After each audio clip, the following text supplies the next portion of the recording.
Welcome along, everybody. It is the last day of action here in Coventry as the men and women's goalball tournament wraps up here at the World Games here in Coventry for 2023. We start off for the game for 5th place as the USA women take on Israel. As, of course, both these sides were losers in their quarter-final. They play one last game to determine who finishes 5th and who finishes 6th. Starting off then with the schedule for today, the USA lineup I should say. Lisa Cichowski's number 3, Asha Miller number 4, Amanda Dennis number 5, Eliana Mason is 7, and Mindy Cook is number 6. Of course, this week they've also had Megan Jensen, but she's not involved for their final game of this tournament. Jake Cichowski's the head coach, John Potts assistant, Jennifer Brown is also another member of staff for the United States. And for Israel, well, they have Ellen Mohammed Ruzin. Noah Malka is not available, so she's a non-participant. Gal Hamrani, number 3, or Mizrahi, number 4. Ronnie O'Hare, number 5. And Lihi Ben-David is number 6. Keep an eye on her. She really does have a good strike on her. Raz Shoham is the head coach. Mahamad Abu Ayash is the assistant. Erin Rake is the other member of staff, with the officials Balint Benker and Kazuto Ono. So we have on court today the men's 5th place game between Finland and Turkey to come after this at 11:15, should there be no overtime.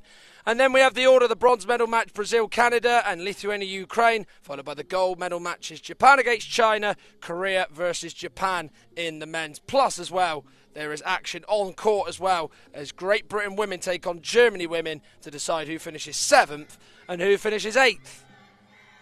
So the tournament wraps up today. We are just under 3 minutes away from the first game getting started on court in Hall 1, and it's the United States women against Israel. This is your guide to goalball. The aim of goalball is to throw a 1.25 kilogram ball into your opponent's goal and to prevent your opponent from doing the same.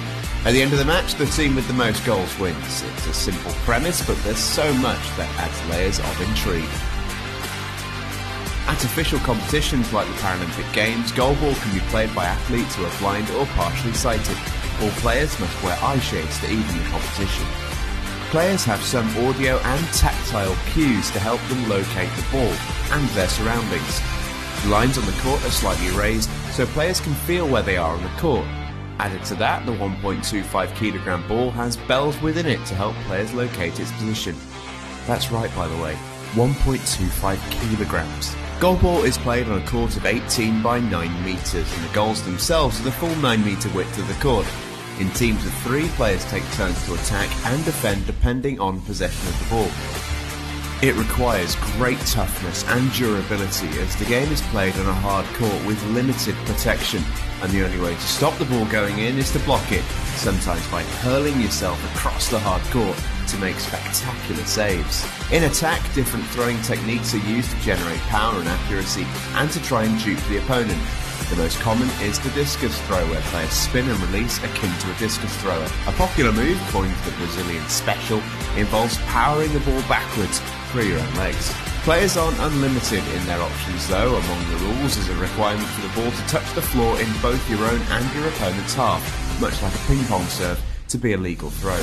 At the Paralympics, throws have been measured at over 60 kilometers an hour, as the best players in the world look to fire their way to glory. The USA are the most successful country at the Paralympics, with both their men's and women's teams winning a combined 13 medals over the years. Their women's team have also got the most World Championships podiums. In the men's, the USA are also the most decorated with 5 Paralympic medals, closely followed by Lithuania with 4. Goalball is played all around the world at the highest level at world and regional championships in Europe, Africa, the Americas and Asia and Oceania, as well as lots of smaller competitions. What are you waiting for? Check Goalball out now.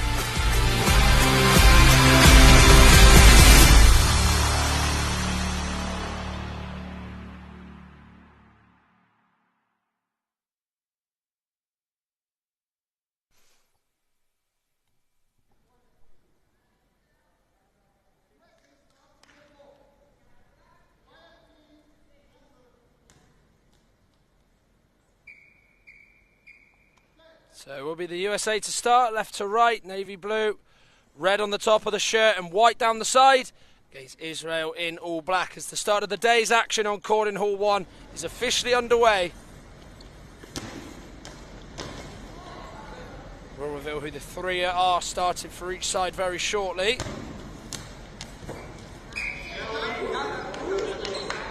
The latest American attempt as one.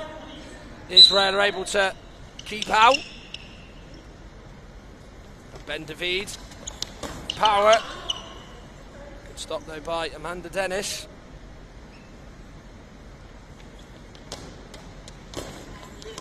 Down throw, going for the spin through the middle. Ben David doing the same. Miller's turn to keep it out for the United States.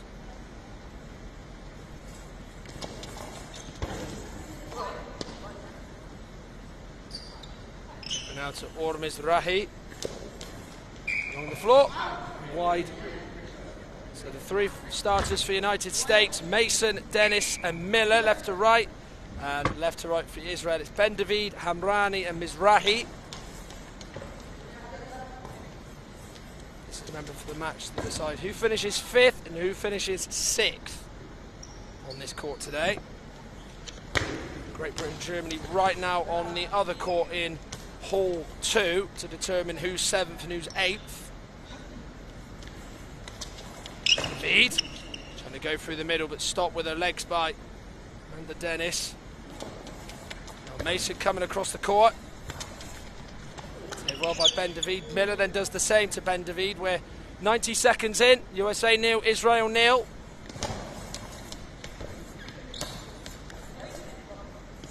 Still we look for the breakthrough in this encounter.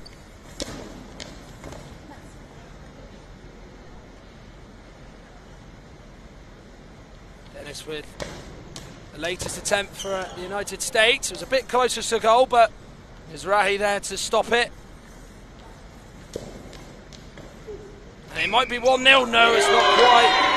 Mizrahi's effort came off the side of Mason, just flew past the post on a near goal that she's defending it. And Israel were nearly in front with 9 minutes 58 seconds left of this first half.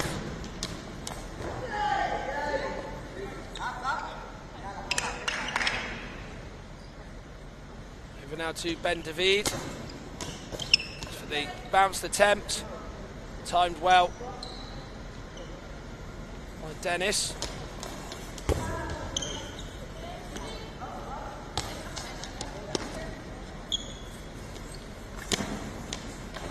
Mizrahi will have a go. Shutting her out is Dennis once again.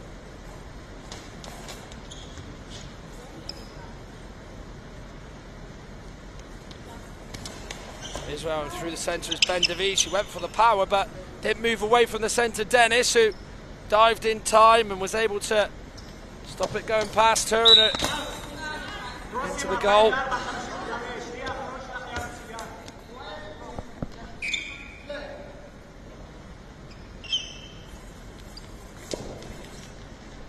Mizrahi is the next player for Israel to have a go. Wide.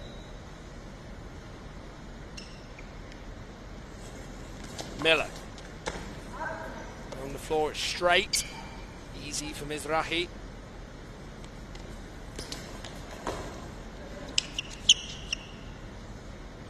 Both have only got 5 players to choose from. Of course, Noah Malka's a non-participant for Israel. Megan Jensen not there altogether for reasons unknown.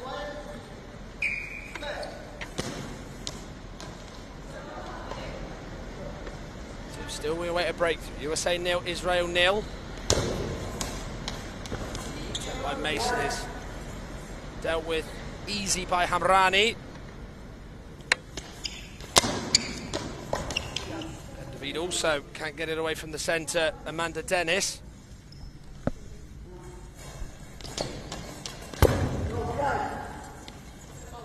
Kicked out by Hamrani. He almost just clears it away and clears it back into the USA half, so they'll have their second successive shot.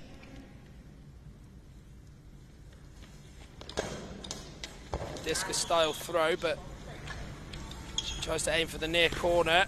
Ben David equal to it.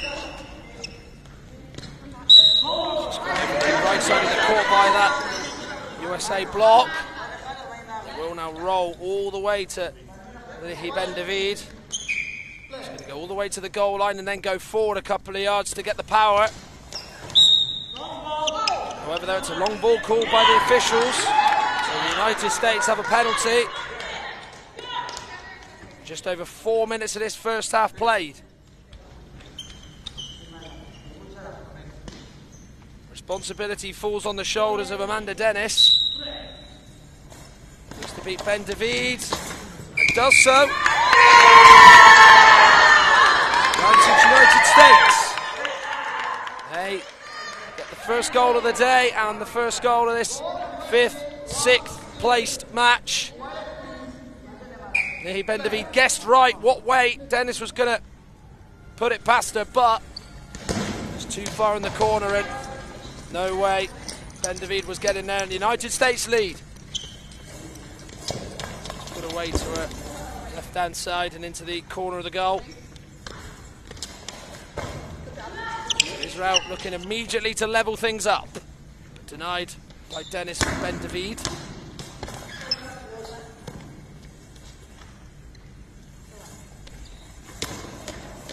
Rahi. Kept out by Mason. Throw by Dennis. She can get off the ground really well when she does that sort of discus style technique throw. Does as well get a lot of bounce on it. It's Hamrani then attempts to score on Mason's side, the near side of the USA court, but she knows exactly where the ball is and is able to knock it off court. But right now on the other court in Hall 2, Great Britain against Germany for the 7th place finish. Whoever wins that, whoever loses finishes 8th in the tournament.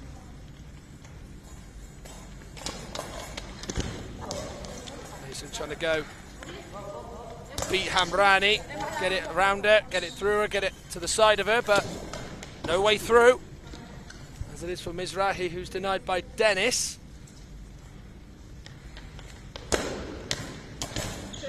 Ben David may help this in. Quite, it is wide. As soon as it hits her, it went very high up in the air. It was spinning, but it spun away off court, away to the left side of Dennis. Ben David, sorry. So 6 minutes 13 left of the clock in the first half. And it is USA 1, Israel 0.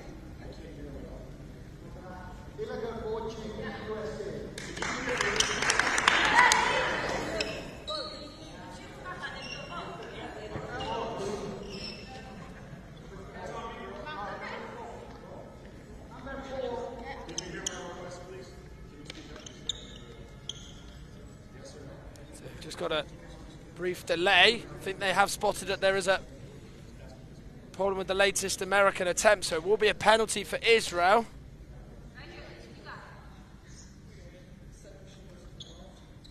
Ben David just leaning on the frame of the goal. Miller is the only one on court for the US. Ben David looks it wide though. Went for the corner. Miller was scrambling over to her left side. A lot of pace on it, right along the floor, but it was always moving away from the goal, as you can see on the replay.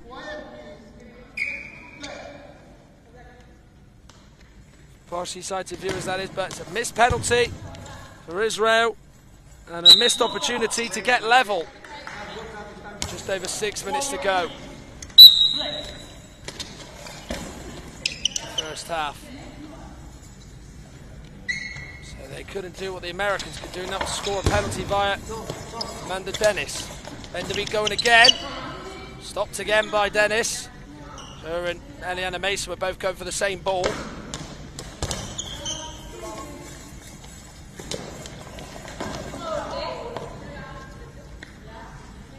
Dennis will just pass it on to Miller. Seems as though the Americans are quite keen for everyone to have a go, and it's in. The 2-0 in by Miller. Found its way in. Deflections off the defence can really sometimes go anywhere. It came off Mizrahi's right side. It's gone past her on her left side and in. She couldn't react as soon as it came off her because it was pretty much over the line and near it. Ben David was the closest, but she wasn't close enough. There's now USA are 2-0 up, and a penalty missed by Ben David made a little bit worse by Asher Miller, adding a second for the United States, as Israel have called a timeout.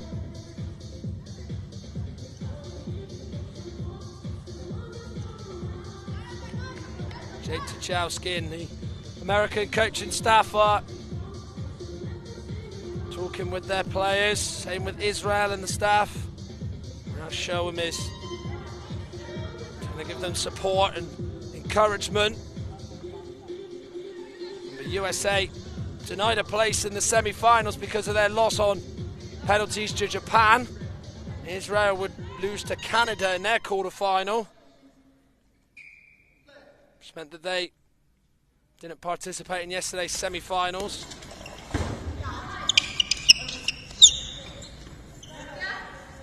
Back underway we go. The latest Israel attempt sees it kept out again by the United States. Mizrahi then able to hold on to Dennis's attempt. She comes in the centre of the court. Easy for Dennis, who throws it to Mason. Not enough on it or a way to beat Mizrahi left or right.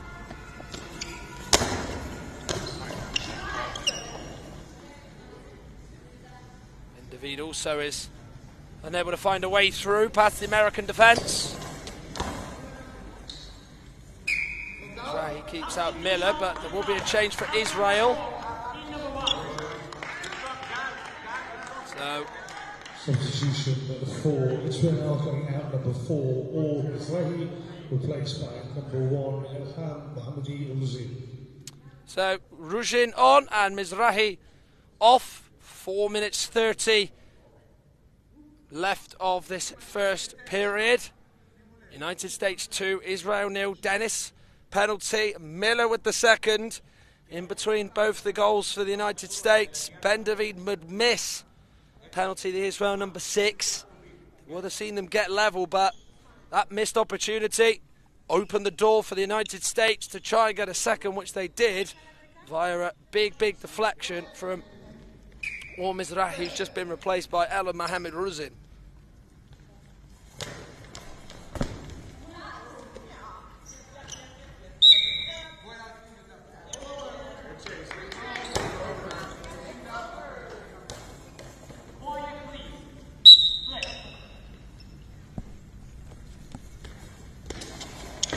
Attempting it.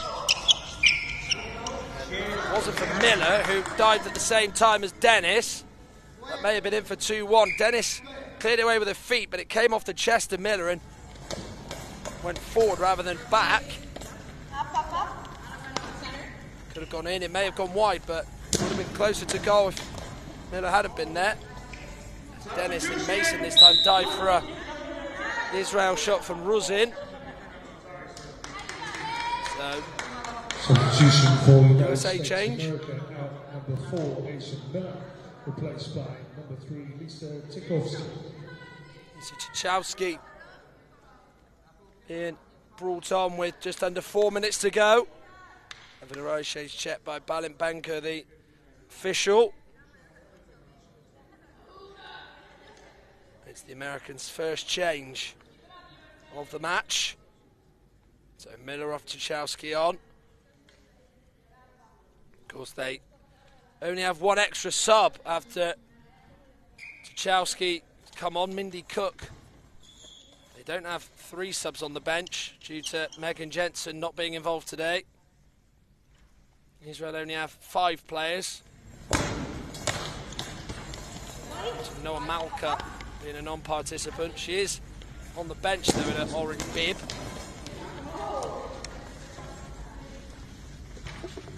Tchaikovsky's just come on, will have to go for the USA. Bouncing effort, goes down into the centre, held on by Hamrani.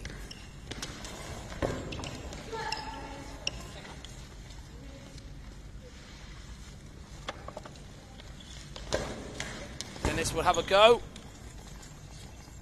Steering it away, and off the court is Hamrani.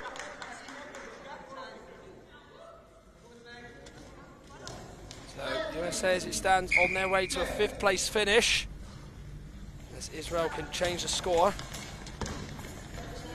Mason goes low, however though easy for Ruzin, who has an attempt herself.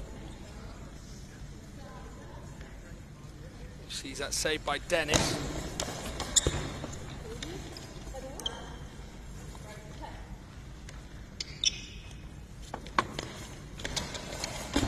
Ben David's go. Thwarted by Mason, who's then equally denied by Ruzin.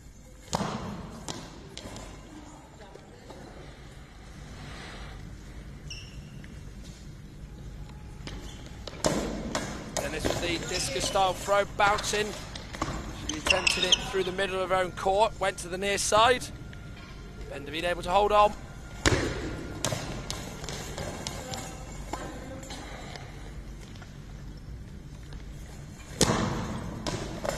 With the bounce, awkward height, one that Dennis makes look so simple to keep out. Just under 2 minutes to go. USA 2, Israel 0. Hamrani got a stretch stop from Mason, who moved slightly to her left. She has an attempt herself, cleared away and off the court by Hamrani, so it will be an Israel ball because it was off the court in their own half. And right now, Great Britain take on Germany in the 7th, 8th place match. Whoever wins will finish 7th, losers finish 8th.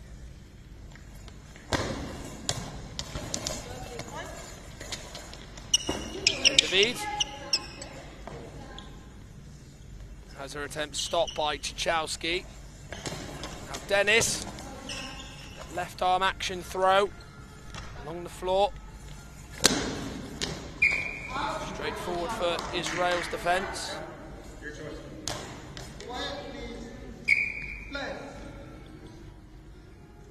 As there are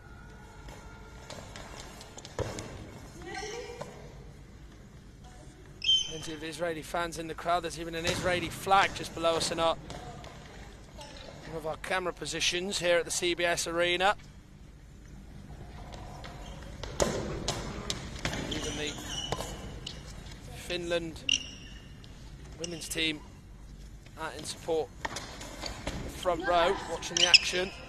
So less than a minute to go. USA 2, Israel 0. Tchaikovsky now on the near side. An effort that has gone out. And David wasn't to know that, so did the usual and reacted to stop it. Dennis saves as her and Tchaikovsky dive, but timeout for the USA. 29 seconds remaining. Of course, after this, in the women's tournament, it will be the bronze medal match between Brazil and Canada, and then the gold medal match scheduled for 2:30 this afternoon, Japan against China. And I say scheduled because it could be a chance of being delayed because of overtime and possibility of sudden death and whatnot. Final women's match of this tournament on court in Hall 2 is taking place right now. Great Britain against Germany.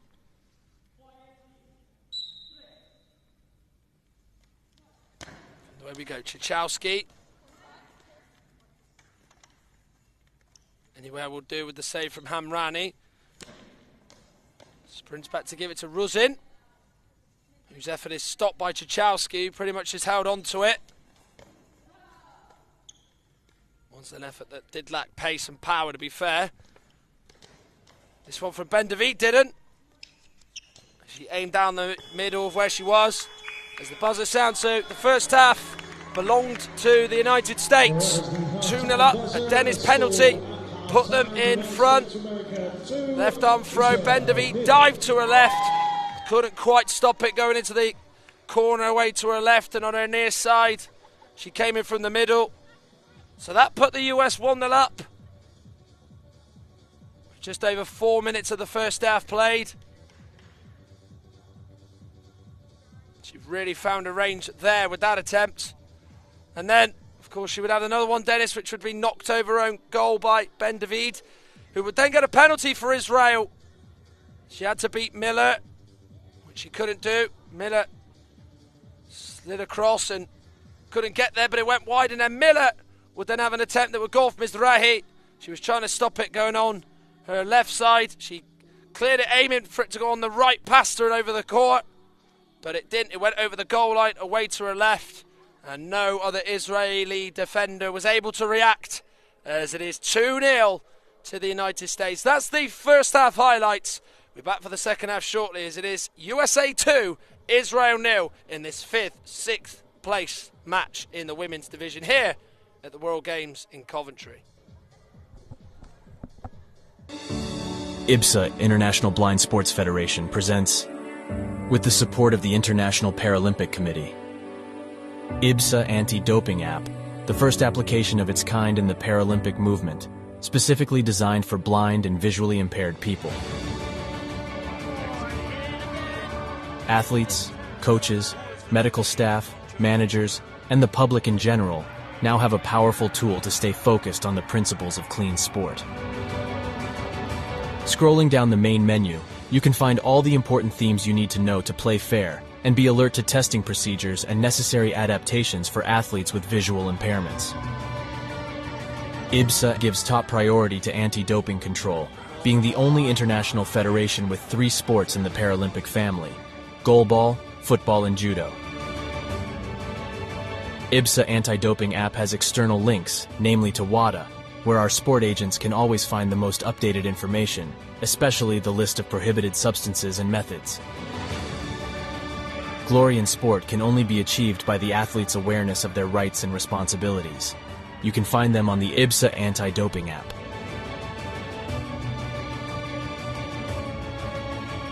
IBSA is continuously promoting anti-doping education to all its affiliate athletes and sport agents, not only about the consequences of the use of doping and the risk of using supplements.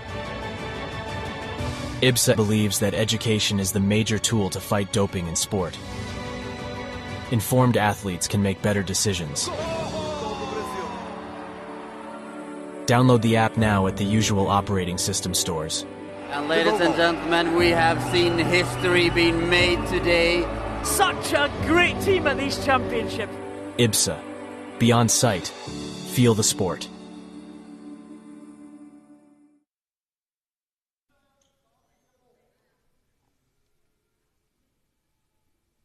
So welcome back. Will be Israel left to right in black. Who will get us started? USA in navy blue, red on the top of the shirt, and then white down the side of it from top to bottom, and on the shorts as well. We'll go right to left. USA 2, Israel 0. Here's the score at the moment. Tuchalski, Dennis, Mason on court for the United States, and for Israel, Ruzhin, Hamrani, Ben David on at the moment. Ruzhin with the low effort. Kept out well by Dennis. She's trying to go through the middle, but doesn't catch Hamrani out.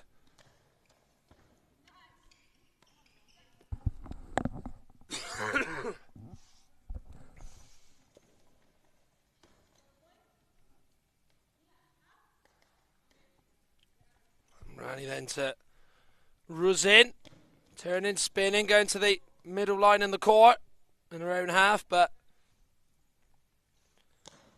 her attempt to tame one which was standard for the US to keep out.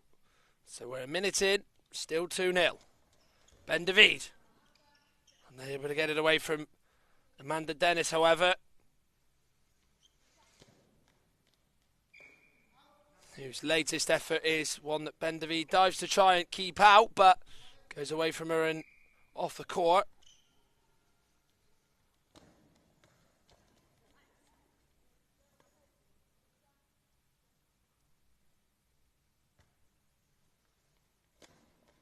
Another turn of Tchaikovsky for the United States. Pretty much passed straight into Ben David.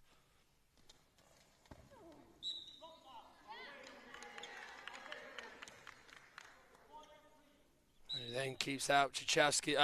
Ben David's effort, just Tchaikovsky.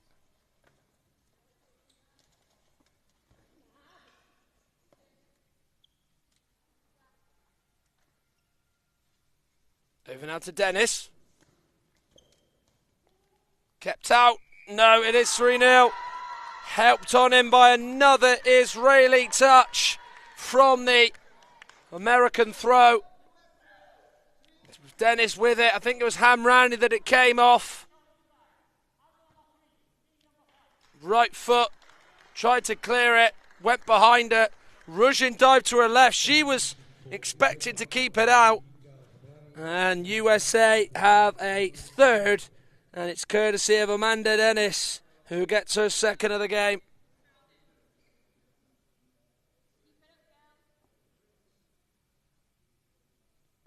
As they're closing in on a 5th place finish here at these World Games. And they're only 10 minutes, 9 seconds away.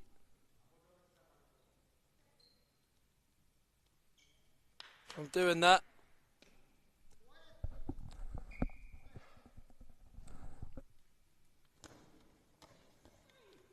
Ruzhin's effort.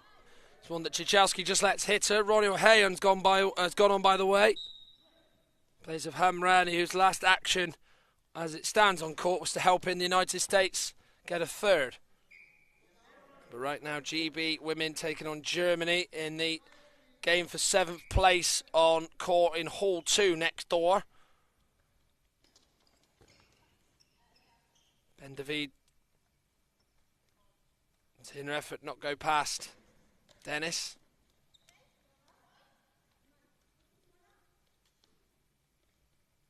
They've gone for the fake run. Dennis was just moving slightly. She was the only one that did. But they didn't fall for it. As the effort is stopped by the Americans.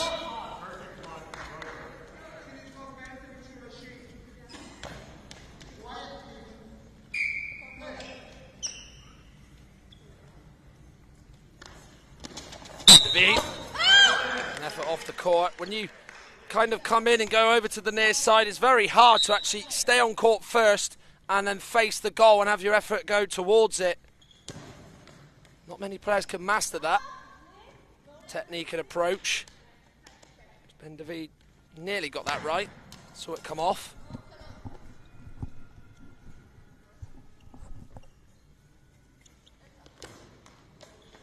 Dennis looking for a hat-trick.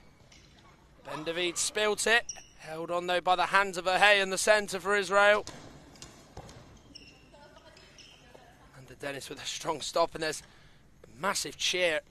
A quiet one from Jake Tchaikovsky, the American coach, after that brilliant save by Dennis in his eyes.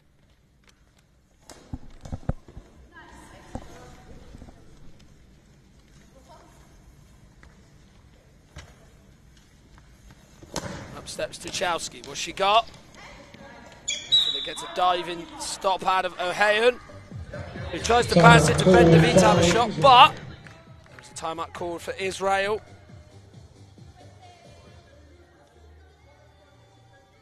I remember USA so bitterly knocked out of this competition's chances of winning a gold medal or the semi-finals, because they were beaten by Japan in sudden death on Friday in the quarter-finals. They're certainly enjoying themselves here in their very next appearance on this court. Beating Israel 3-0, who of course were knocked out of any gold medal contention by Canada He'll be taking on Brazil next at midday on this court. I do say midday, that could easily change because we could easily have a game overrunning. Back on the way we go. Ben David's effort is spilled by Cichowski, who couldn't really get a hold of it, but she did take the sting out of it, so it was never going to have enough on it to go over the goal line. Ruzin is unable to get past Dennis again. Her sort of reading of where the ball is actually pretty good. She's been probably the strongest player and most consistent the US have had in this tournament here at the World Games.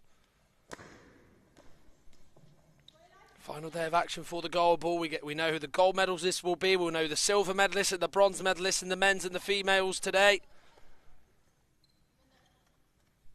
Quiet second half for Mason, whose attempt is kept out by Chester Verheyen.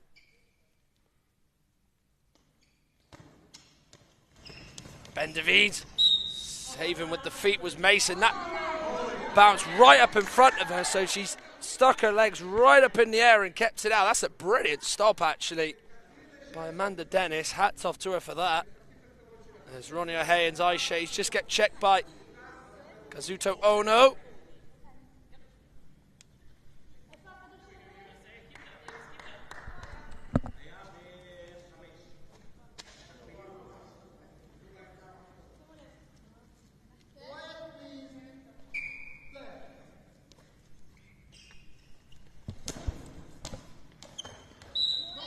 Trying to find the far corner, but shutting that particular door was El Mohamed Ruzin.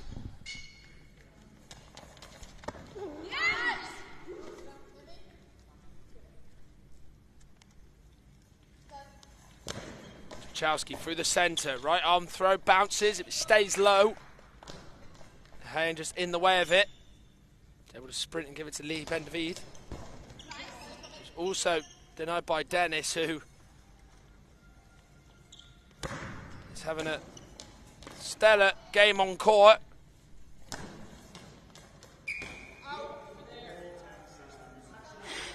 The ball goes off the court and wide from the attempt from the Israeli attack. Cichowski with the throw. Letting it run all the way through is Lehi Ben David. On the far side of the court. And then Mason scuppers the latest Israeli attempt as they look to pull one back. 6 minutes 20 seconds. Israel nil, USA 3, 2 for Dennis, 1 for Miller. One of Dennis's 2 strikes has come from the penalty they got for a long ball by Israel in the first half.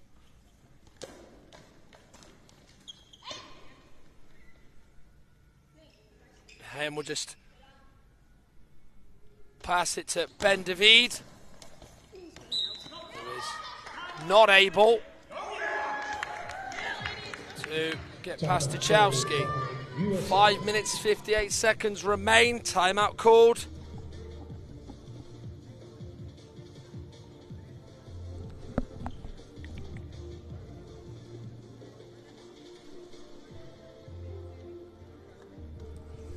Well, no doubt the US team, who we know are very strong when it comes to goalball, probably feel a little bit disappointed that they're only going to come 5th in this women's tournament overall. They were knocked out by Japan in the quarterfinals. That meant that any gold medal chances were gone. By the way, Japan have made it through to the final. They'll take on China later.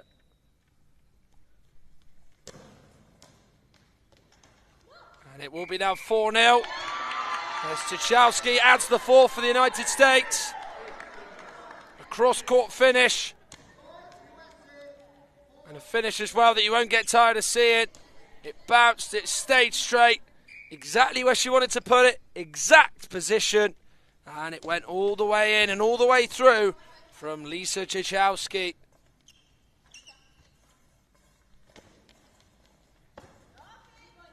So a bit of joy in the end for the United States, who may feel that they've slightly gone under their expectations, maybe.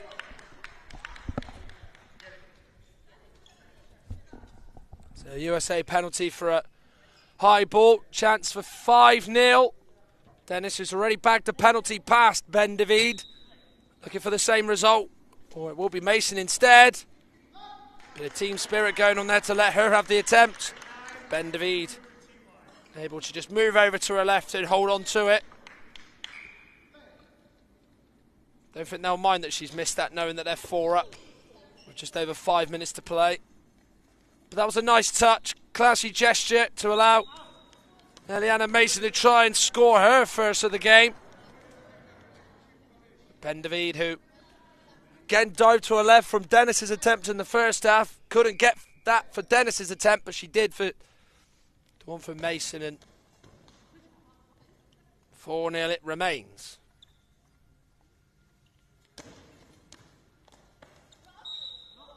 Mason's then kept out on the near side by Ruzin. Now Ben David tries to go for that near corner. Again, she just gets that little jog, that little pace that always brews up Gathers, and then the shot she hit cleanly. A lot of power, but not able to get that near corner.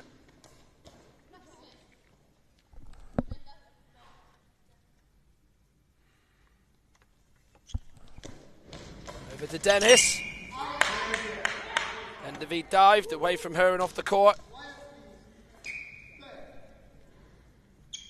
Of course, they never know if it's going to go in or not, so they just get that feeling. You can certainly hear it rattling to help them identify where it is and where they've got to dive.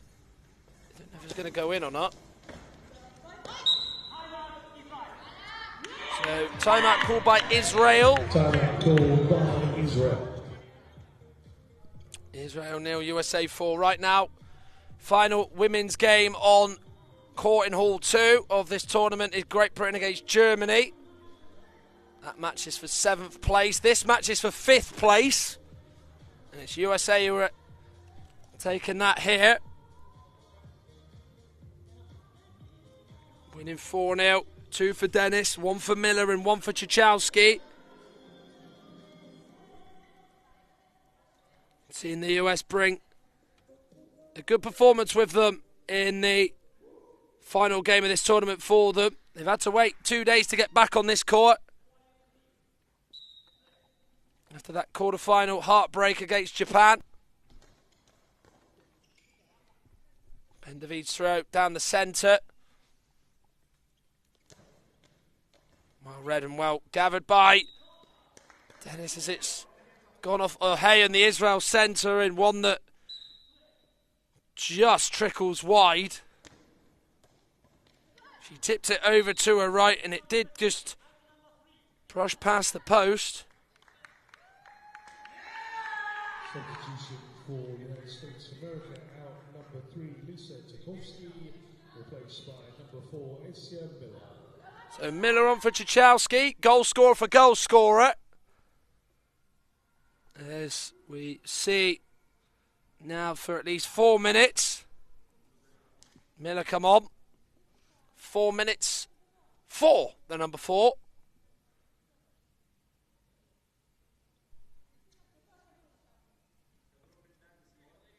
Just being helped on by the sort of official by the side of the goal, who of course has to determine if the ball's over the line or not. She's just strutting her stuff on court. Miss Miller.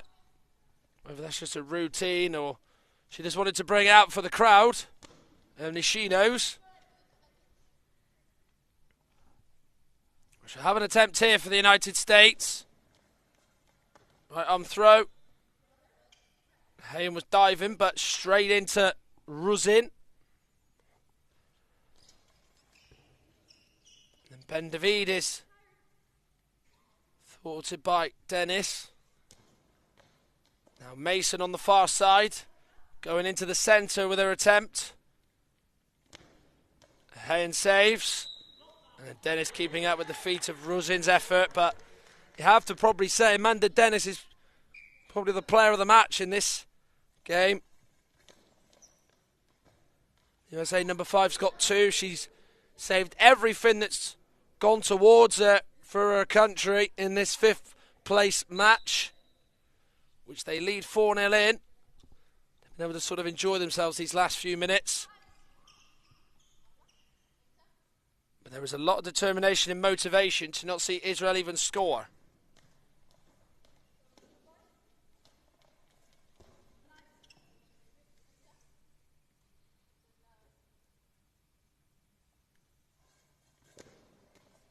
Miller. Kept out by Hayen. No way through. Still for Israel and Ruzin this time.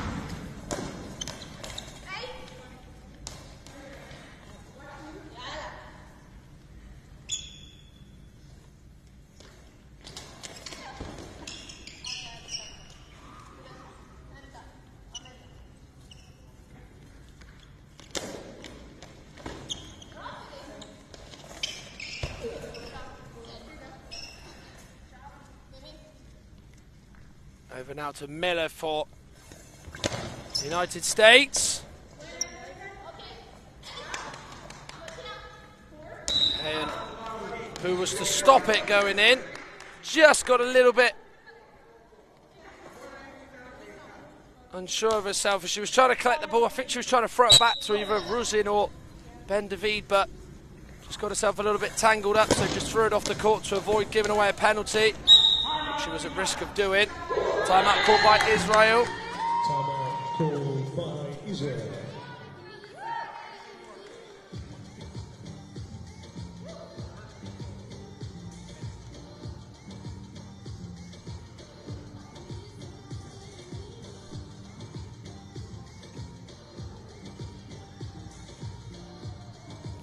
Drinks break, as well as some words from the coaching staff to the players on court. A minute 57 to go of the tournament for both Israel and the United States.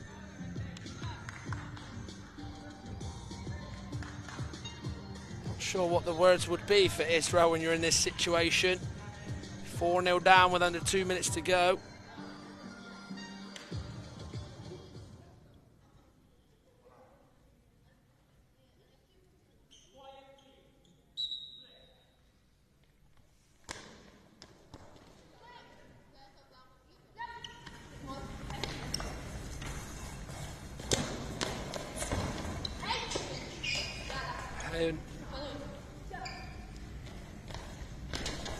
Stops the effort from Mason. Still 90 seconds to go. There'll be another attempt that goes in. It is this time. Right on cue. Dennis with another one for the United States. Well, when it deflected off of the Israeli defender, that was moving all over the place.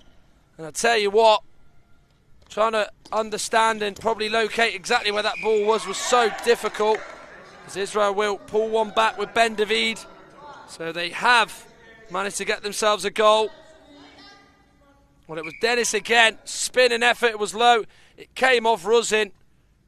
She's trying to work it out as she's trying to stop it, but she just had no idea. So difficult to work out where that is. And then Ben David just with a straight arm throw along the floor.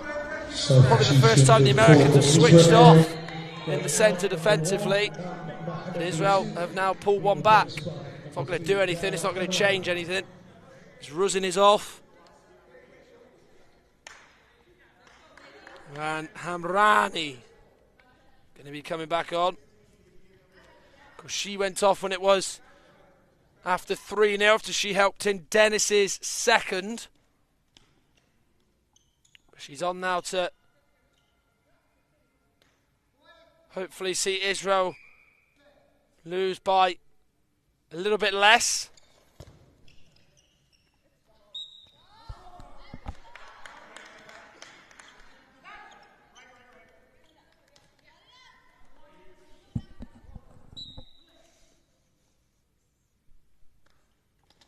Bendavid, off court.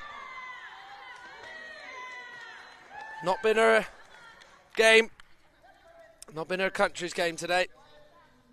6th place will be Israel's. 5th will go to the United States. Still yet to decide who's second, first, second, third or fourth from the women's side. Now Mason. Hayen. Making sure that doesn't go past her and in.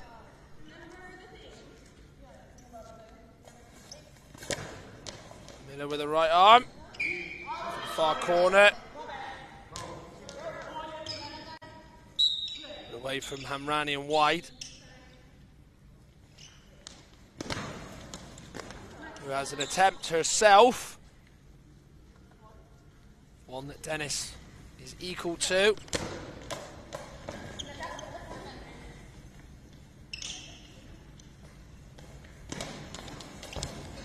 Rani.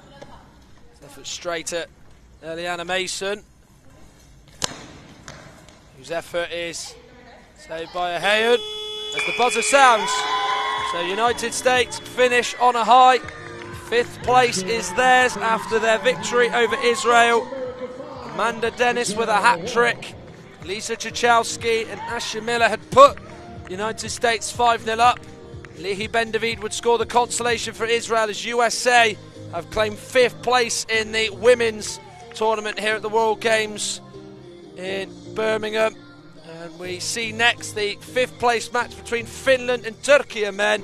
And then afterwards we go on to the bronze medal games between Brazil and Canada in the women's and Lithuania and Ukraine in the men's.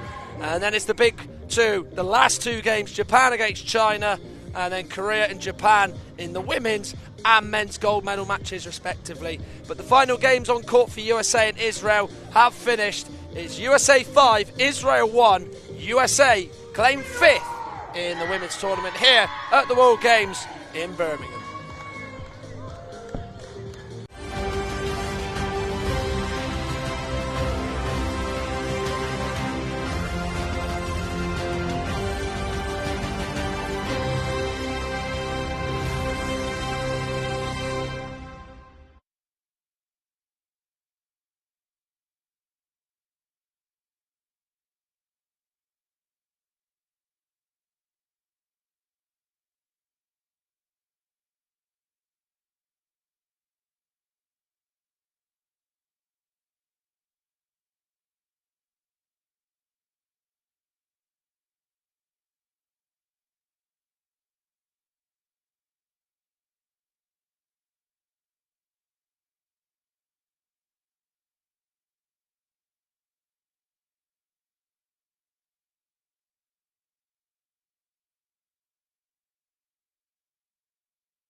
Let's meet the team, starting with Finland. Number 2, Ville Montinen.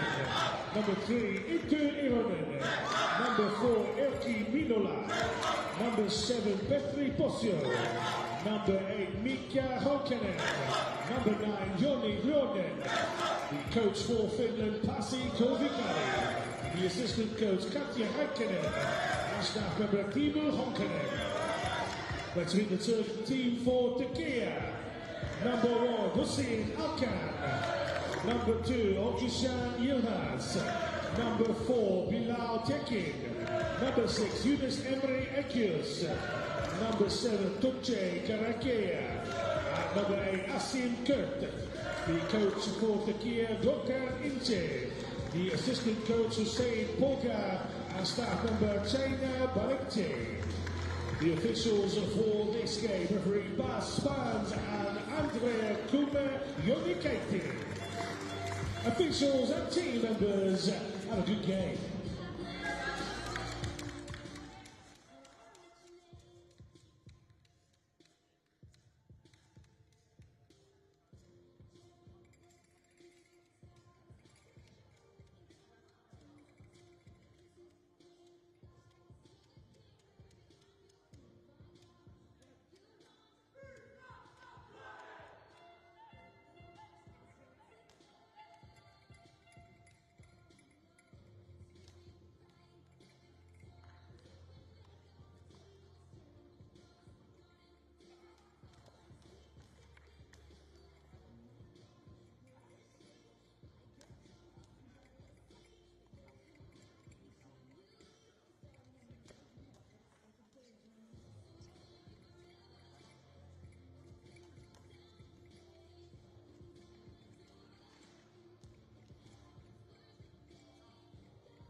Welcome back, everybody. It's the first men's game of the day on court in Hall 1, and it's Finland against Turkey to see who comes 5th and who comes 6th. Winner will take 5th, loser takes 6th, as we see who is going to be finishing where in the men's division. Well, earlier on today, we found out the USA were 5th in the World Games tournament here in Birmingham, or the CBS Arena in Coventry, where Goalball has been all the way throughout the last 7 days. They beat Israel 5-1 to take 5th, as we, of course, then next on court in the women's see who will come 3rd between Brazil and Canada. That's midday, scheduled for anyway, as, of course, there could be the possibility of overtime or possible penalties between Finland and Turkey.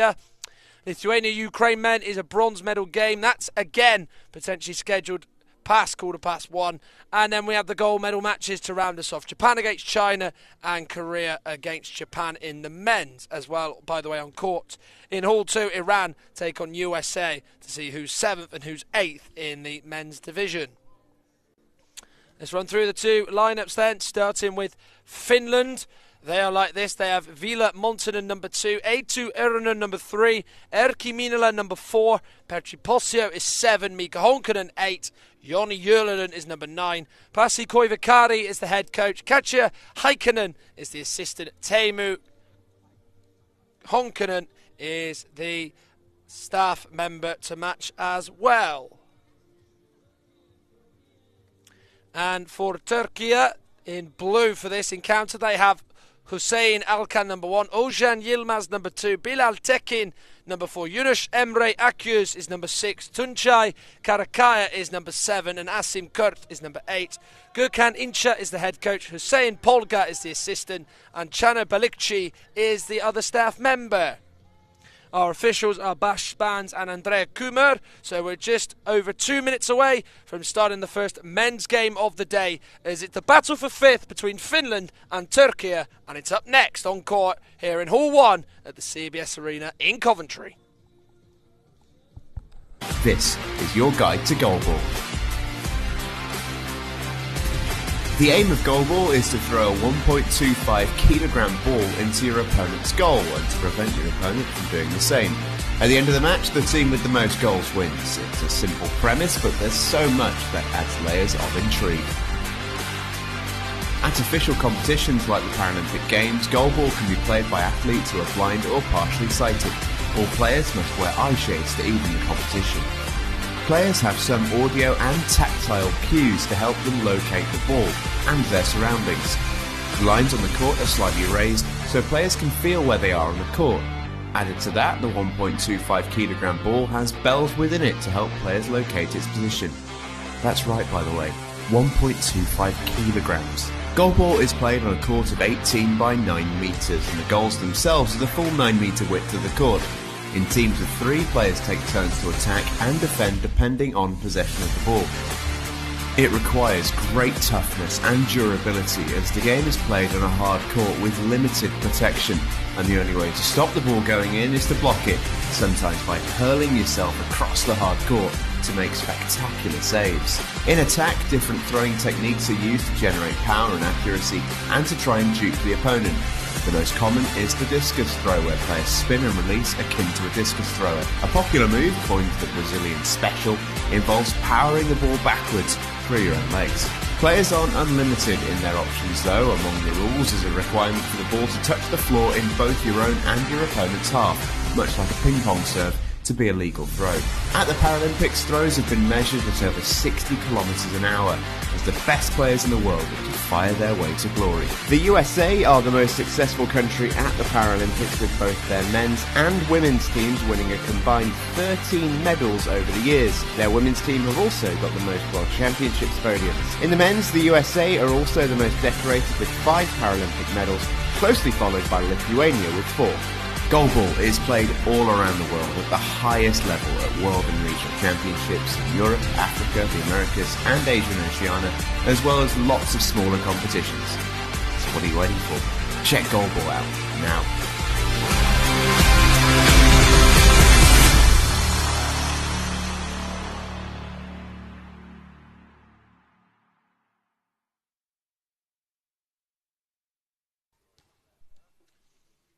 So there are plenty of Finnish supporters here in the seating area for the spectators. You can certainly see, if you've got vision, the Finland flags as they go from left to right in white against Turkey in blue.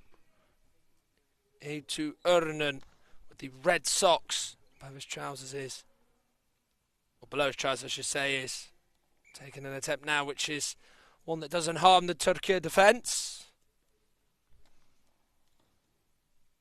Going close for Turkey as Akyüz on target at least.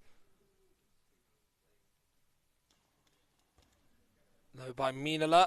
Alkan with the stop. Good one of that. Yilmaz denied by the right hand of Eetu Örnen. We'll reveal who the three are on court very shortly. Coming up to 40 seconds in. Finland 0, Turkey 0. And right now on court in Hall 2, Iran against USA.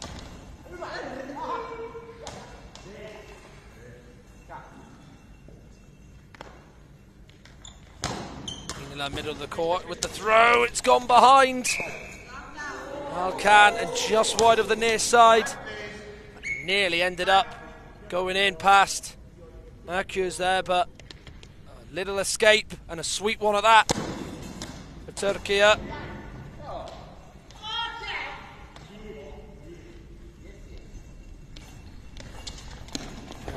Throwing towards the centre of the goal. But he's thrown it straight to the centre, Alkan. Akyüz. Eetu Örnen dealing with it and saving it. Minala denied by Alkan. Yilmaz. Sense that he could find a way through sort of the left side of Örnen. Well, this is the best chance Finland have had so far. Erkki Minala lined it up. Shot was perfect. They had the bounce. It was touched on through by Alkan. Ended up going off the court. And off the court and only just as well. You can see how close Finland were to taking the lead. Örnen with a discus-style throw and wide. Well, by the way, if you weren't aware, Great Britain women ended on a high in their home tournament, beating Germany 7-2. So they take 7th place in the tournament here at the World Games in the women's side of the game. We still don't know 7th and 8th in the men's, or 5th or 6th. You're watching the 5th or 6th game here between Finland and Turkey, which is 0-0. Örnen just throws it off the court. I think he just got a little bit caught up by how many sort of spins he did. I think he might have just pushed himself a little bit there. I mean, they're going all the way back on the goal line. Right arm throw. Left by Akyüz. Off the court.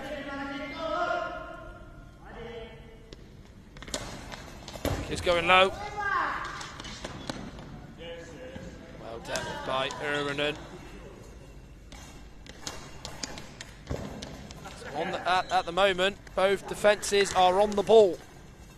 Very switched on, very clued up to where the other one is trying to score from. To no luck or to no avail, as it is 0-0 with 3 gone here in this first half between Finland and Turkey.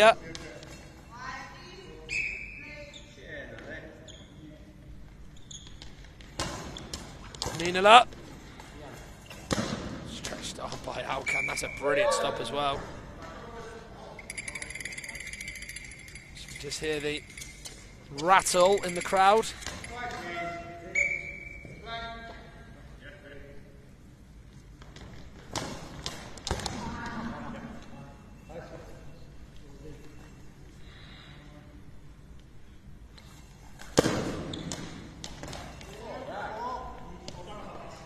Going from the far side of his own court to the near side of the Finnish one. Örnen didn't need to move too much to keep that away. Kin, Karakaya, Kurt, the subs for Turkey. Montanen, Posio, Jurlinen, the 3 subs for Finland. Attempt from Minala. On the Turkey knock off the court.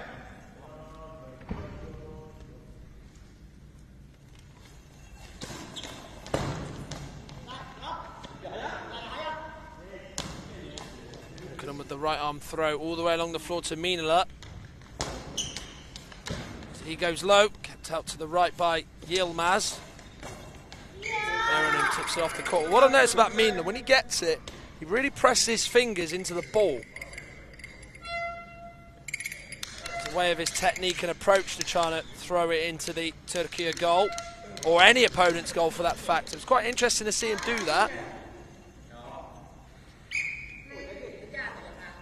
Turkey are beaten by Lithuania in the quarterfinals.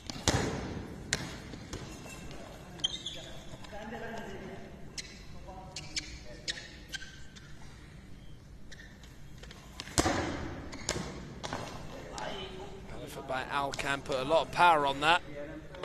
Right leg was planted, left leg was hanging around in the air, and it's 1-0 moving into that. Goes through. Took a deflection off a Turkey player. Finland have got themselves in front. Minala was through the centre. Gap through the middle. Created by the Finnish defence. Lovely little low spin and effort. Helped on in by Akius. And Finland and Minala have the lead in this 5th place match.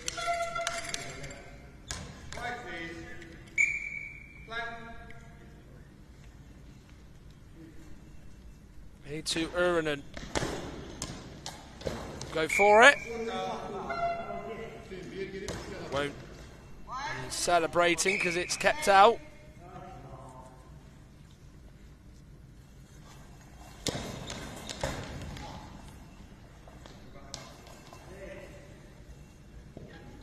Yilmaz, the latest Turkish player, with no success. It could be 2-0 here. No, it's not. Brilliantly kept out by Akers. It came off in first. And then he, with his left side, stuck his right leg out and then just cleared it away. Anywhere will do from that second touch from Akers. What a brilliant clearance it was to keep it at 1-0. In terms of the context of this game, that might prove decisive.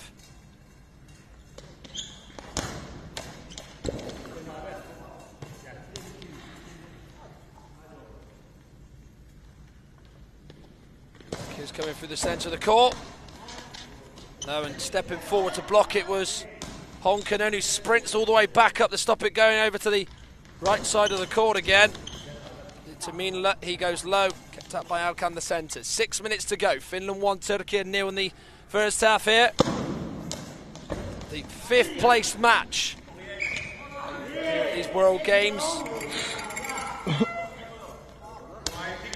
Loser gets 6th. Winner gets 5th. Iran, USA fighting out for 7th. Time out by Finland as we get a bit of a pause in play, which I don't think they'll mind, the Turkey staff. As the Finnish flags are waving, as well as some of the horns blowing and the rattles out as well. Good support out for them here in Coventry. CBS Arena. Well, Minala, that lovely little throw, that real spin, the full 360 he did. It was a low effort, it stayed low. It's a really smart finish by Erkki Minala. Came off Akers, but didn't really change direction when it came off Akers. Finland have the lead, courtesy of Erkki Minala, who's about to have their next throw. Urbanen was just trying to fool the Turkish defence in moving left or right, but they did stay strong and stay in position. Caught by Akers on the near side of Eronen's goal.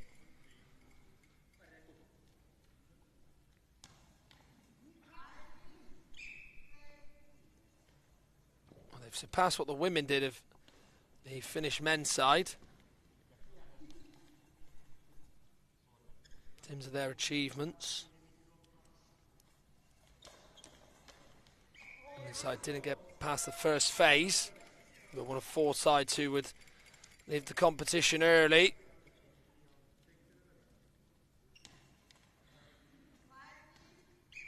Ironen just giving it to Minila again, squeezing the ball with his palms. Minila going with power, kept out by Akers. Again, left elbow planted in the ground just so it allows him to swing his right side and get it away.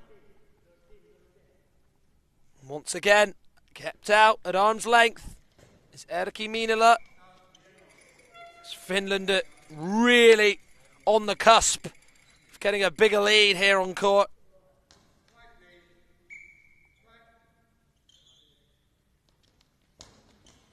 Minila got to go through it again, and it's somehow kept out. It looked like it might have just been trickling in, but Ozan Yilmaz this time was the man to stop Minila, who could have helped himself to at least 4 in this first half alone.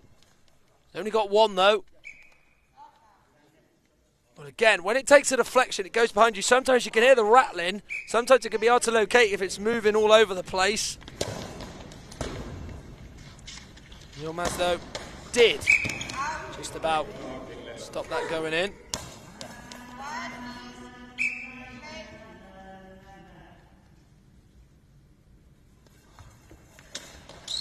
Yilmaz. High ball called by Andrea Kumar, the Slovenian official, so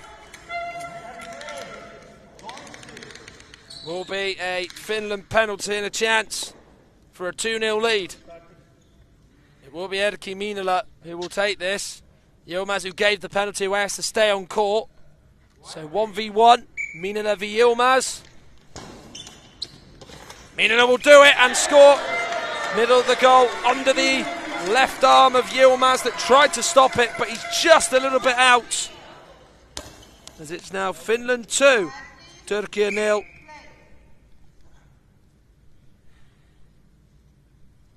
He might have been his feet off the court, but that ball didn't go off it at all, so that's perfectly fine.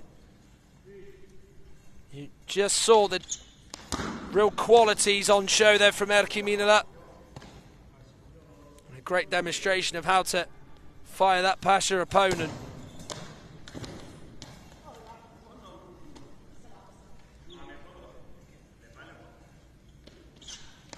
Eetu Ironen now looking to make it 3-0, and he will do. Bit of a messy one from Turkey's point of view. Ironen with the spin and throw. It did bounce significantly towards Ozan Yilmaz. But it came off him. Again, it was moving around in the air, but he helped it in with his left leg. Sheer disappointment for Turkey to concede that.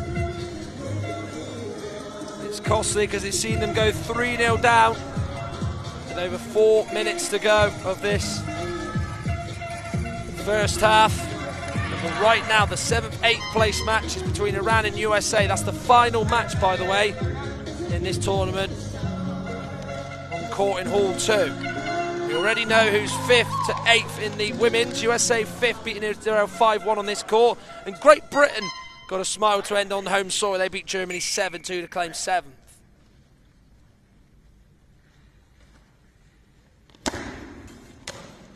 Akers.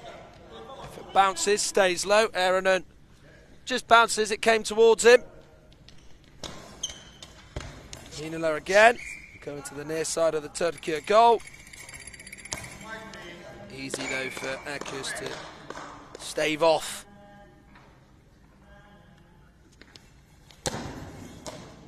Yilmaz going into the corner on the near side again.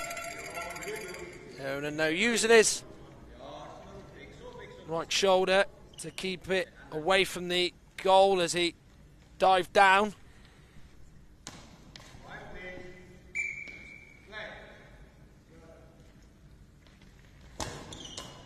Through the middle is Minala in his own court, tried to go to his left. Saved well there by Turkey. And it could be 4-0, and it is. Again, deflections have had a big say in Finland goals. Throw by Honkanen, helped on its way into the net by Yilmaz. Centre had a rare throw, and it has gone off Yilmaz. Tried to stop it with his feet, but instead he hasn't been able to. And it's now seen a fourth going for Finland, with all three on court, bagging in Minala, Erinen and Honkanen.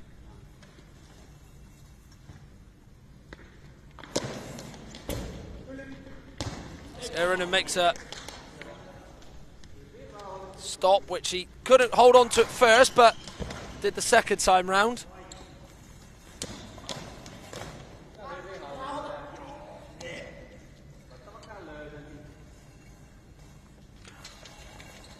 Gentle little roll from Erinen. He tries to place it into the corner, but all he can place it on and off is off the court. Kiss. Led by Erinen. So 2 minutes 25 seconds of the first half. Finland 4, Turkey 0. Minala 2, Erinen and Honkanen. Minala looking for a hat-trick. Saved well by Akius.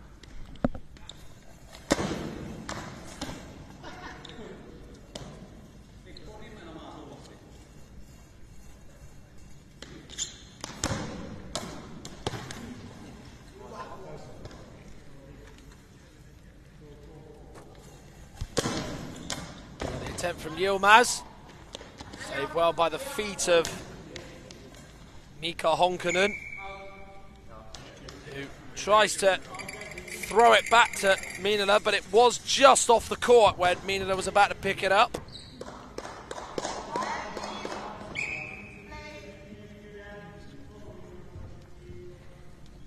Alcan provides support to Akius.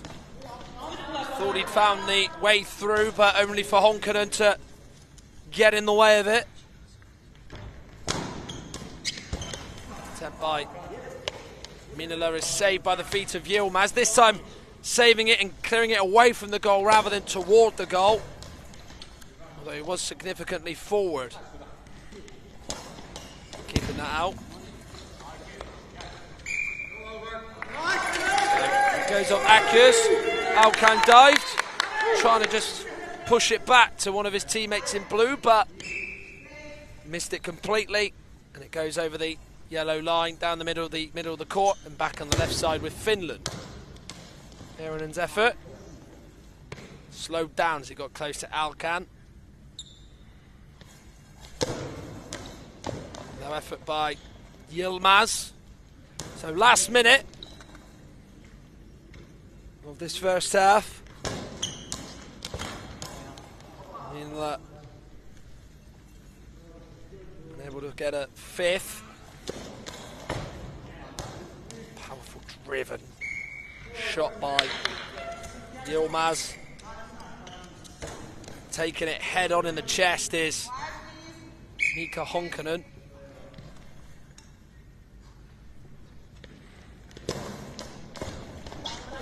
Just going into the centre, nice spin, rotation, but Honkanen keeps it out. Over now to Erinen. Give for a second for himself. Fifth for Finland, but no way through.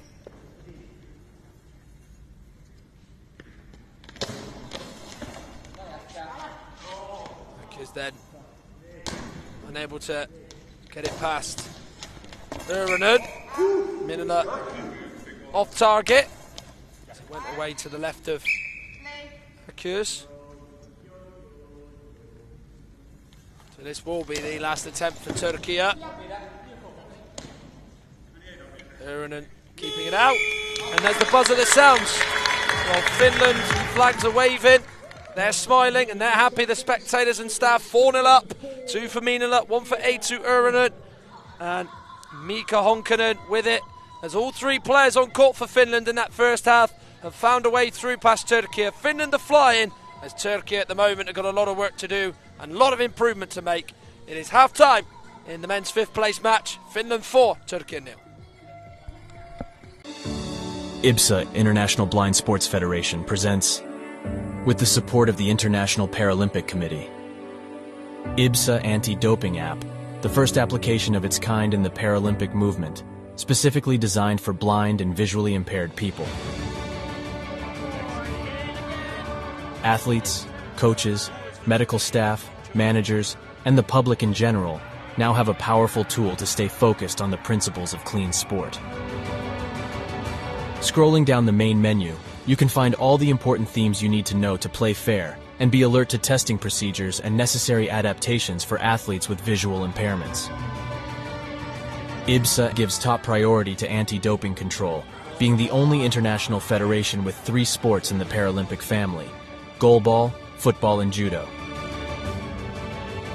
IBSA anti-doping app has external links, namely to WADA, where our sport agents can always find the most updated information, especially the list of prohibited substances and methods. Glory in sport can only be achieved by the athlete's awareness of their rights and responsibilities. You can find them on the IBSA anti-doping app.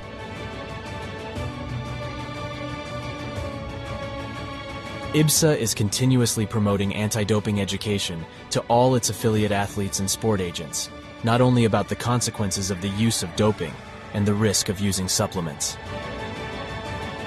IBSA believes that education is the major tool to fight doping in sport. Informed athletes can make better decisions. Download the app now at the usual operating system stores. And ladies and gentlemen, we have seen history being made today. Such a great team at these championships. IBSA. Beyond sight. Feel the sport.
Change for Turkey, Yilmaz off, Tekin on.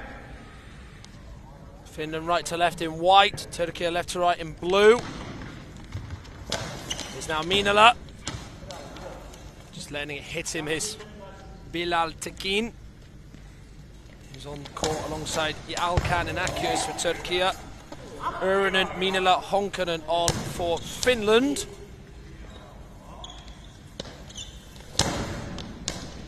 Throw by Urinen. You can hear that noise from the bounce of the ball, which Turkey keep out. Massed a lot of power through his arms with that attempt, did aid to Urinen, which proved not that formidable for him. But right now, on court in Hall 2, next door, Iran against USA. The battle for 7th, the battle for 5th here. Finland lead Turkey 4-0. As the rescue attempt for Turkey is on. We hope. And supporting the men are the Finnish women's side. They're right in the front row on this court, just below us in our commentary position, in our camera position.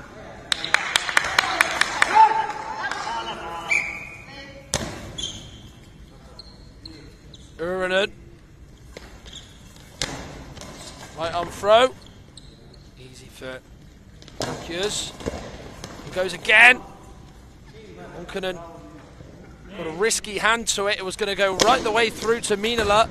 But with that hand, it could have ended up going past him, but just timed it well was Erkki Minala. It could have been a bit different.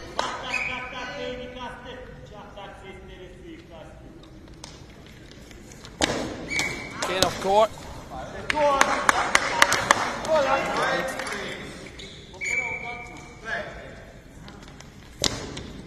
Minala through the middle, it's got a Valkan, and then clawing it away with his right foot is Tekin.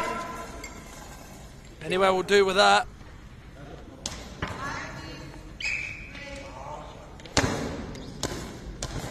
Going forward is Akkius for Turkey.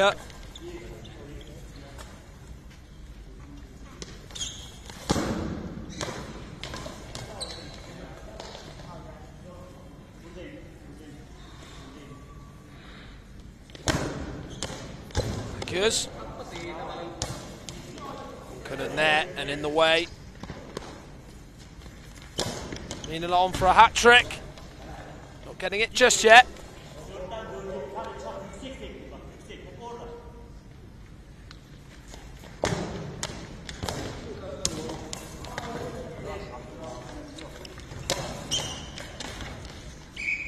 Ooh. 9 minutes 36 seconds remaining. It is Turkey 0, Finland 4.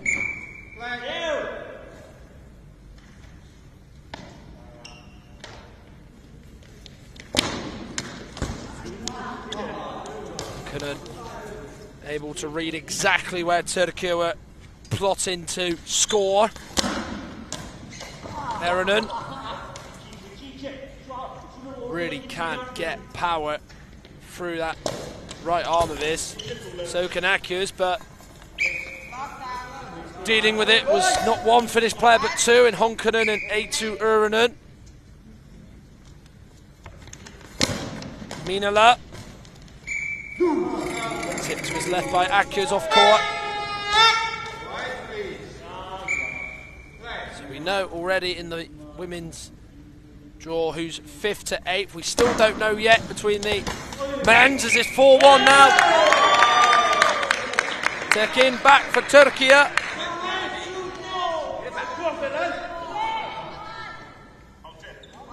Great throw which had the power on it. Too good for Honkanen, who dived and missed it. Did get a touch. It was Eronen, or he tried to anyway. Straight through. Cut right the way through. And Bilal Tekin gets one back for Turkey.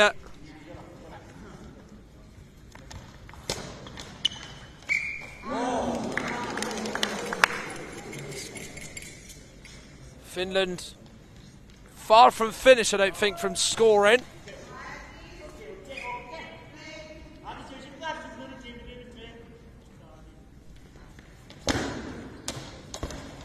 No troubling for Turkey this scoreline, but they can certainly reduce that.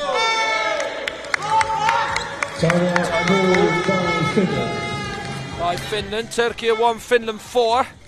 Finland, of course, getting all 4 of their goals in the first half. The early goal in this second half is one for Turkey, and Bilal Tekin, the sub, who came on for Yilmaz at the start of this half. And on the other court next door, it is Iran against USA to decide who's 7th.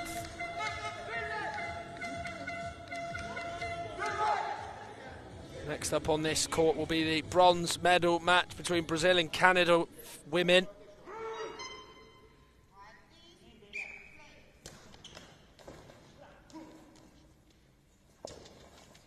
Alkan, not even getting up to fire, he was on his knees and just lofted it forward.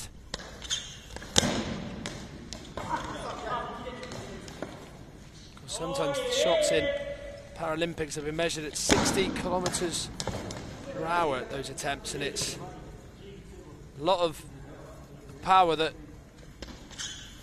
probably along those lines for these sort of shots that we've seen today.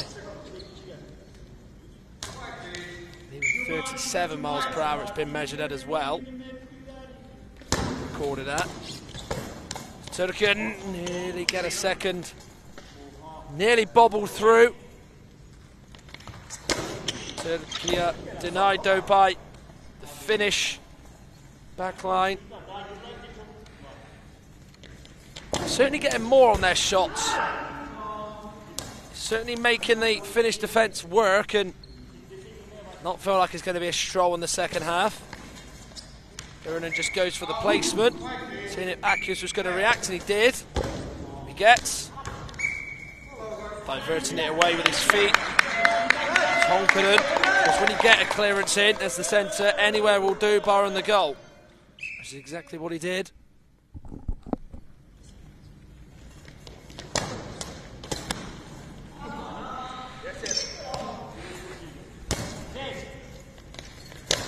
Minala on the far side, left side of the court where Turkey are. Akius just getting down, arms spread. Let's hit his chest. Off court. Turkey ball. The ball just gets another wipe because it has to be dry, so it makes it easy for the players to save or hold on to it.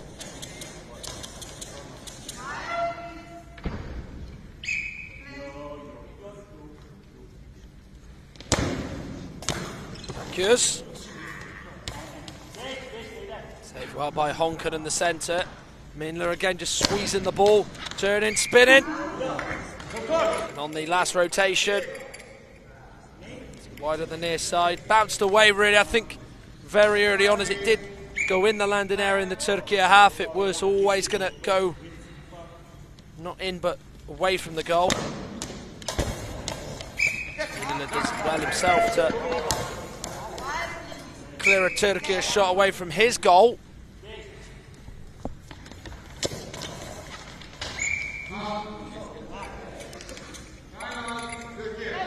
So timeout call for Turkey.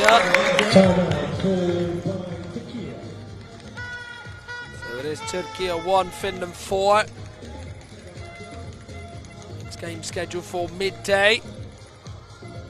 Which is the bronze medal match between Brazil and Canada in the women's tournament here at the CBS Arena in Coventry.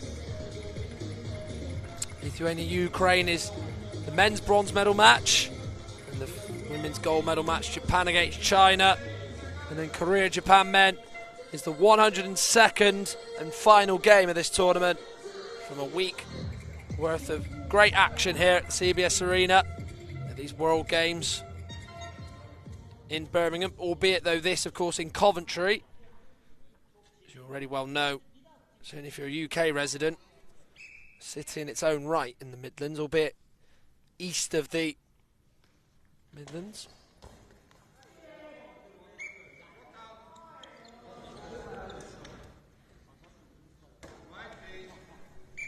So Turkey 1, Finland 4. 6 minutes 26 to go this second half. And of this tournament for both Turkey and Finland. And it's 4-2. Tekin once again. Very much a carbon copy of how he scored his first. Ironen diving again. Honkanen missed it first. It's 4-2 and they are Tekin back. Control our Turkey at least.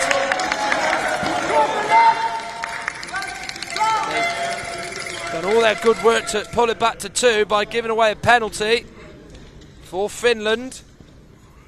They have a chance to make it 5-2. Minala's gone right over to the post on the near side, spinning. Saved, is it? Yes, by Tekin. Tipped onto the post as well. That's a phenomenal save. Minala, as we know, goes right to the very end on the near side or far side of the court when he has his throws. Tekin had to really dive to his left to stop that. did. Off the court it goes via the post. So it's not 5-2, it's still 4-2. We have seen some pretty good comebacks in this competition already, particularly in the men's. Great Britain, Egypt was good in the first round. Great Britain coming back from 3-0 down. We saw South Korea do it against Lithuania in the first phase. And also yesterday when Japan were 3-0 down to win 4-3 against Ukraine in the semi-final, which is the most dramatic we've seen in this tournament so far, these World Games. Turkey looking to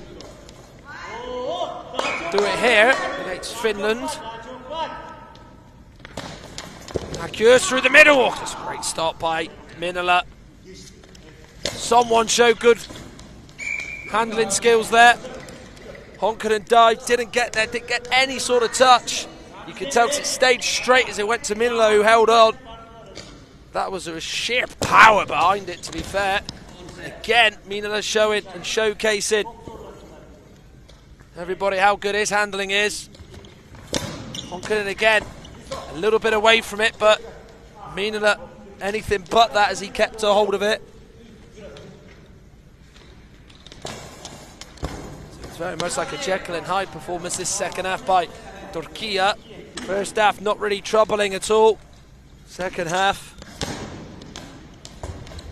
Finland have had to bring their A game defensively.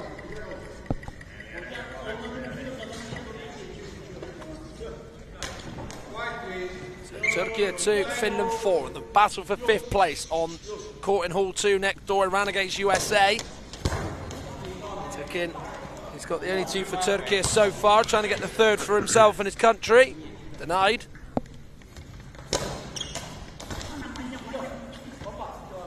Is denied by Alkan. Need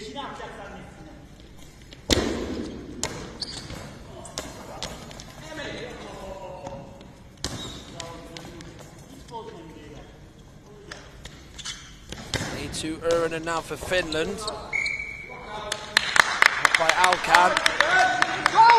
Certainly for Turkey, vast improvements everywhere you look on this court in this second half. Defensively, everything's away and away from the goal. They're timing their interceptions, and their shots have got more power, carrying a lot more weight on it and carrying a little bit more towards the goal as well. So had they not conceded the 4, it would have been a real better contest, but they've had to play catch up. Still not called up enough as Turkey plan a change.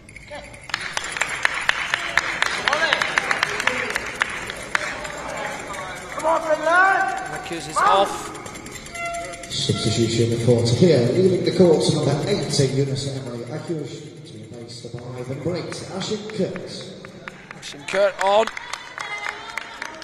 Just gets his eye shade. John Baspans, the official on the near side, is just checking, see if it's okay.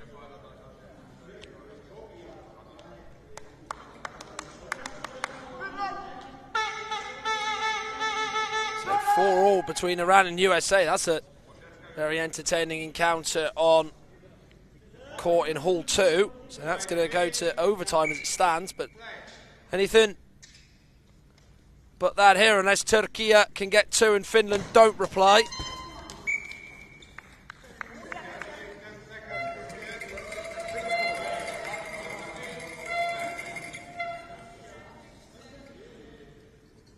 And uses his left arm to just guide himself across the post to go to the near side. Penalty for Finland.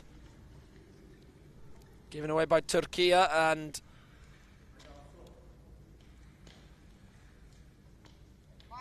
Nasim Kurt is for 5-2. And it's just. Did think Kurt was going to get the better of him there and keep it out, but it's just gone underneath the legs of him from Honkanen's effort. And in for 5-2. They can probably feel a little bit at ease now, can Finland, knowing they've just bagged the 5th to take their lead back up to 3.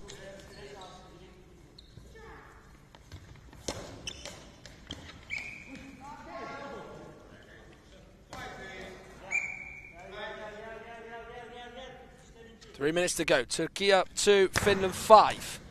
Kurt with the throw. Minula doesn't have to move, just apart from get his hands out. Basically just let it hit him, and he did that. He's had a real fabulous game as Erkki Minula, to be fair. Kurt's effort. Has a go. Their way through. Running right arm has seen the ball bounce off court.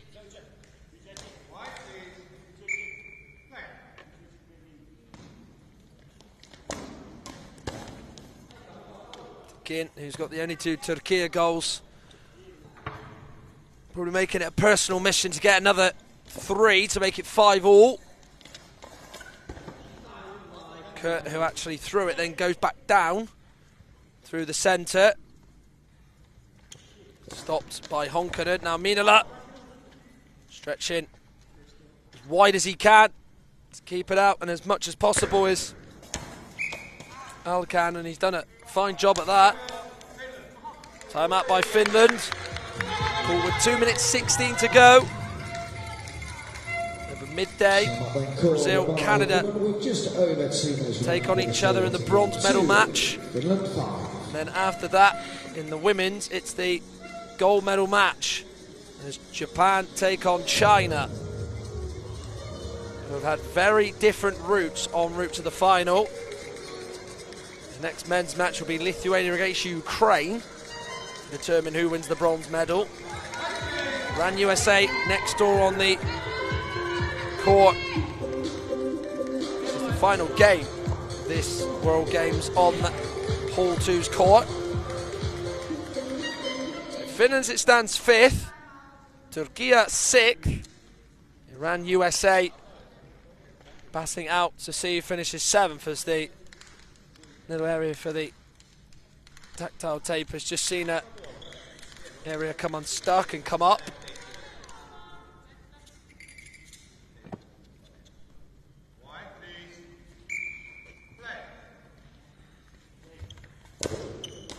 Minula right-handed. To beat Kurt on his near side, but Kurt says you're not going to do that easy. Through the middle, spin, rotation, throw. Minula dive to his right, but Honkanen says, I've got that. Pushes it to the side and off the court. Minula's turn. In his little area, and doesn't need to move on his line, is Team Kurt. So just under 2 minutes to go. Turkey 2, Finland 5. Ironen going for it. He's gone low. Just trying to see if there is going to be a Turkey player diving, which there was.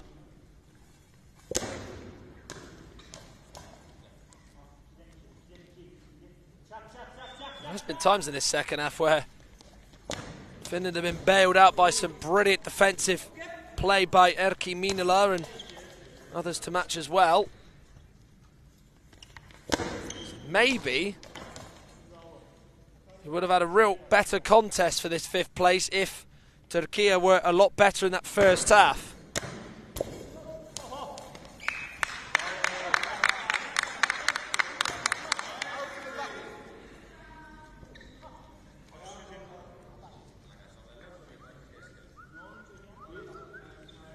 So the Turkey attempt is straightforward for Finland. Sim Kurt, the sub and number 8 for Turkey, is just having his right trainer done up. Of course, he's asked permission for that to happen. Gumar, the official on the near side, allowing that to take place. So last minute of this tournament for both Turkey and Finland.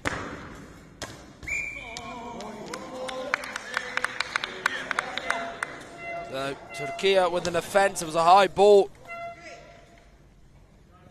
which was spotted. It ran, by the way, 6-4 up against USA, so they're going to get 7th. Mina to make this 6-2 then on this court. And does. And with 50.8 seconds left, that's the hat-trick secured. Got a wonderful style on his throws. He always seems to go low. It was helped in by Kurt. It was very unlucky, actually. That probably did deserve to be kept out, but it isn't. As it is now 6-2 to Finland.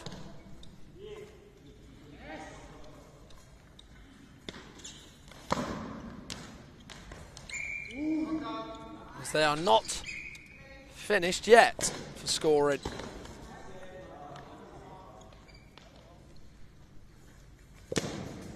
Certainly, you have to say, not a bad finish for Finland to finish 5th above USA, who, as we know, quite strong in the various competitions all across the sort of goalball circuit.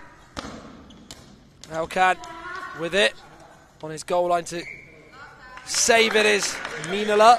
It goes off court.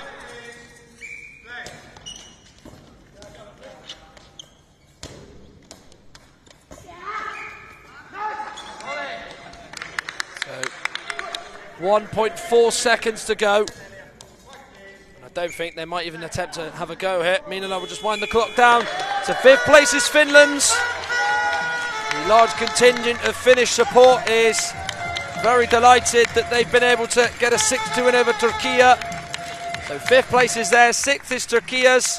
5th place has gone to the USA in the women's. They beat Israel 5-1. And next up on court at midday, so we're just under half an hour away from that. It is Brazil against Canada for the bronze medal. Bronze medal match between Lithuania and Ukraine comes after that. And then the final 2 matches are the gold medal matches. Japan-China women is scheduled for 2:30. Could be later if these 2 games overrun, or potentially. And then Korea-Japan is the last of them at 10-4 scheduled, but of course could be delayed, as I said, because of overtime and the possibility of penalties in the other games should that happen. But in game 97 on this court, and of the tournament overall, it has finished Finland 6, Turkey men 2. Finland claim 5th place.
2, Asunsu. Number 3, Ana Carolina Duarte Huascustado. Number 5, Moniza Placida Janina. Number 6, Katia Placida Pereira Silva. Number 7, Daniele Vilas Mongini. And number 8 is Jessica Gomez Portinho. Your coach for Brazil, Gabriel Duran Segueira. Your assistant coach, Esma Sampaio dos Santos. And your staff, Patrick Jimenez Batista. Your referees for this fixture, Ramuldas Viticus and Patrick Larson. And your 10 secretaries, Bas Sparks and Andrea Kumar Yonikantiene. Best of luck for this fixture to both teams and enjoy the game.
Welcome everybody. We're not far away now from finding out who's going to get the bronze medal as Brazil take on Canada to see who will be third in the women's division of the goalball tournament here at the World Games. We know that 7th is Great Britain after they beat Germany 7-2 earlier on in Hall 2's court. And earlier on we just saw USA win 5-1 against Israel, which means they're 5th, Israel is 6th. Whoever's going to win and be third is up for grabs now as Brazil take on Canada, and they know who is going to win will get the bronze medal. Well, the lineup then for this one for Canada. They have, for Brazil it's number 2, Ana Gabriele Brito Assunção. Number 3 is Ana Carolina Duarte Ruas Custodio. Number 5 is Moniza Aparecida de Lima. Katia Aparecida Ferreira Silva is number 6. Danielle Villas Longini, number 7. And Jessica Gomez Vitorino is number 8. Gabriel Goulart Siqueira is the head coach. Edmar Sampaio dos Santos is the assistant. Patrick de Menezes Batista is the other member of staff, as Brazil have a full 6-team squad to choose from. Same can't be said for Canada. Only 4 players for them to choose from. Whitney Bogart is number 3, Megan Mann number 4, Emma Reinke number 5, and Amy Burke is number 7. Trent Fairbrother is the head coach, Megan Butel is the assistant, Chloe Gagnon is the other member of staff. Well, on this court earlier on today we saw USA win 5-1 against Israel to claim 5th spot in the women's. We also saw Finland win 6-2 against Turkey to claim 5th in the men's. As now we're up to the next 2 games on this court being the bronze medal matches. Brazil, Canada in the women's first, followed by Lithuania and Ukraine in the men's. And then we go on to the 2 big games, the showpiece ones.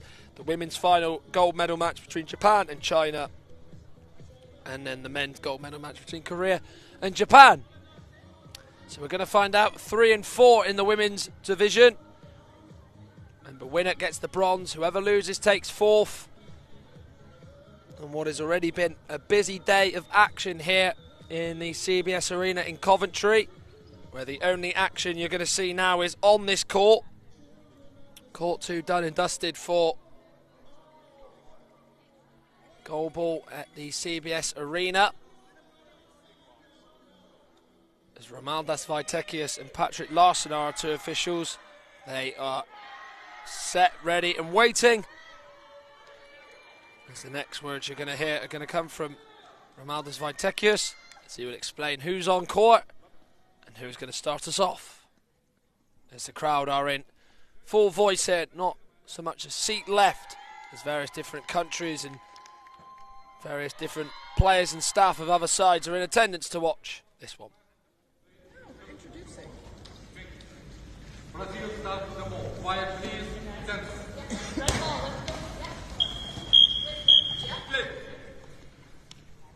So it will be Brazil who will have the first attempt.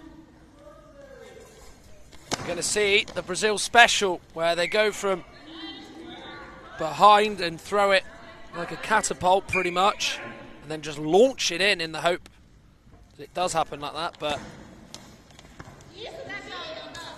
on that occasion from Ana Custodio, it didn't go out that way, pan out the way she wanted.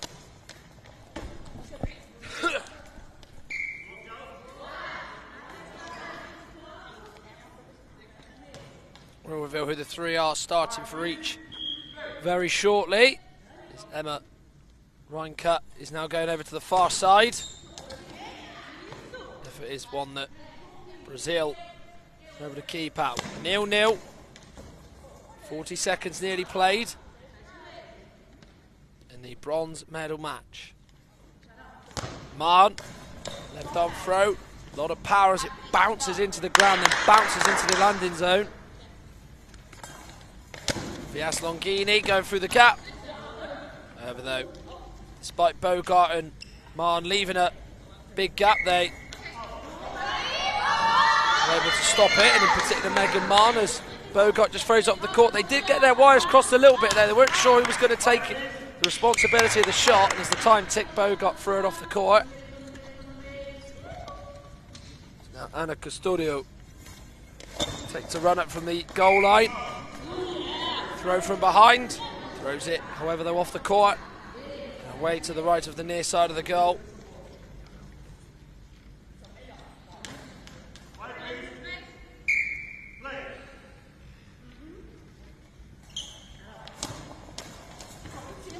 attempt with Mahn, spilt by Sun Chao. She dives on the ball again though, she just plays it to Custodio. He then sees the effort kept up by Bogart.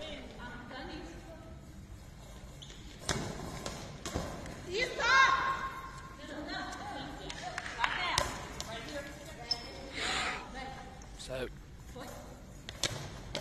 yes, Longini will go again. Bogart once again in the way. Canada 0, Brazil 0. Mahn looking for the corner. Held by VS Longini, who was stretching. Good job of that as well, as we've now got into the afternoon here on the final day of action here at these World Games.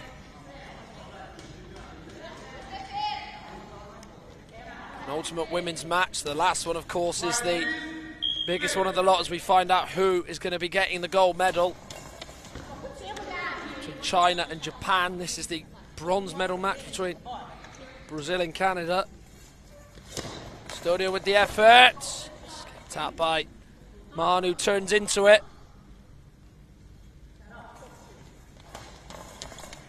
Throw by Mahn is once more stopped by Brazil and VS Longini. Mahn certainly is showing no sign of slowing down in terms of stopping the Brazil chances reaching the goal.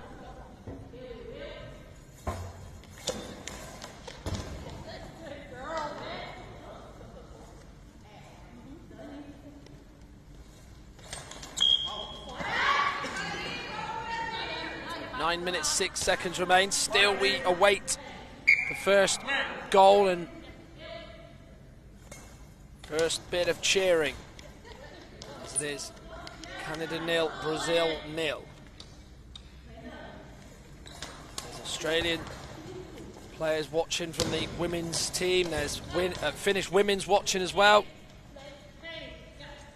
Hüseyin Alkan, the Turkey players, even taking a seat to watch. Some different nations in attendance for this bronze medal women's match between Brazil and Canada. Just below us from our camera position. Yes, Longini trying to go through the gap, see if Bogart had it open on her right side. She didn't. Kept out well.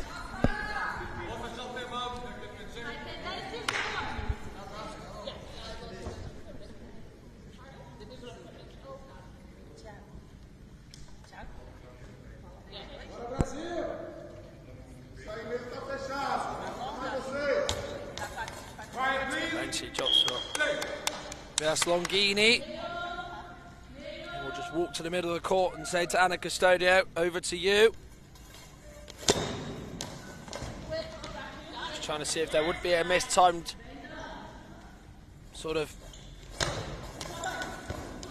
dive to help her on its way in from Custodio's effort, but far from it as Bogart keeps it out.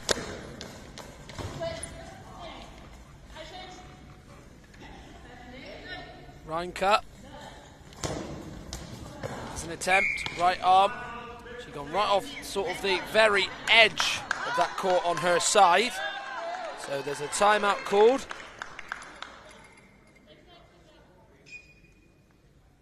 Not a full one, so the coach for Brazil won't go on. He will just speak to his players.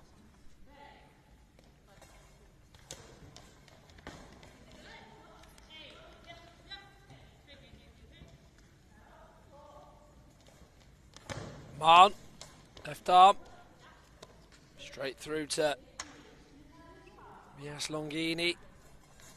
There's that throw again from Custodio, which Bogart is able to read and know what's going on.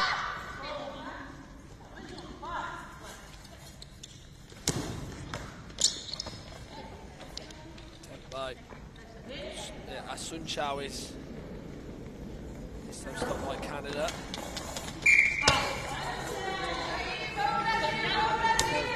I don't really see what being scored at the moment. Good change now with Vias Longini. Really moving around. It's just straightforward for the defensive teams to get rid of and get clear.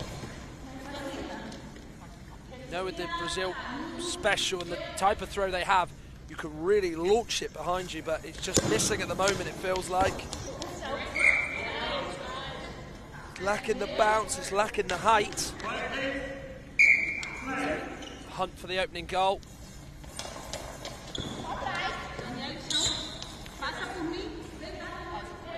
Ranka came into the centre and had her effort stopped.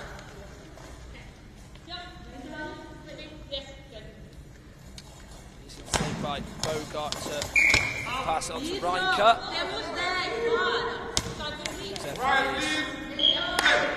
Wide.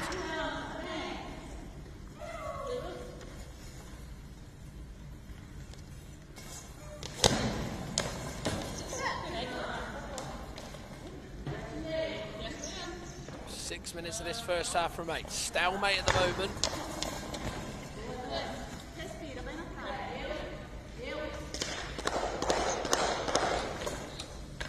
Warming it up for Vias Longini is Sun Chao. She just taps away at her thighs.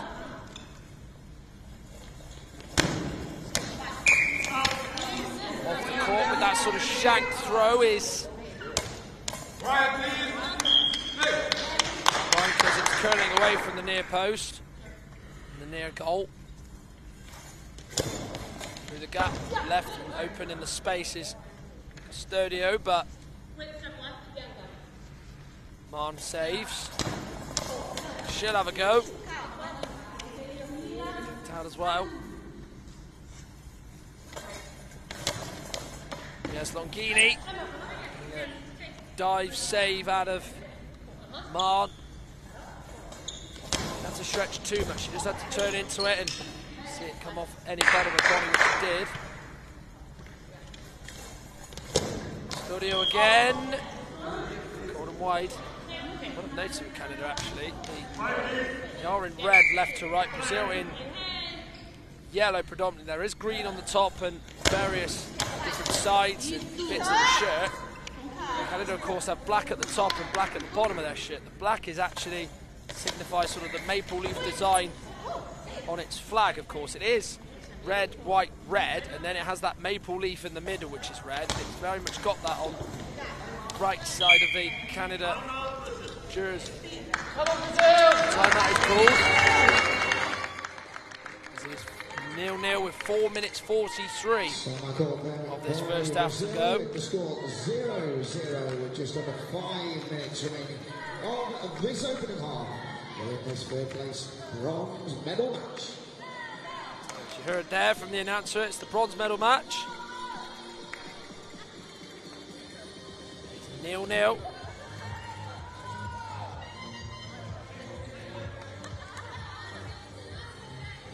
Remember earlier on today, USA beat Israel 5-1 in the women's to claim 5th. Great Britain was 7th, winning 7-2 against Germany, and in the men's, Finland beat Turkey 5-2 to claim 5th, and Iran beat USA 7-6 to take 7th. Different nations are in support. There's Finland, there's Australia, there's Greek players, both men and women, who are watching this. So they certainly want to watch and listen to the last stages of the tournament as we see who gets and finishes where out of the top 8. We know 5th to 8th. We still don't know 1st to 4th. So yes, Longini is unable to find a way through. Canada change.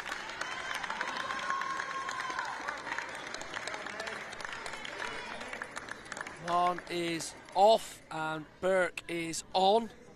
Substitution for Canada, leaving the court. Maybe this does feel like a bit more of an attacking change. Number 7, Amy Burke. Yes, Amy Burke is ready and waiting to come on. She has shown throughout this tournament that she can have a real sort of demonic shot on her.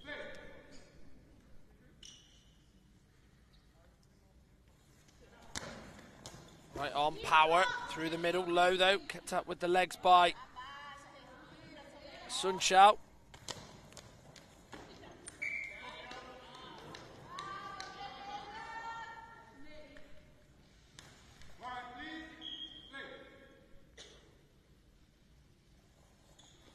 So the first half of this bronze medal match, Canada 0, Brazil 0.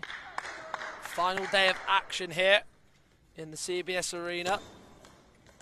Custodio's effort spilled by Bogart to her left, but it's played straight into the hands pretty much of Reinke.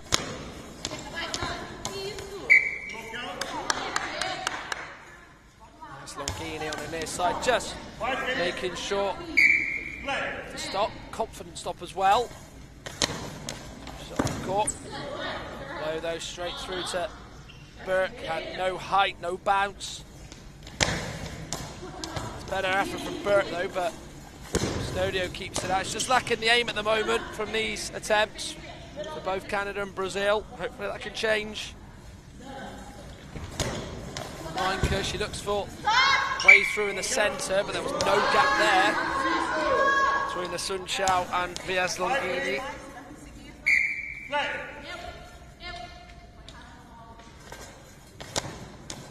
We'll have a go here. Up by Bogart, who has no way through.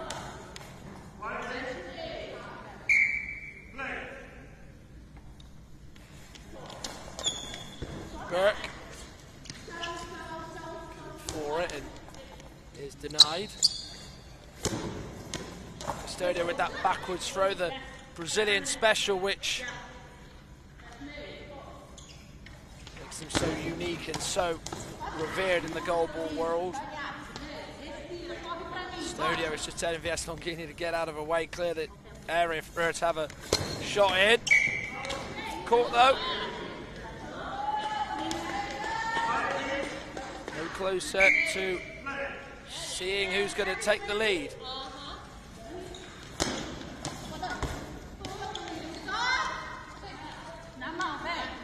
Xiao will give it to Vias Longini. She hasn't got long to get her shot away. 10-second clock running.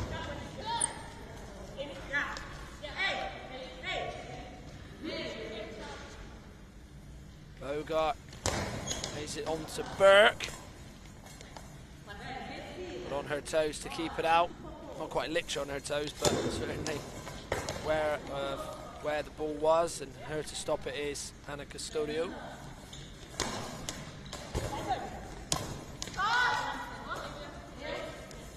Vias Longini will look to try and put Brazil in front so close to the end of the first half. Burke keeps it out. Can't really read into too much of this first half where it's very even in all aspects. Burke with the throw, nice spin. She went real low trying to get it and curl it away, but just missing at the moment for both. Custodio's effort is saved well by Reinke. Bouncing effort which Vias Longini times well to just turn into it and see it come off her. Good block. She now have the next shot. Bogart keeps out. Sprints all the way back to Burke.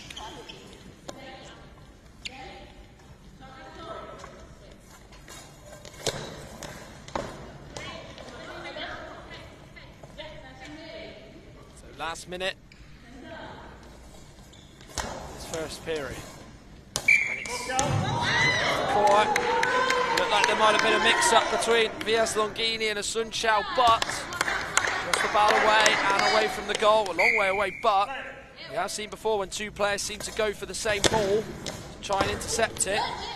It's led to disaster and led to the opposition taking the lead. Reinke doesn't have her attempt go all the way in. Custodio low. Stomach of Bogart, sprinting back to give it to Burke. Try and get a shot away just to hope to score.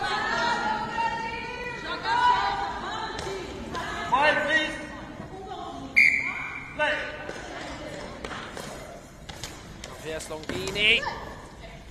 Also denied by Bogart. Last 10 seconds. Reinke. Tapped by Sunchow. Last chance will go with Anna Custodio. I don't think it's going to stand anyway. As it sounds, it's saved by well. Game so far on court for the bronze medal.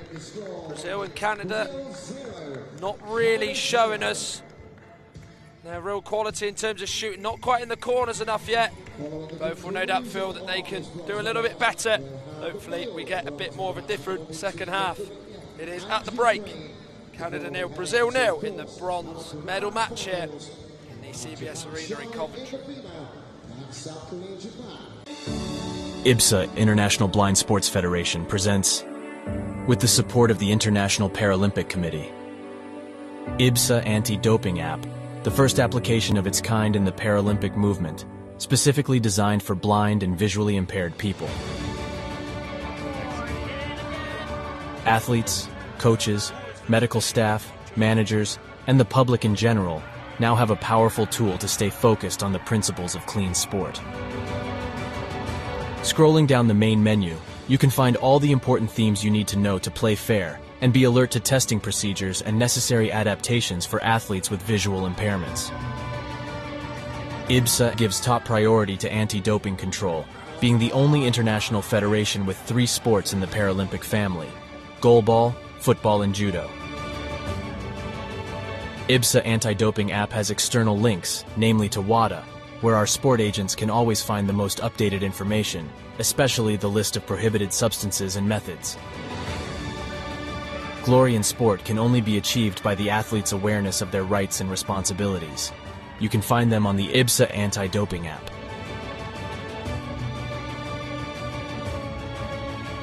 IBSA is continuously promoting anti-doping education to all its affiliate athletes and sport agents, not only about the consequences of the use of doping and the risk of using supplements. IBSA believes that education is the major tool to fight doping in sport. Informed athletes can make better decisions. Download the app now at the usual operating system stores. And ladies and gentlemen, we have seen history being made today. Such a great team at these championships.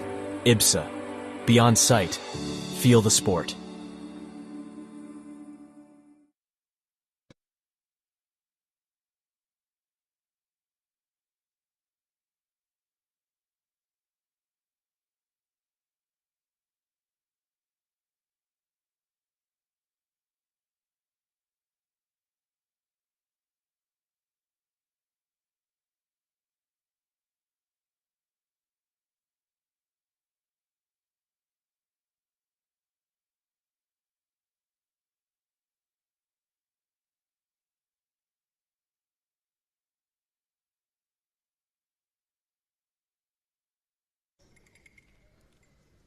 So Brazil left, Canada right, Brazil in yellow, Canada in red.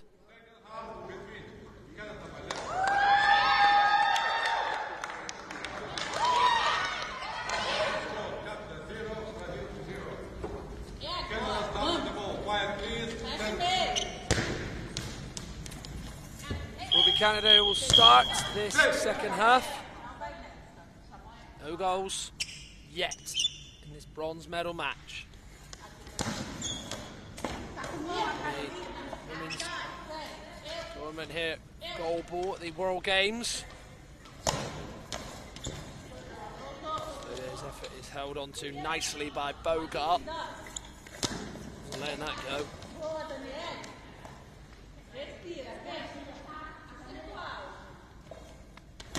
Yes, Longini. Has also had her effort.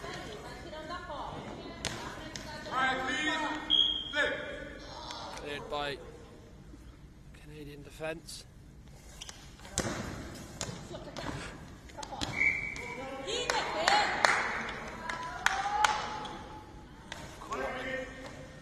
Now with Custodio.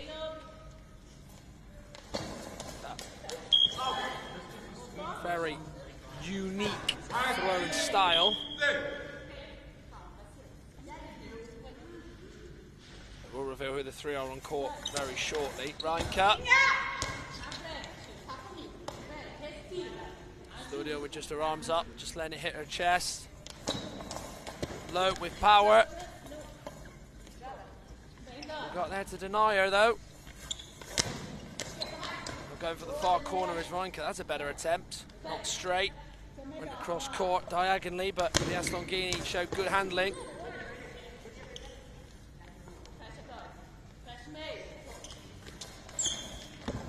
There's Burke. Custodio gets up, gets the shot away pretty quickly. Bogart passing it on to Reinke now. Sunchal, Custodio, Longini for Brazil. The three on the court for them. Bogart, Reinke, Burke on Canada. Rand started, but she was replaced by Burke during that first half. Custodio. No closer to the country in front in this bronze medal match. Brazil denied a place in the final by Japan, who won yesterday. 3-2 on a sudden death on penalties, and Canada were beaten 6-1 by China. China-Japan competing for the gold medal match. 2:30 scheduled for, so just over 2 hours time. Could be a later start because of the ability and potential eventuality of overtime and possibly penalties. Vias Longini has just a ice chase checked by Romualdas Vaitekius.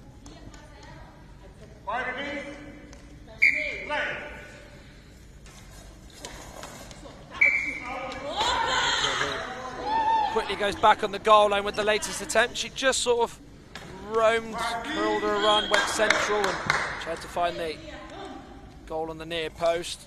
Custodio is, but no luck at all. No luck for anyone in this game at the moment.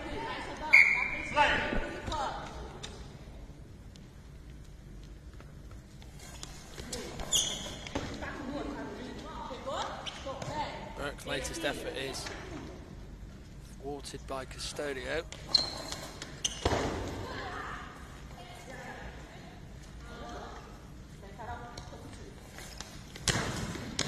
Over to Burke. She can't score. Could a Sunchal do so? First shot she's had in the second half, but held on to by Amy Burke. Reinke. It's even saved by Vias Longini.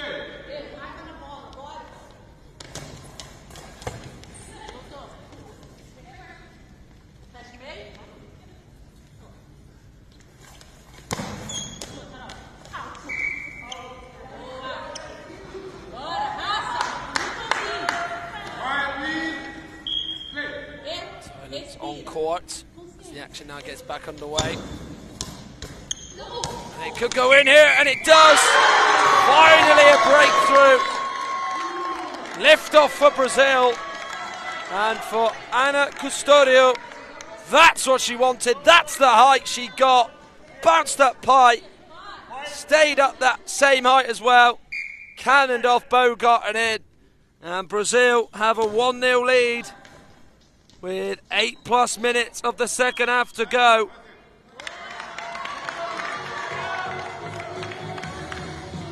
Well, she went centrally. Again, you saw the technique of going with her back to goal.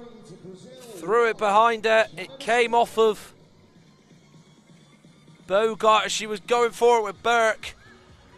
When both go for it, sometimes the deflection will definitely take it in because that takes that space away. Which, of course, Burke left because she was trying to block it. But Brazil have finally gone in front. And it's Ana Custodio who's got it. There's now... the pressure is now really on Canada to try and get an equaliser here.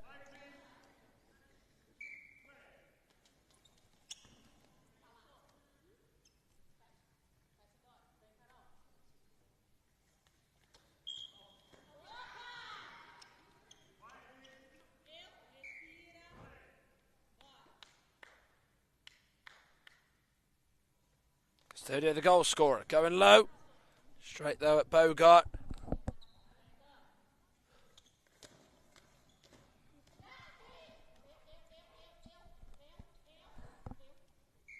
And a Sun Chao who kept it out. Didn't want to play it to Villas Longini or Custodio, so just threw it off the court. Aparecida de Lima, Aparecida Ferreira Silva, and Gomez Vitorino, the three on the bench for Brazil.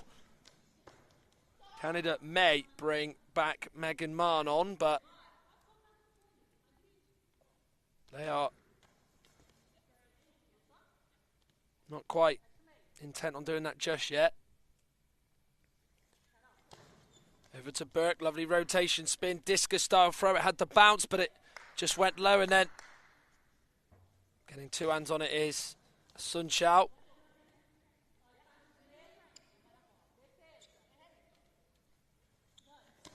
Now Reinke, scooped away. Villas Longini and Sun Chao both going for it.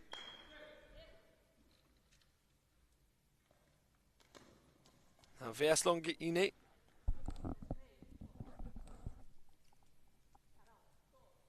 No way through. Not many attempts in this game have gone into the corners. It's been a day and a game so far dominated by the centres. As Sun Chao gives it to Custodio, it throws it off the court. Of course, they need to have a good sort of 6-7 seconds to the Brazilian players to really get that technique right and get that shot away. She had half that time, it felt like, so she just felt, I'm not going to make anything troublesome with this throw, so I'll just throw it off the court. Yes, Longini from behind right on the goal line, but kept out to her right by Amy Burke.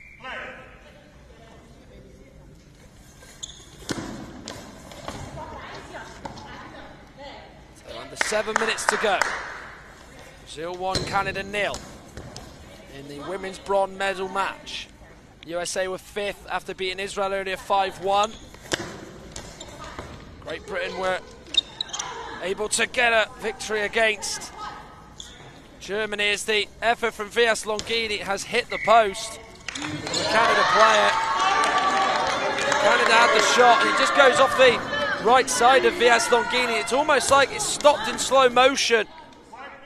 As that ball just hit the base of the bottom end of the post. Nearly saw Canada level. Long ball. Brazil with a chance to go 2-0 up. Not ideal for Canada, that.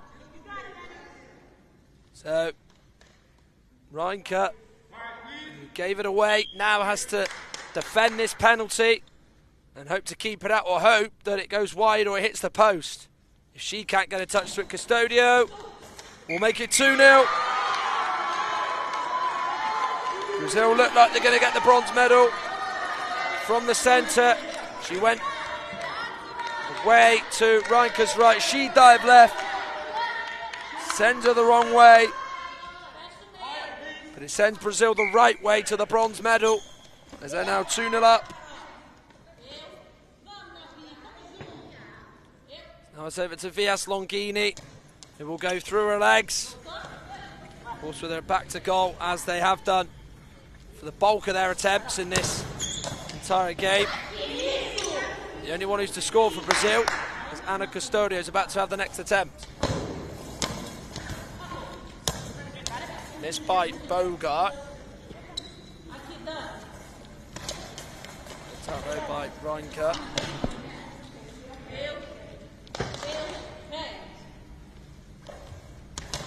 There's Longini going through. Kept up by Reinke in the nick of time. It came off of Bogart, and Reinke looked like it might have just slipped out of her hands, but she did really well to keep hold of it. She then uses her right side to clear it over to that side. Canada are able to not see it go past their other two defenders in Bogart and Birkin, in for 3-0. So 5.5 minutes to go. Brazil 2, Canada 0. Both goals come in this second period by just one player, and that is Ana Gabriele Brito Assunção. We know who's 5th to 8th in the women's draw. USA 5, Israel 1. First game on this court this morning. If you watched Great Britain against Germany, you would have known that Great Britain would have won 7-2, so they finished 7th. Germany at 8th, Israel 6th, and in the men's, Turkey at 2, Finland 5, Finland 5th, Turkey 6th. Iran won 7-6 against USA, which means they're 7th, USA are 8th. Lithuania, Ukraine in the bronze medal match, by the way, is next after this one between Brazil and Canada. And the way we go with Reinkat, Sun Chao and Vias Longini diving, but it is a Sun Chao that puts the ball into touch. Vias Longini is not able to get away through.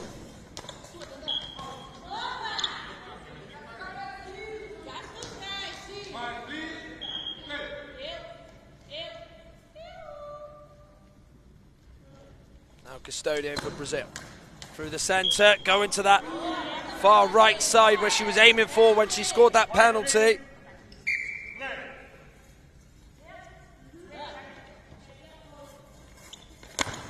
Reinke's attempt, kept up by Vias Longini. Now it's going to be Brazil's go. Try and get the third goal. Vias Longini is denied.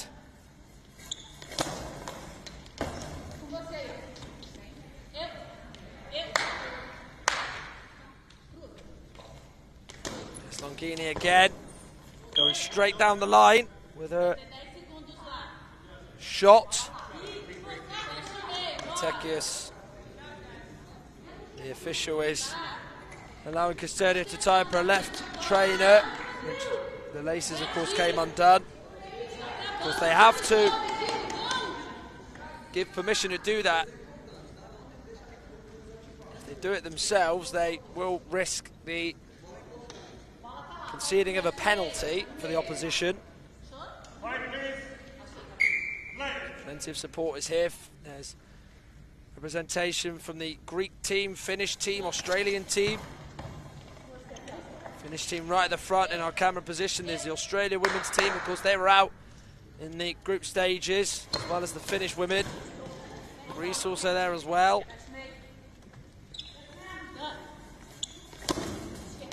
Attempt by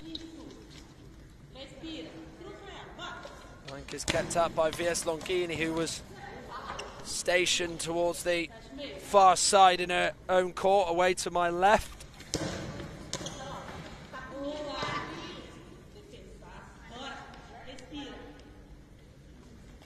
Custodio with the goal.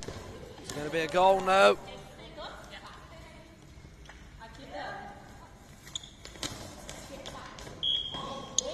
Wide, seen wide as well. Heard wide by Vias Longini. Still no Brazil changes, by the way. So into the final 3.5 minutes of this game and of both these two nations' World Games tournament.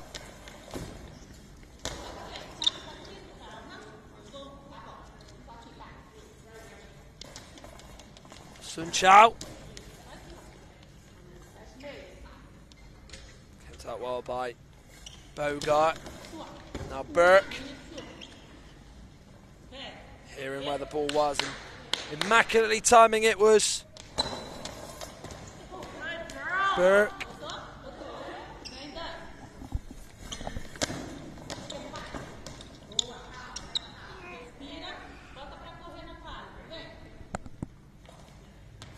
Vias Longini from behind, but right on the centre to keep it out and hold on to it.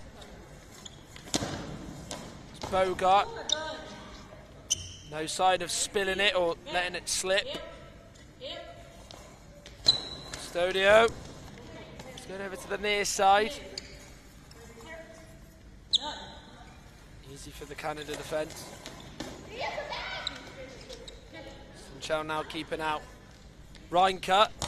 Discus style throw. That's got bounce on it, but it's low. Pretty ordinary in terms of defending for Bogart. Well, timeout called, 2 minutes 11 seconds to go. Just over 2 minutes remaining in this this fixture. The score still remains Brazil 2, Canada 0. Brazil on course for the bronze medal, so close they were to the final. It was Japan that would deny them that chance of a gold medal. They beat them on penalties yesterday, 3-2 in sudden death. Women's final is going to be, of course, between China and Japan.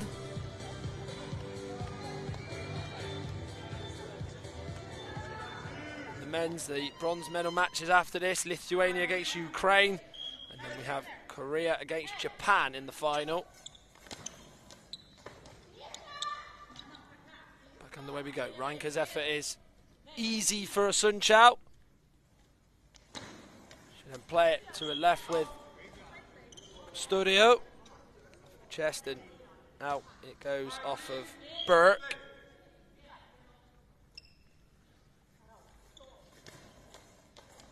If Canada were to score now, this would set up a very tense finish. If Brazil were to do it, that would secure the bronze medal for them.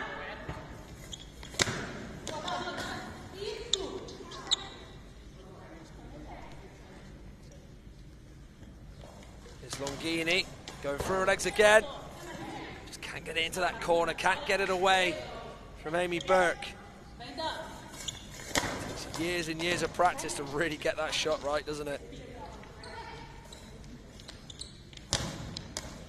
Sergio has scored a penalty, the second one she did, and then the first one was via 2 deflections. Helped it on its way in into the centre of the goal. So last minute now. Sergio with the bouncing effort, trying to make it very difficult for Bogart, but the difficulty level on that was pretty amateurish in terms of the save, rather than sort of expert difficulty. The timeout's called.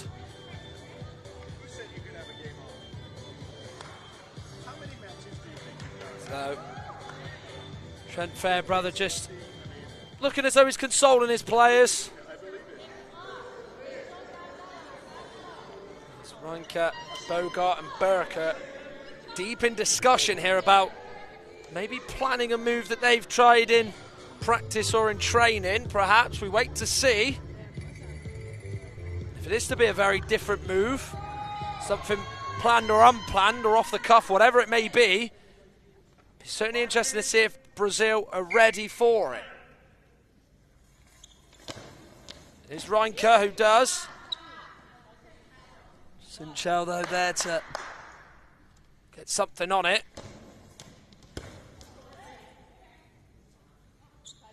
Goes off Bogart, it's just going to trickle off the court.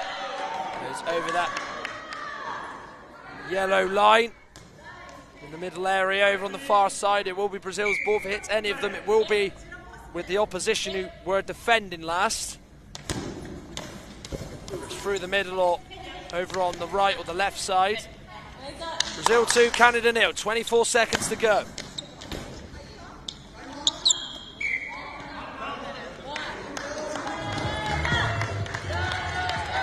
Canada, Brazil's coaching staff come onto the court. Timeout called.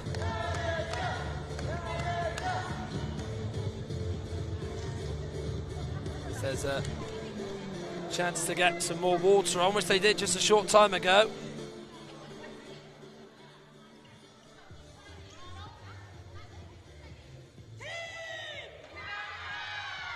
Custodio, the number 3 for Brazil, or Carroll on the top of her shirt in blue.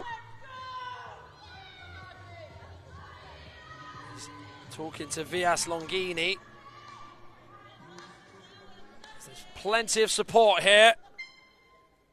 Greek team are here, the Australian team are here, as well as the Finnish women's teams.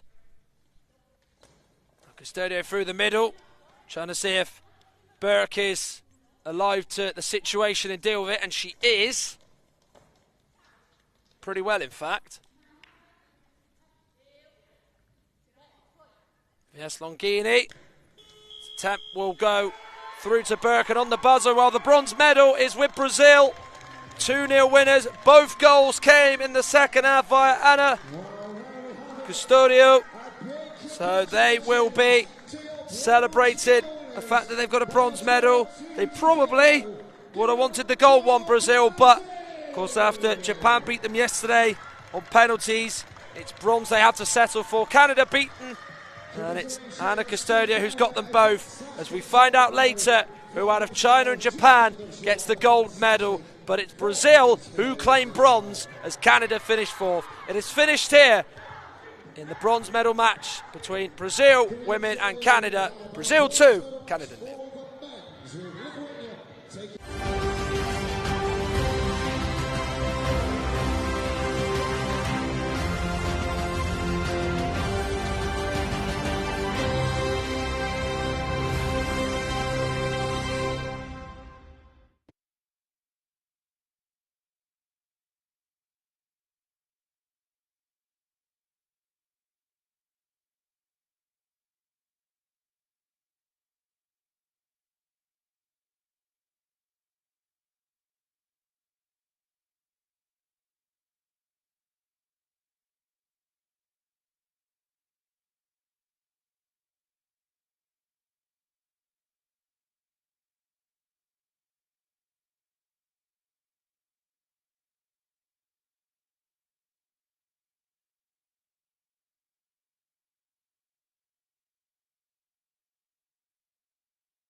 Your assistant coach, Anton Dubrovin. And your side, Victoria Posuelo. Now time for your Lithuanian inside. Number 1, Vilius Montevidas. Number 2, Arturas Jonikaitis. Number 3, Justas Pajarowskis. Number 7, Yavrik Pavloviarek. Number 5, Matas Bojowskis. And number 9, Duajas Ashmias. Your coach for Lithuania, Klaidas Janeka. Your assistant coach, Olimas Sidulis. And your staff, Artyom Alexeyev. Your referees for this game, Janice Dawson and Kazuto Ono. And your 10-second timers, Robert Avery and Raquel Awado. Best of luck for this fixture and enjoy the game.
Welcome along, everybody.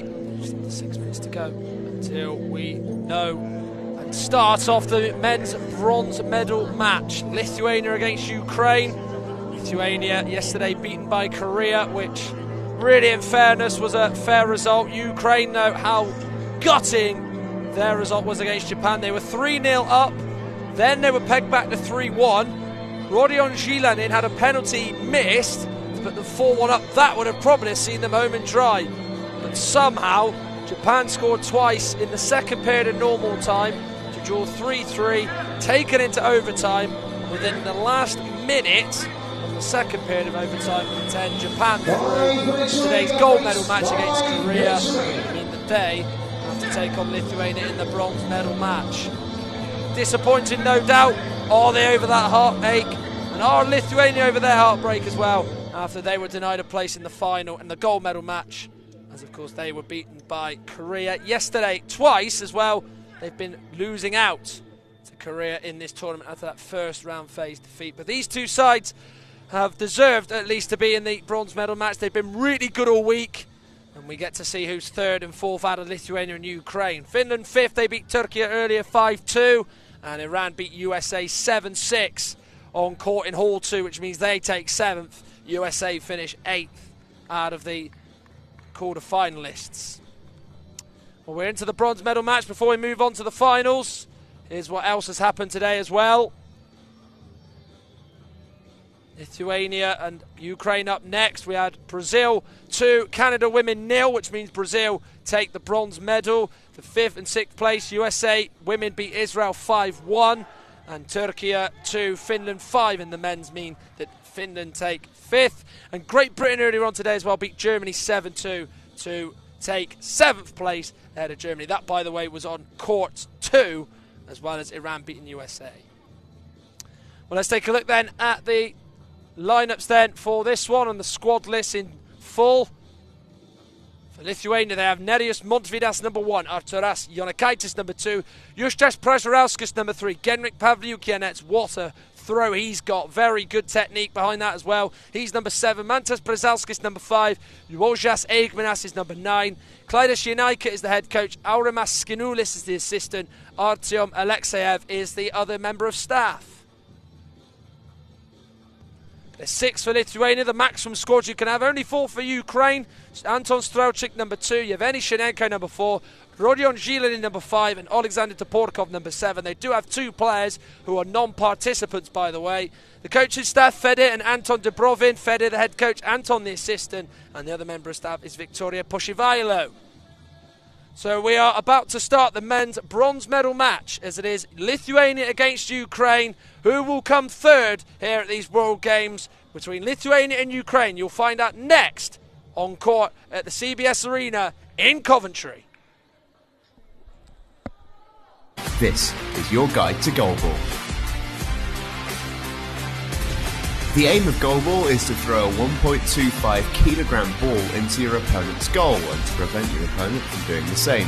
At the end of the match, the team with the most goals wins. It's a simple premise, but there's so much that adds layers of intrigue. At official competitions like the Paralympic Games, goalball can be played by athletes who are blind or partially sighted. All players must wear eye shades to even the competition. Players have some audio and tactile cues to help them locate the ball and their surroundings. The lines on the court are slightly raised so players can feel where they are on the court. Added to that, the 1.25 kilogram ball has bells within it to help players locate its position. That's right, by the way, 1.25 kilograms. Goalball is played on a court of 18 by 9 metres, and the goals themselves are the full 9 metre width of the court. In teams of 3, players take turns to attack and defend depending on possession of the ball. It requires great toughness and durability as the game is played on a hard court with limited protection, and the only way to stop the ball going in is to block it, sometimes by hurling yourself across the hard court to make spectacular saves. In attack, different throwing techniques are used to generate power and accuracy and to try and dupe the opponent. The most common is the discus throw, where players spin and release akin to a discus thrower. A popular move, coined the Brazilian special, involves powering the ball backwards through your own legs. Players aren't unlimited in their options though. Among the rules is a requirement for the ball to touch the floor in both your own and your opponent's half, much like a ping pong serve, to be a legal throw. At the Paralympics, throws have been measured at over 60 kilometers an hour, as the best players in the world look to fire their way to glory. The USA are the most successful country at the Paralympics, with both their men's and women's teams winning a combined 13 medals over the years. Their women's team have also got the most World Championships podiums. In the men's, the USA are also the most decorated with 5 Paralympic medals, closely followed by Lithuania with 4. Goalball is played all around the world at the highest level at world and regional championships in Europe, Africa, the Americas and Asia and Oceania, as well as lots of smaller competitions. So what are you waiting for? Check Goalball out now.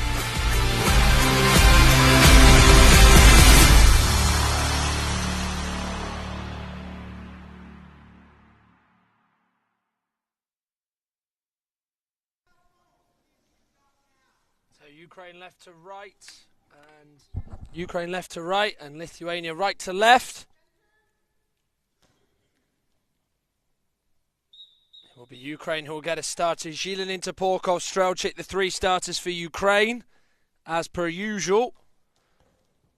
Zhilin's effort is kept up well by Brzezowskis, who is on court alongside Przerauskas and Pavlyukinets, number 3 on at one time. So the usual starters for both. Strelchik's effort is held on to comfortably by Brzezowskis. Now Pavlyukinets, he's got that throw, he just kind of moves it above his head, then drops it down and throws it with enormous power and pace. First attempt he's had is kept up by Strelchik. Following Ukraine attempt blocked by Brzezowskis and gone over to Ukraine's side of the court, so they'll have the next throw. Zhilin's effort low, stayed low as it's hit off Brzezowskis.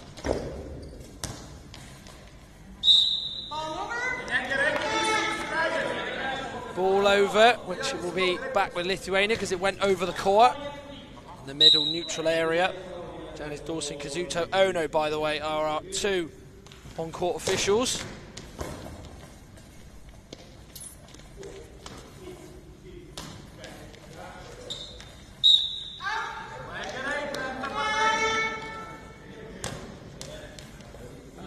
Ukraine avoiding the 10-second penalty, so they just threw it off the court rather than trying to take a shot or be done on that rule, so avoided that by just throwing it off the court, which you've been keeping a close eye on throughout the week will understand why they do that, and it's quite a common thing to see in various matches. Pavlyukinets is denied by Strelchik, the Brazilian women's team who just clinched bronze against Canada. They're in attendance watching on. They get to see who wins bronze in the men's between Ukraine and Lithuania. Coming in from the far side between Strelchik and Porkov, denied though. Pavlyukinets also is as well, yet to really get started. I think he's just warming up, just easing himself in. Henrik Pavlyukinets.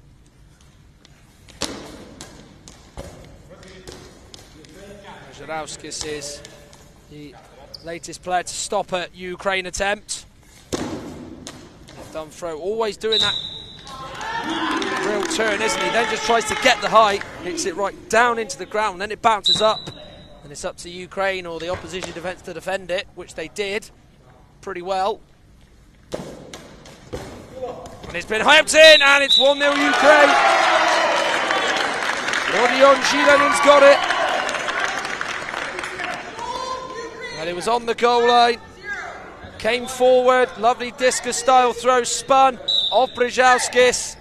It took a touch off Pavlyukinets as well. And in this bronze medal match, it is Ukraine in front. Made by a goal to nil against Lithuania.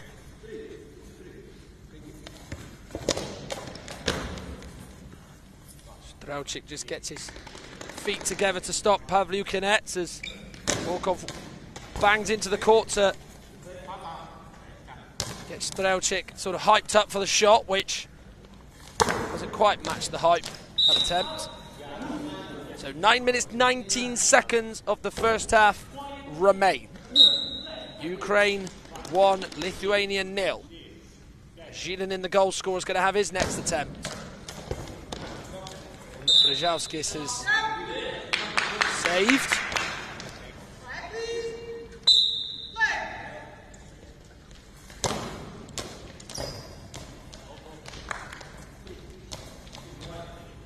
Porkov just clipping it into Strelczyk.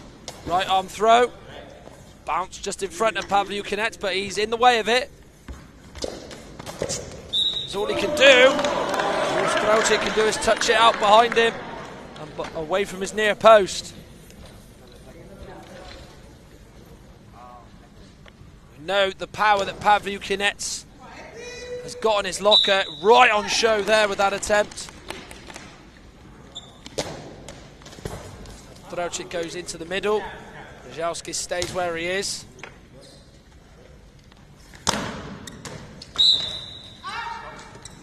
They do play very deep towards their own back goal line, do Lithuania. Ukraine slightly forward, a little bit more than what it feels like in Lithuania, who are a long way back.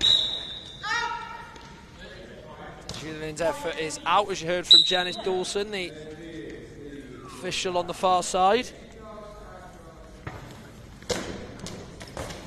Pavlyukinets just moving over to the far side, taking the effort with the Lithuania bench staring right at him on his right side. Brzezialskis clears Zilin's effort off court.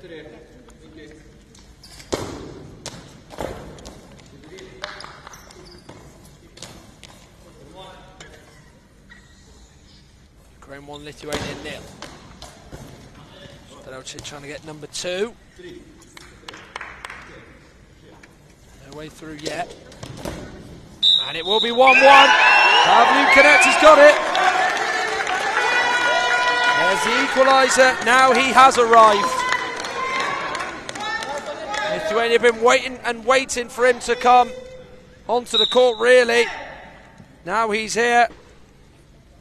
Hopefully he can get a few more as Lithuania hunt and chase down the bronze medal against Ukraine. And they've replied back to Ukraine scoring first with Rodion Zilin. Porkov with the effort, it bounces. There was a shout of a high ball was there from the Lithuanian bench. Officials have said that was a perfectly fine shot. Pavlyukinets went low as Porkov has kept it out. And it's now 2-1. Strelczyk's effort, clean, and cuts right past and through Pavlyukinets. He turned and spun Pavlyukinets. It just bounces up and over him. Clever finish. Strelczyk puts Ukraine back in the lead.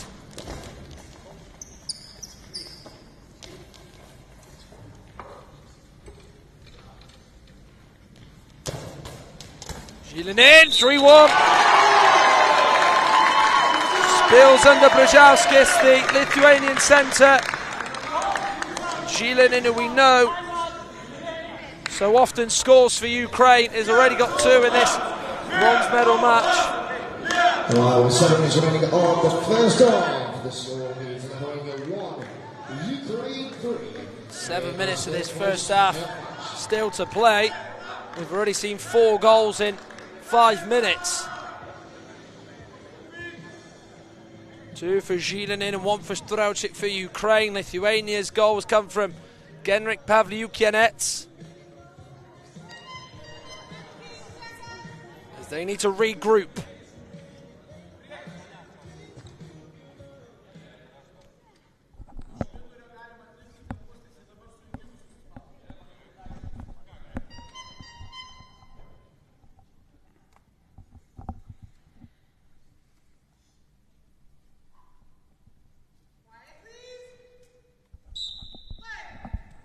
Pavlyukinets throws it directly at Zilin, knows it just comes off him, he'll just happily. No, it's gone off the court and not in the back of the net.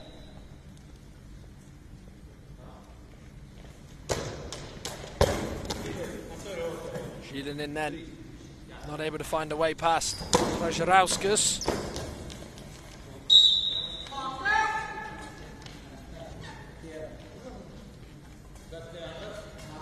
6 minutes 43 seconds to play. Ukraine 3, Lithuania 1.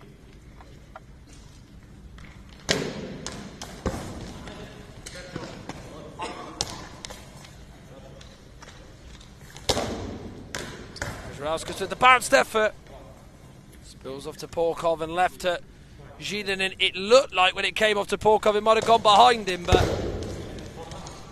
she went away to the left side of him.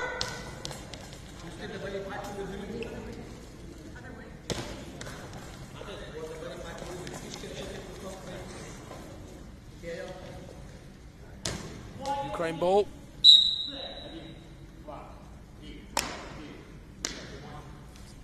It goes again. Przeżerauskas powering it.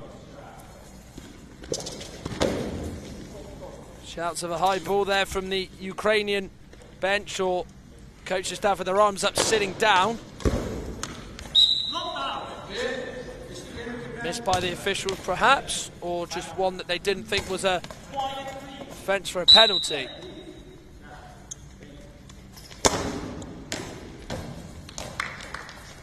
But coaching staff, when the action is underway, they cannot speak unless they ask to give instructions or get a timeout that they want at their request. So any appeals that they feel are missed by the officials, they have to keep it to themselves. Zilinin. Low and saved well by Przeżerauskas. Pavliukenets, who seems to be the only Ukraine player with a real sort of eye goal at the moment.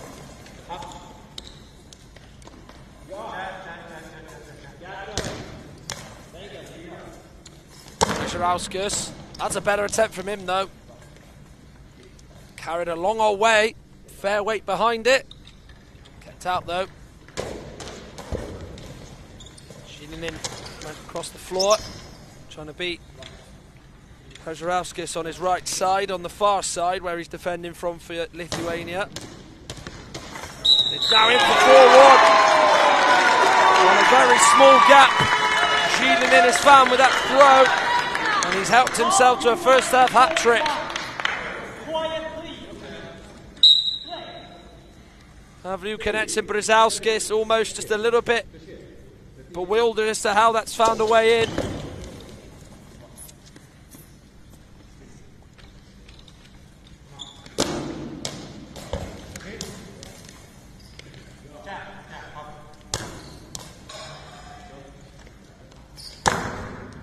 Przeżerauskas with the attempt, again though straight at Ukraine defence, this time to Porkov. Timeout called.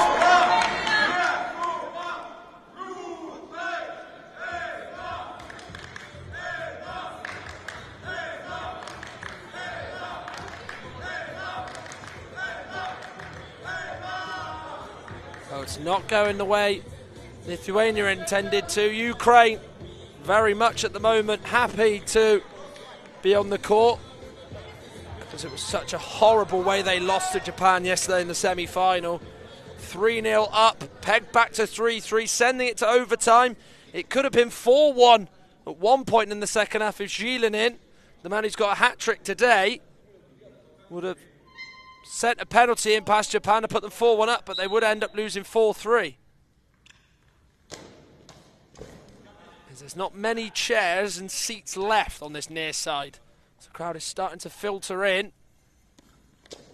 Because next up is the finals. First it's the women's between Japan and China, and then Korea against Japan. In the men's, Strelčík's effort. Saved by Przeżerauskas and off the court. Lithuania ball.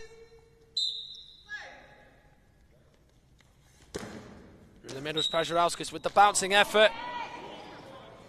High ball spotted and noticed by the officials. So it's a Ukraine penalty. Zhilinin, who took the last one in a semi-final against Japan, as I mentioned just a few moments ago, missed it. Won't miss this time. So Ukraine building a big, strong lead. And Rodion Zhilinin has now got 4 of their 5. Fine Fettel this afternoon is the Ukraine number 5. It really is a case at the moment of what might have been and how we would have loved to have scored a penalty to have took them to the gold medal match rather than scored one in that bronze medal match. But hey-ho, such is life, and helping its country as it stands on their way to 3rd place here at these World Games in Birmingham, or Goalball in particular, Coventry's CBS Arena.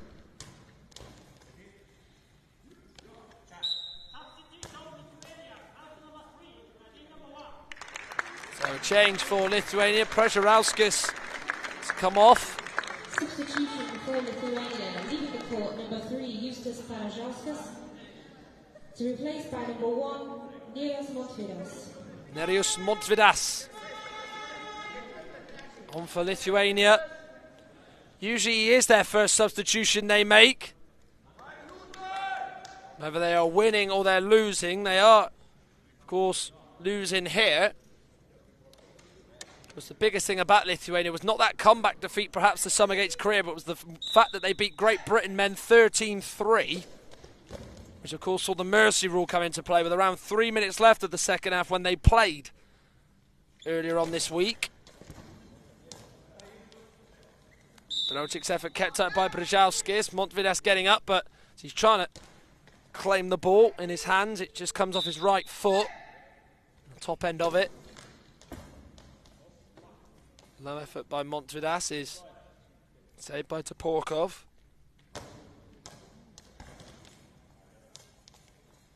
Attempt by Zhilinin. Straight at Przerauskas. And then wide and out by Nerijus Montvidas.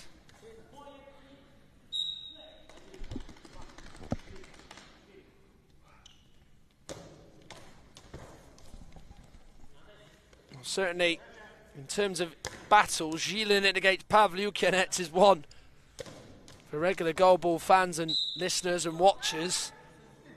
Certainly one that gets the pulses racing and the lips licked.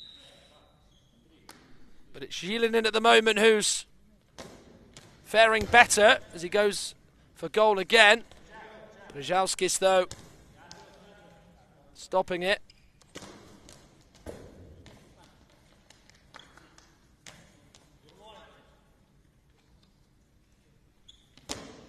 Strauchik won't see a little knock from behind from Pavlyukinets in, but instead see Pavlyukinets hold it. And the next shot is off the court. 2 minutes 15 seconds then of this bronze medal match between Ukraine men and Lithuania men. Ukraine 5, Lithuania 1. Remember, Lithuania beaten by Korea in the semi-finals. Ukraine beaten by Japan yesterday.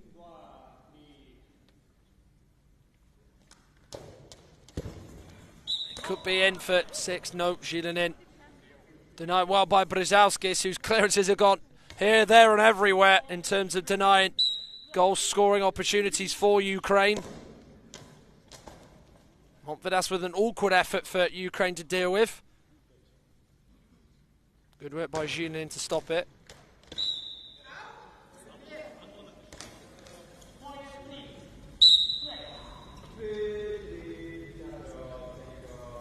Pavlyukinets on his own goal line will take a couple of steps forward and fire, but it will be low and into Toporkov.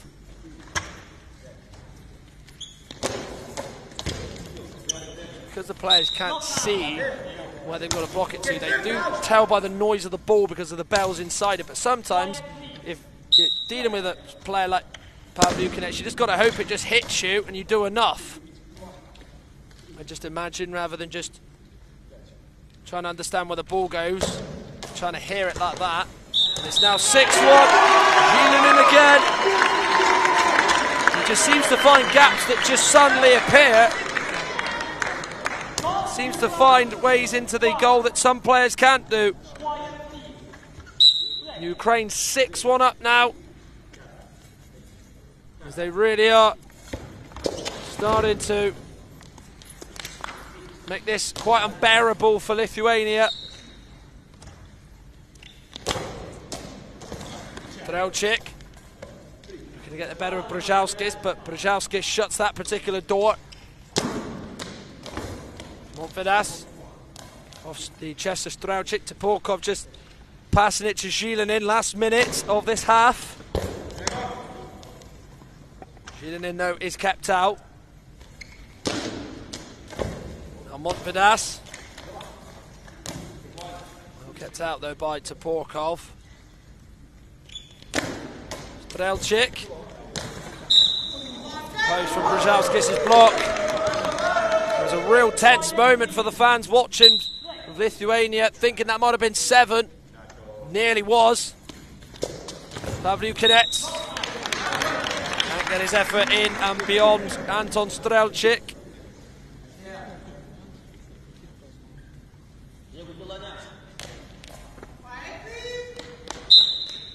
.4 seconds remain as we get back underway. Zhilinin, the throw. Brzezowskis clearing it off the side of Pavlyukinets, stays out though. Pavlyukinets then sees an attempt go into Zhilinin. Montvidas held on too well by Toporkov, who is going to see this out, and it will be 6-1 at the break. Well, Rodion Zhilinin, who so often on his own carries Ukraine in terms of the attacking threat, has done so here. 5 of the goals have been scored by him, of Ukraine's 6. He scored all types of them. Yes, he's had help along the way with some blocks from various Lithuanian defenders, but some of the finishes have been pretty outstanding. He's found gaps appearing and just opening up as the ball is travelling towards the opposition defence. Strelczyk has helped himself to 1 as well. But in a particular battle which many were looking forward to, Zhilinin against Pavlyukinets, there's only one winner at the moment, as Zhilinin has been so much superior over Pavlyukinets. Zhilinin has got 5, Pavlyukinets just 1. It's certainly working, as Ukraine really are far and away the best side at the moment in this bronze medal match. Half time, Ukraine 6, Lithuania 1. IBSA, International Blind Sports Federation, presents, with the support of the International Paralympic Committee, IBSA Anti-Doping App, the first application of its kind in the Paralympic movement, specifically designed for blind and visually impaired people. Athletes, coaches, medical staff, managers, and the public in general now have a powerful tool to stay focused on the principles of clean sport. Scrolling down the main menu, you can find all the important themes you need to know to play fair and be alert to testing procedures and necessary adaptations for athletes with visual impairments. IBSA gives top priority to anti-doping control, being the only international federation with 3 sports in the Paralympic family: goalball, football, and judo. IBSA Anti-Doping App has external links, namely to WADA, where our sport agents can always find the most updated information, especially the list of prohibited substances and methods. Glory in sport can only be achieved by the athlete's awareness of their rights and responsibilities. You can find them on the IBSA Anti-Doping App.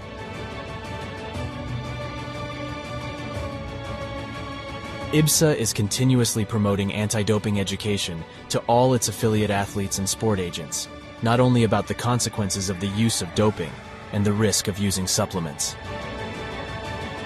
IBSA believes that education is the major tool to fight doping in sport. Informed athletes can make better decisions. Download the app now at the usual operating system stores. And ladies and gentlemen, we have seen history being made today. Such a great team at these championships. IBSA. Beyond sight. Feel the sport.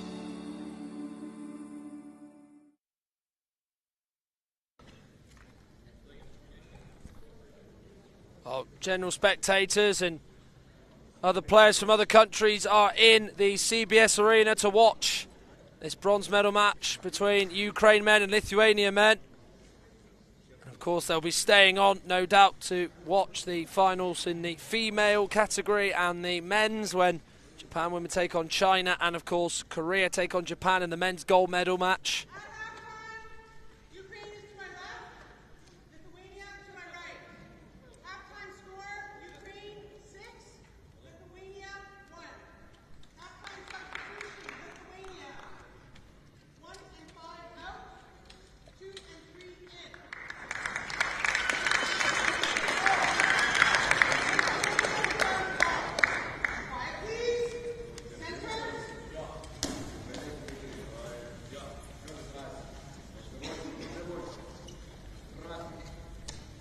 Lithuania to start, left to right in black, Ukraine in blue. Jonikaitis and Przejauskas on. Montvidas and Brzeziauskis off. There's Jonikaitis. Przejauskas on alongside Pavlyukinec, Strelchik, Toporkov, Zhilinin on for Ukraine.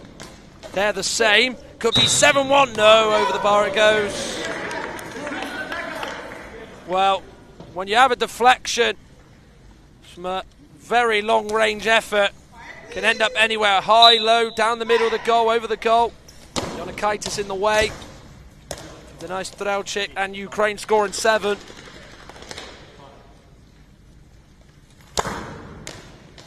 Zhilinin. Trying to get his first of this second half. Wonder if he feels like his work is done in terms of scoring goals. Strelchik wants some more though, and has got it. Is this now 7-1? Przejauskas defending the near goal and the near side for Lithuania. Helped in with 2 hands. It's hit the middle of the post away to his right and in, and Ukraine have 7.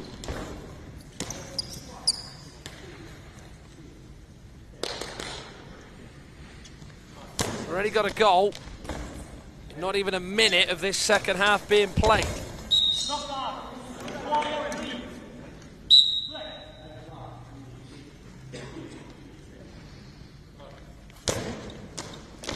Zhilinin's effort kept up by Jonikaitis, who, when he attempts to make a stop, almost sort of dives, sort of like he's a fish a little bit, is sort of how I could describe it. Really just sort of lean out without sort of his hands out or his arms out. It's very much the sort of arms by his side, and you jump left or right into the hard court surface, which of course can see players take a couple of bumps and bruises, hence why a lot of them do have sort of elbow or arm pads or knee pads to help them get down and make some important stops, no doubt, which happen across the matches.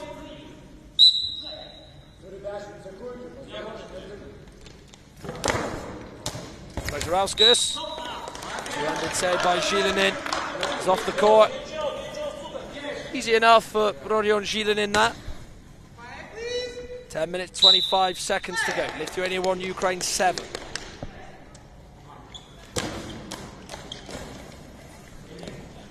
Przejauskas times that save well this time. Pavlyukinec nearly scores. Toporkov was the man diving, it missed him out, but it didn't. Get missed by Zhilinin, who got 2 feet to steer it clear to his right and off the court. Przejauskas has saved it, it's gone off his side and off the court.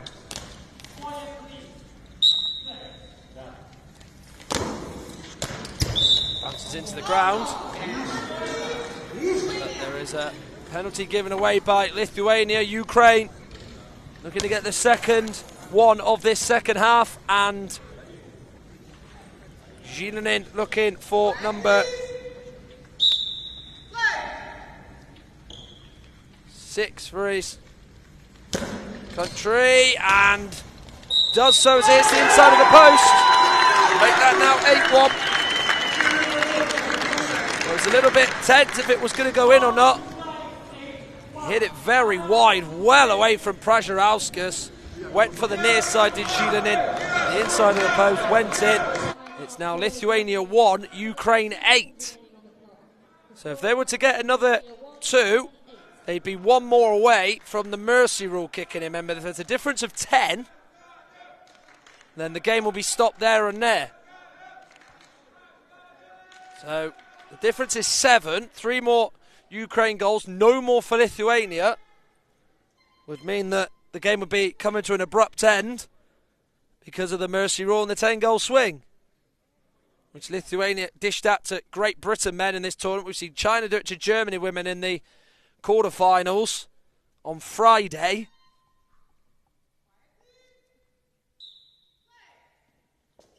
Pavliukinets looking to make it 8-2, but Zilinin in the way of it. They're going to have to defend pretty hard now to make sure they don't go off the court early here, Lithuania. Would be a lot of deep shame if they would get a real battering in this bronze medal match. They've suffered enough kicks in the teeth. They don't want another one by going off the court early because of the mercy rule. Right arm throw by Zilinin is down. And the kite is using his feet well, gets up quickly. Zilinin stays with his chest and just, with his right arm, just moving it away. Prajarauskas with the save from Zilinin's effort. Kaitis up, Yanakaitis off court and wide.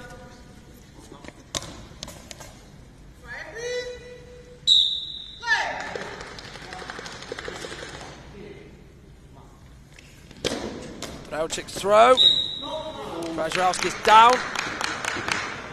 Left hand out in front of him, saves it.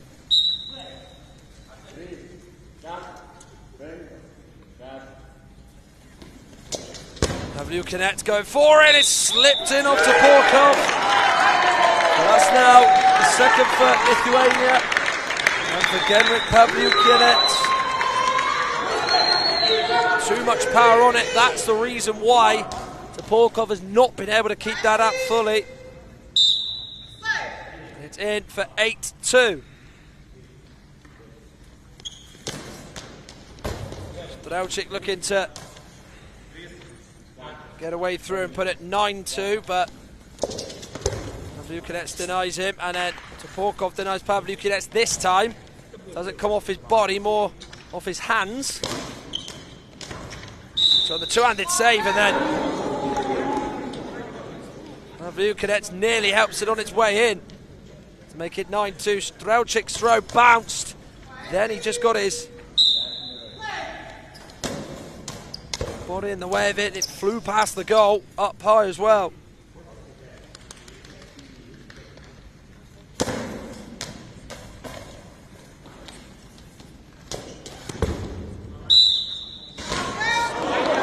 Strelchik with the block has gone so far off him that it's just missed out the Ukrainian sub Yevgeny Shenenko.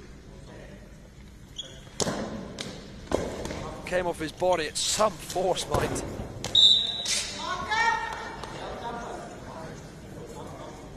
A lot of people are moving around in the seats, in the spectators there on the near side where our camera position is. Looking for a closer, better view of the upcoming matches. It's the gold medal match to come in the women's between Japan and China, and after that, the last game of the tournament's the men's gold medal match between Korea and Japan. Earlier on today, USA 5, Israel 1, means USA women take 5th. Turkey 2, Finland 5. Finland take 5th in the men's. Brazil 2, Canada 0. Brazil bronze medalists in the women's. Here in the men's, it's Lithuania 2, Ukraine 8, with Ukraine taking the bronze medal home. currently with 8 minutes, 9 seconds to go. Pavliukanets almost got away through. So remember, the Lithuania coaching staff knew how close Pavliukanets was. Jonakaitis missing it again, but Pavliukanets' feet have saved him. Again, he's still going for that motion of trying to stop it. Almost had that heroic dive to get in the way of it, but he seems to just be a little bit too early in terms of trying to stop the Ukrainian efforts as Zhilin goes to the near side this time. Przerzowska's alert and aware where Zhilin was trying to place it.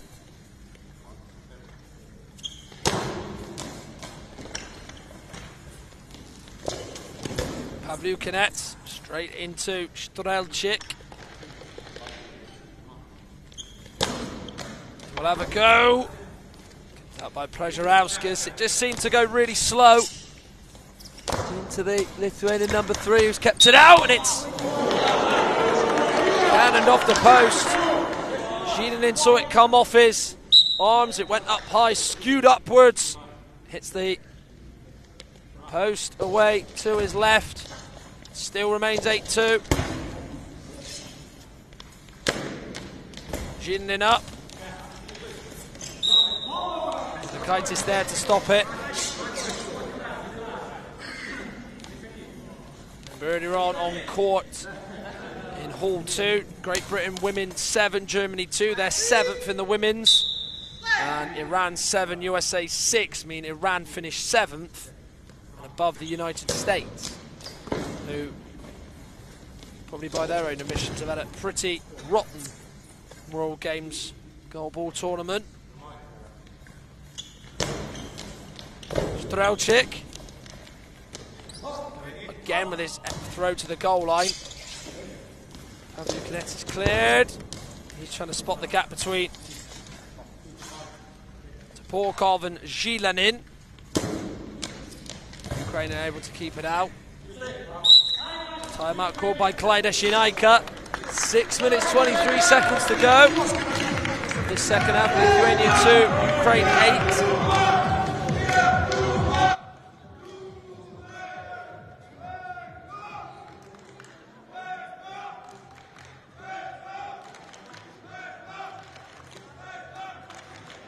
Well, there's that effort from Przerzowska. Zhilin dived, came off the front of him and, as I said, went upwards and hit the post.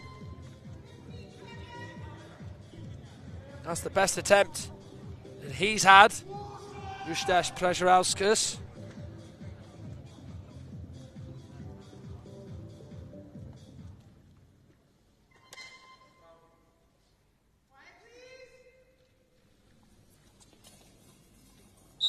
Back underway, and Pavliukanets will have a second attempt. He went forward, then the whistle didn't actually blow, and then it did go again, and of course he had the attempt which Ukraine keep out.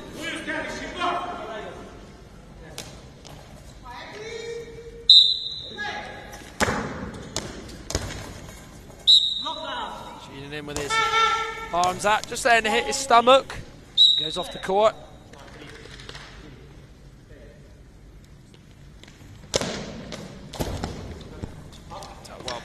Of Jonakaitis. Last day of action in the goalball tournament. So the bronze medal match, the 2 after this, for the gold medal. Women's to come first, men to come after. Japan, China, Korea, Japan. In the women's and men's respectively, as the ball's gone well off the court, that taken a official on the side of the goal to collect it. Long old way away from the court, in fact. Pavliukanets through the middle, but the starting position for Toporkov and Strelchik was excellent. They were both down even before that throw went toward them.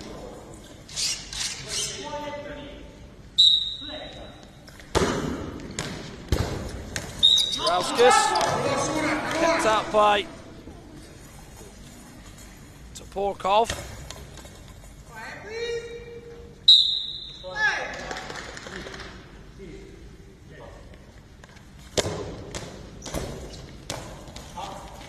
Throw centrally. Pushed away by Jonikaitis.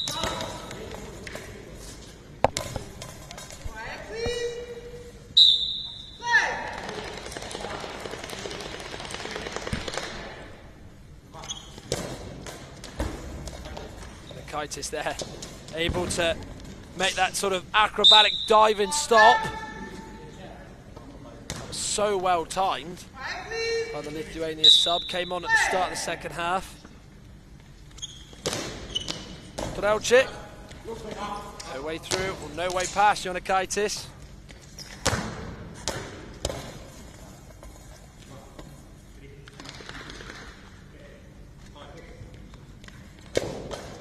In there with the throw, blocked by Jonikaitis, who steps on the ball and sprints all the way back to just pass it to Pavlyukianets.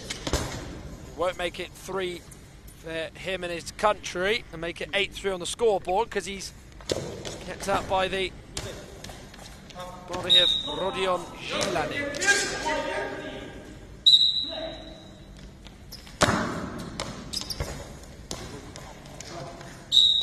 From the goal line by Brzeziowskis, timeout called. 4 minutes to go down here. This bronze medal match. And the score reads Lithuania 2, Ukraine 8. Lithuania 2, Ukraine 8. So the subs just get themselves warmed up. Montvidas, Brzeziowskis and Eigminas. Evgeny Shianenko, the only change for Ukraine they can use, but yet to feature in this game. He has come on and actually made a good impact, been effective.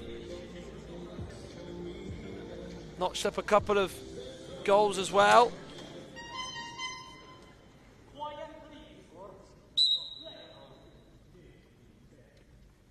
Back on the way we go. Zilin in with the throat. Jonikaitis. Weird and wacky way of stopping the shots, but it's successful. It worked there as it went off his left side off court. Pavlyukianets off court. I tell you what, love to sort of measure how much pace and speed goes on his shots.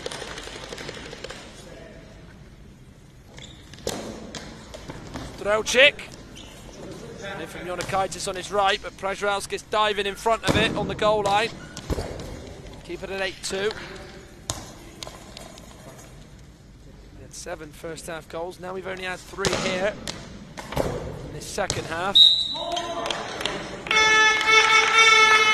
We've got 8 of the 10.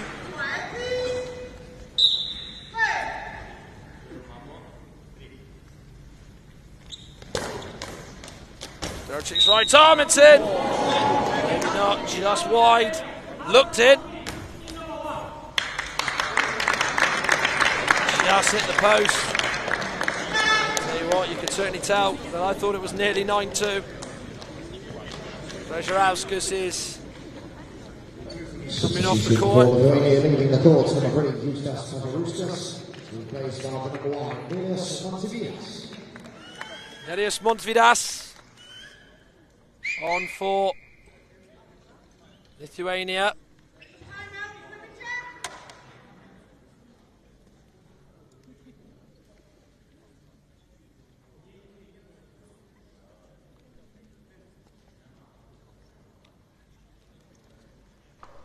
Montvidas back on, standing alongside on the goal line teammate Pavlyukianets. The ball has just been taken off Pavlyukianets and just dropped to him.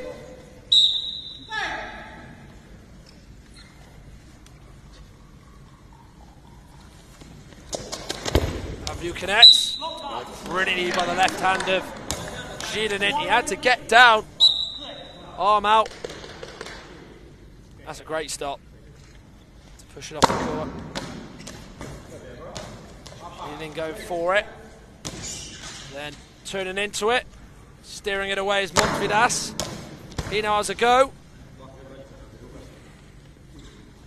Bit like he just stopped a Ukrainian attempt. He's had his effort denied.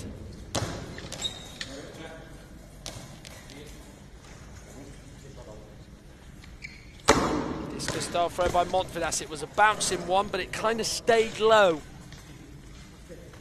Ukraine excellent in their defensive play at the moment. Probably frustrating the life out of Lithuania.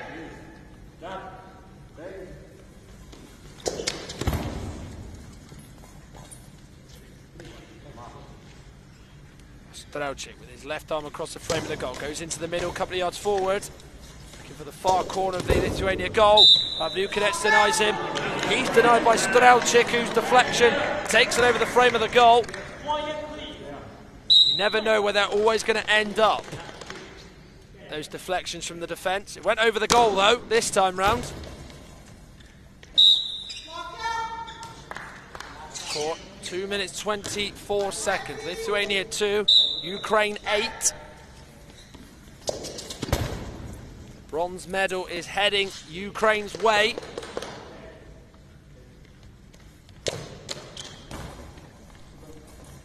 Some things in sport you can never be assured of, especially with scorelines, but I think with the difference of 6, you can say that it's Ukraine's bronze medal now. Just how many do they want? There's Strelchik's throw. Jonikaitis get in the way of it, but not take it in. Went away past Montvidas.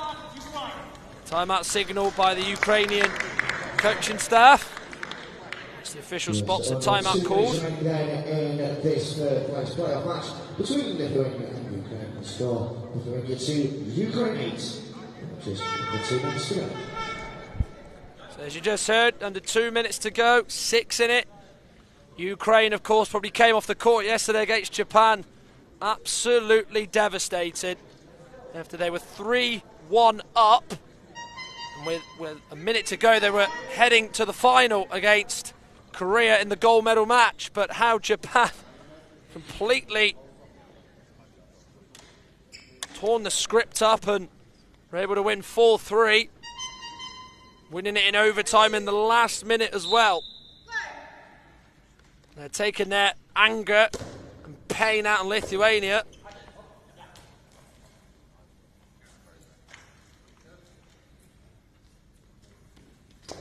Pavliukinets. This is it, but appeals from Ukraine's bench suggest that might have been a high or a long ball, which has not been given, but didn't go in anyway.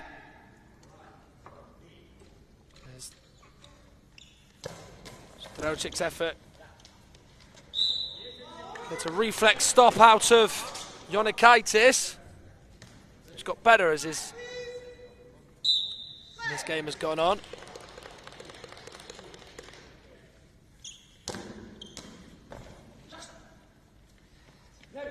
Strelchik denied by Jonikaitis, has to get up and sprint quickly to give it back to Montvidas. Lithuania keen and urging the officials for them to make a change, which they will. So, Genrik Pavliukinets goes off.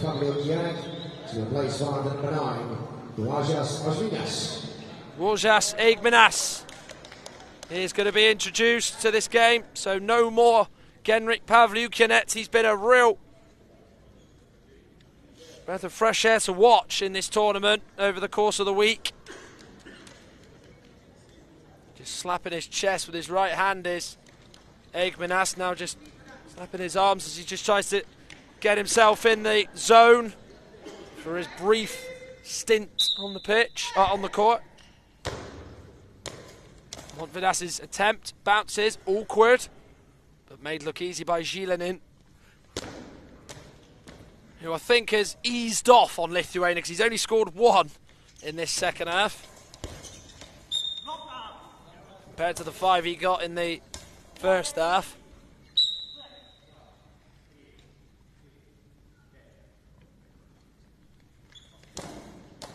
Strelchik going for the near corner. Away from Montvidas and wide. Last minute then of both these sides' World Games. Lithuania 4th. Ukraine will be bronze medalists here in Coventry.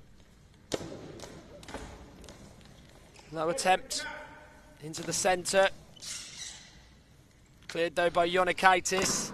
Here's Montvidas. Had that bounce, but it just was flicked away by Toporkov.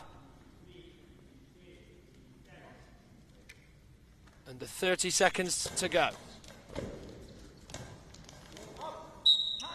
Timeout called by Lithuania. Kaida Shinaika, the head coach, has been quite good viewing as well, because he's someone who just looks like a massive bundle of energy, and you know when he's a little bit upset or a little bit unhappy with something.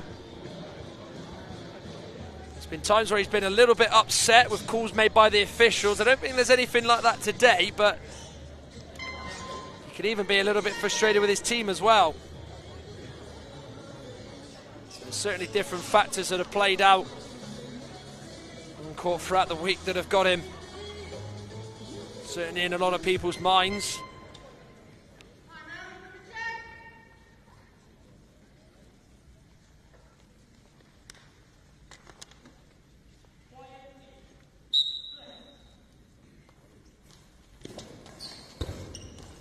Manasses not able to find a way through. It's just been one of them kind of days for Lithuania. On the line to keep it out is Eggmanas. He gets up. Or attempt to just heavily went into the ground, as you could hear by the noise. So it went off court. Geenan in, and it's now 9-2. Eggmanas' dive has helped it in. It's gone off his left side. Brushed off of Eggmanas. And that is now 9-2. With Geenan bagging his second of this second half. It's a trouncing from Ukraine on Lithuania. 9-2 they've won. And they have got the bronze medal. The pain of being so close to the final and that near miss where they lost to Japan has got them the bronze medal.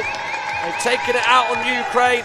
Rodion Zilanin, who scored 5 in the first half, scored 2 more in the second, so he's got 7 of the 9. Anton Strelchik with the other 2. Maybe this was not expected, this result, given, of course, Lithuania going up to this point have been pretty good throughout the competition, but Ukraine showed their quality, showed their class, as they've won 9-2 in a result that many probably didn't forecast. So congratulations to Ukraine, as you see in the highlights now of the various goals that they managed to get, the various 9 they would get. These are some of the first half strikes, but it's congratulations to Ukraine, who have got the bronze medal. Lithuania 4th. And now, of course, you know what's next. The final 2 matches. Matches 101 and 102 of this tournament are the final of the women's and the men's, as we see who gets the gold medal. Next up it is Japan against China on court for the women's in an all-Asian final, and that theme stays for the men's finals. It's Korea against Japan. Rodion Zilanin, who has had a phenomenal tournament despite his country getting the bronze medal when probably they should have been in the final. I think almost did try to say sorry in the best way possible for that penalty miss yesterday by helping himself to 7 of the 9 Ukrainian goals. They would add 3 more in the second. Strelchik with his second, which is to come very shortly, as the effort he had early on was flicked over. And it would be helped in by Przerauskas, so he would be done with his scoring.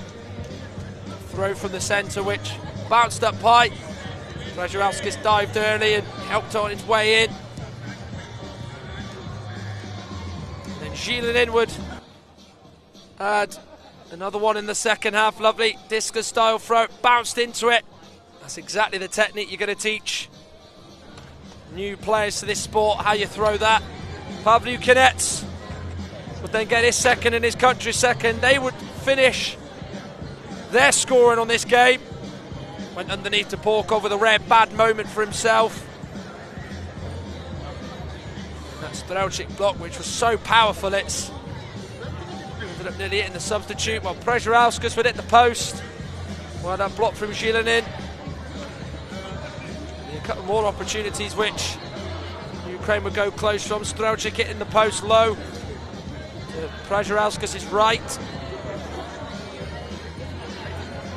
Lukanets would have a couple of attempts blocked. They dealt with his powerful drive so well, didn't they, during that game? Certainly in terms of the star performers for each, Zhilenin was the standout. He would add the final goal, the 11th of the game and the 9th for Ukraine. So it is Ukraine who are bronze medalists in the men's. We now know 3, 4, 5, 6, 7 and 8 as to who finishes where out of the quarter-finalists and the teams that remained, but we still don't know who's the gold medalists and who are the silver medalists in the men's or the women's, as the final in the women's is coming next. China against Japan, and it's going to get started in around 20 minutes time. Do join us then for China against Japan in the gold medal match.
best of luck for this fixture and enjoy the game.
for the start of this gold medal match between Japan and China.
Well, after a week-long set of fixtures, China and Japan meet in the gold medal match in the women's final, as it's an all-Asian affair, as one will take the glory of being gold medalist, the other will take the silver. As this is just a little flavour of what Japan have been doing in this tournament. Well, they've been plucky and they've been brilliant at the same time. They've had to really overcome adversity, and against all the odds, they have been able to sort of push their way all the way through to the final when it has not been all entirely their own way. Remember the quarter-final against the USA. They went to sudden death on penalties and would go through. And it was the same against Brazil in yesterday's semi-final, as they were able to win on sudden death on penalties to take their place in today's final. As you can see some of their highlights, they have got nerves of steel. They do not know when they are beaten, do they? And what has been a real hard-working performances that has got them to this point and has still kept them in this tournament. It was against the USA that Norika Hagiwara would seal it for Japan in terms of getting them in to the semi-final. That was Friday, and then they would do it again against Brazil. Well, China, they've been pretty imperious. They have had nothing like Japan's run to get to the final. They've been unbeaten. They have not lost a single game, and they have been absolutely superb on their way to the final. They beat Germany in the quarterfinals 10-0 with the mercy rule applying with still 8 minutes of the second half to go, and they were even able to get past Canada yesterday, winning by 6-1. So if you were having to sort of declare who's the favourites and who's the underdogs, you'd probably say China go into this as the overriding favourites. But we know with Japan, they are not to be written off, as they look to write their own story and claim gold here at these World Games. Let's take a look at the lineups then for both, as we are close to the start here. Yuki Tema is number 1 for Japan. Number 3 is Eiko Kakihata. They then have number 4, Saki Amuro. They have the number 5, Amy Kamiya, who is a non-participant, so they only have 5 players for this final. Norika Hagiwara, number 6, and Riko Takahashi completes the lineup for Japan. Kiyoshi Ishikawa is the head coach. Sayaka Sugiyama is the assistant. Nana Kanoshima is the other member of staff. As there are plenty of support here in Coventry. China have this lineup, full 6 to choose from. Jiling Zhang, number 1. Zhenhua Chao, number 2. Li Zheng Wang, number 4. Miao Zhu, number 5. Chunyang Wang, who got the only goal when these two would meet earlier in the tournament, starts as number 6. And number 7 is Pei Ying-ke. Zhaopeng Zhang is the head coach. Liming Zhang is the assistant. And Chiang-Yung Zhou is the other member of staff. Whilst there's normal spectators here in terms of natives of Coventry, there are also, of course, various other teams here. Japan men are here to provide the women some support. We've even had today Finland women watching. There's been Australia watching. And there's even as well been Support from Brazil women as well, who of course clinched the bronze earlier on today. But this is it.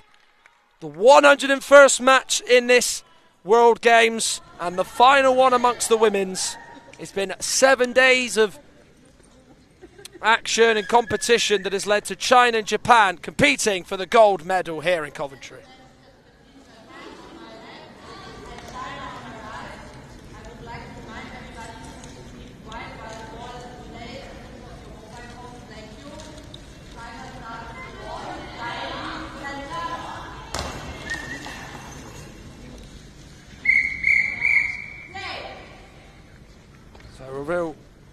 I will reveal the three who start for China and Japan shortly, but we are officially underway. China left to right in yellow, Japan in white.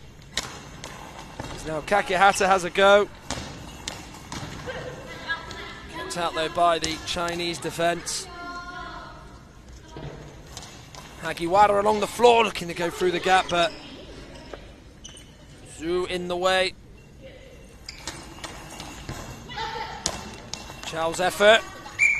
Kakihata off the court. China, Zhenhua Chow, Miao Zhu and Chunyang Wang are the three starters for the gold medal match. Hagiwara, Kakihata and Takashi are the three starters for Japan. Zhenhua Chow, narrowly wide. That's the closest anybody's come. It was away from Eiko Kakihata, who was nowhere near it. You know with Japan, they're made of stern stuff. They've gone the distance in the quarters in the semi-final. Will it happen again in the final? China have not gone past normal time. And the only game they've not won in this tournament, they drew against Israel. They did beat Japan earlier in the competition. Wang down the middle, Takahashi and Kakihata both in the way to stop it. So we're over a minute in, 0-0 here in the gold medal match between China and Japan. Loser takes silver, winner takes gold. Pretty simple. There's no winner in 24 minutes of two halves, 12 minutes each. We will get two halves of 3 minutes of overtime. If there's no winner there, we go to penalties. Japan know all about that. Hagiwara trying to go through the middle, just trying to see if Miao Zhu is alert and ready to save, and she is. Then it's out as Zhenhua Chow's effort towards the near side of Japanese goal goes off the court. Kakihata now to Norika Hagiwara. Step forward, throws it along the floor, kept out. Will it be a double for Japan? Gold in the men's and gold in the women's. The men play later against Korea in what will be the final game of the whole tournament. Miao Zhu up, left arm throw. Was going off the court anyway, but Eiko Kakihata wasn't to know that. Hagiwara getting it now to the far side where she's playing. She's going down low, trying to go straight, get it past Zhenhua Chow, but she's denied. Zhenhua Chow then denied by Hagiwara. 9 minutes 35 left on the clock in this first half. In the gold medal match here at the CBS Arena, China 0, Japan 0. Zhu there to dive and cling on to Hagiwara's attempt. Now Zhenhua Chow. It's a two-handed stop from Kakihata. She just had to wait. She understood where the ball was bouncing and where it was going to. She got her body right and tipped it away. Good stuff by Eiko Kakihata.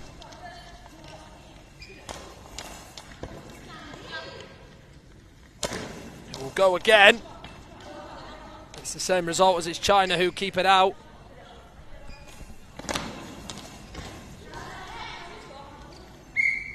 So off the court. Will be a Japan ball as it came off them last as they defended it. Hagiwara has not quite found that way through. Well, it came off Zhu. Her and Wang both went for it, and it just went behind Wang, and then she turned around and then got two hands on it, but so nearly at one stage that might have just ended up crawling over the Chinese line, but just about staved off that, did Chunyang Wang.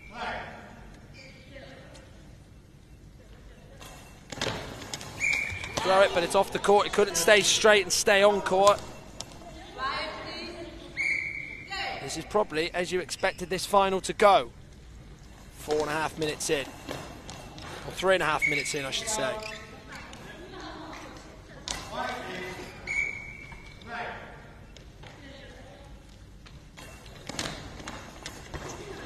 Wang's effort kept out by Eiko Kakihata.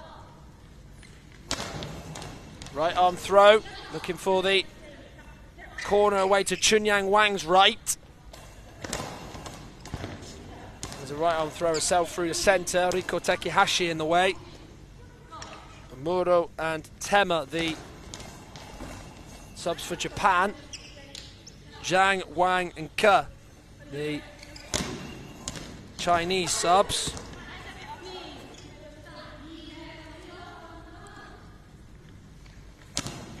Takehata just slowly rotating fully around, then letting go. Miao Zhu, left arm, that's with power. In the way of it, Hagiwara. Offensively, both strong at the moment. No sign of any weakness. Nothing is going behind Japanese defence. Most of the Japan shots not going behind China at all.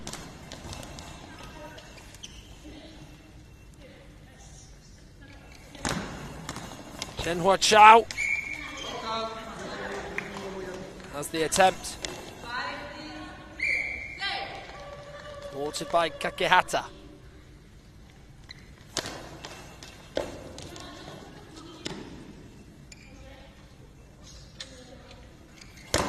Zhenhua Chao's turn to try and get China in front in the first goal of this gold medal match. Not to be. Is it for Hagiwara? No, it's not either. Zhu gets up quick. Because when they do make that save and it still stays with them, they get up quickly. It's within less than 5 seconds they try to score. So you've got to make sure, if you're the team that's just shot, had that shot saved, you've got to get able to get down and react quickly and get your shape right, and that is exactly what Japan did do, even though Zhu was unable to really fully test, and it could be in here, and it is! China now in the lead. First blood to them. And it's Chunyang Wang, it's deja vu. She would score the winner when they would meet in the first round of matches. And now she's scored in the gold medal match. Just over 6.5 minutes. That has put China in the lead. First half. The score reads Japan 0. And we're nearly halfway through this first half. And it's China who lead against Japan. And it's Chunyang Wang who's got it.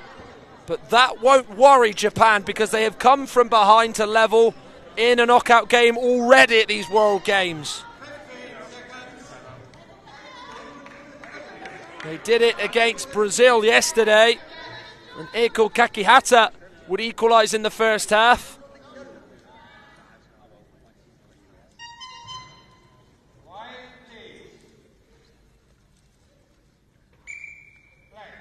Over now to Hagiwara. Lots of room to run into straight ahead of her. The low effort is just one that China won't mind at all. They won't mind if all the shots are like that between now and the end of the game.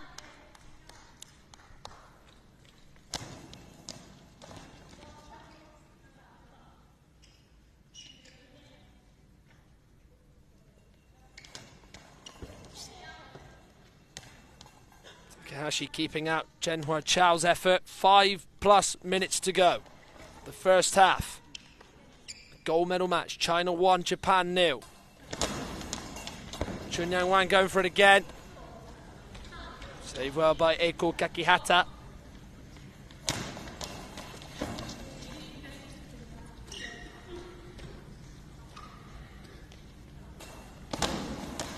Chunyang Wang going for the near post in the corner of it. Moving it off the court is Kakihata. Just in the last 30 seconds or so, it does feel as though China are targeting Kakihata to see if she's good at defending. They've gone for her again. She's done well there. It was always going to be her having to keep that up rather than Riko Takahashi.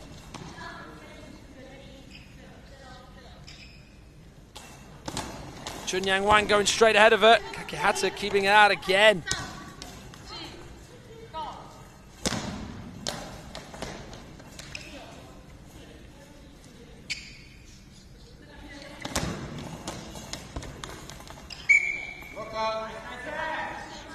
So off the Japanese defence from the China effort and off the court. Kakihata. Low turn and spin again.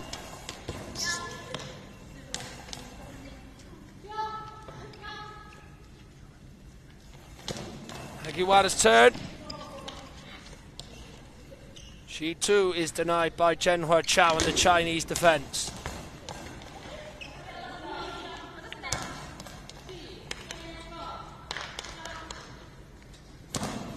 Kakihata once more. China just always seem to just have that repellent. They spray on the Japanese shots.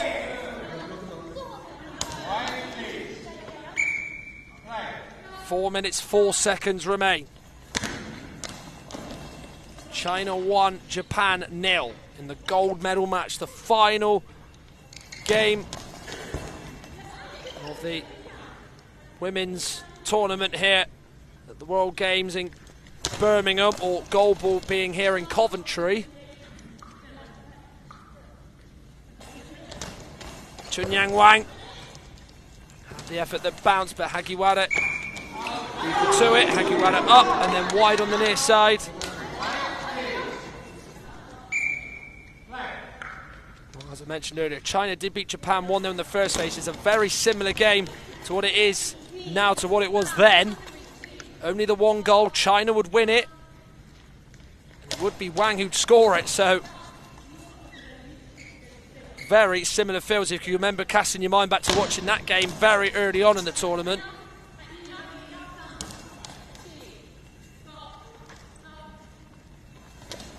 Hagiwara, low, but it's not getting through the gap beyond Zhu, is it?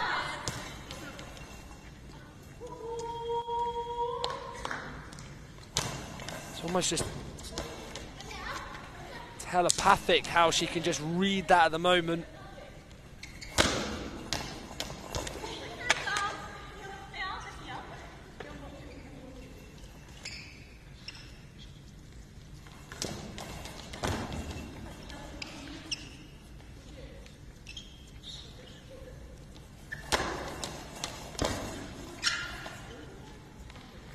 Kakihata going low. Again, no Zhu in the way. Presents a chance for Chunyang Wang to her teammate to have a go. That'll do from Hagiwara just to push it off the court. China 1, Japan 0. 2 minutes 18 of the first half to play.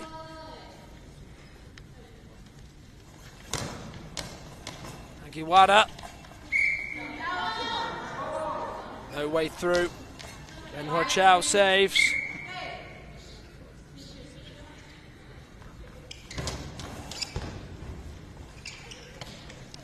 Hagiwara up. Again, she's aimed for the centre, and they're just not going to get it past Miao Zhu. They maybe need to start thinking of a plan B, which is to aim for the corners. It just doesn't seem to be working, whatever they're trying at the moment.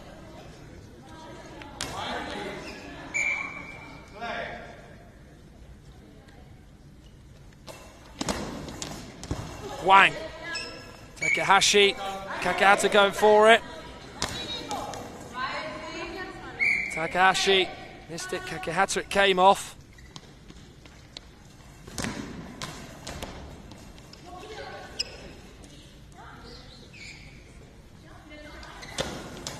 Attempt by Wang. Saved well by Takahashi. Zhu in the way of Hagiwara's attempt.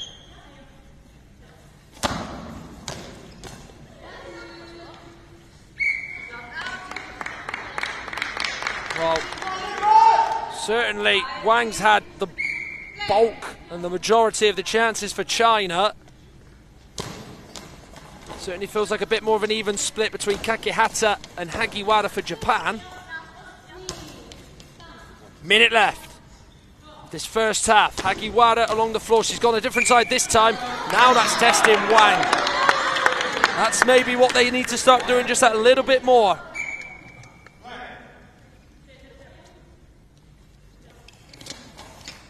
Low by Zhenhua Chao. She came in from the far side in between Zhu and Wang. Wang along the floor. It bounces, but it's kicked away by Kakihata. And forward. Hagiwara's attempt, though, just bobbles on through to Zhenhua Chao. It's a better attempt. Kakihata, though, spreading low, and saving. So, timeout called.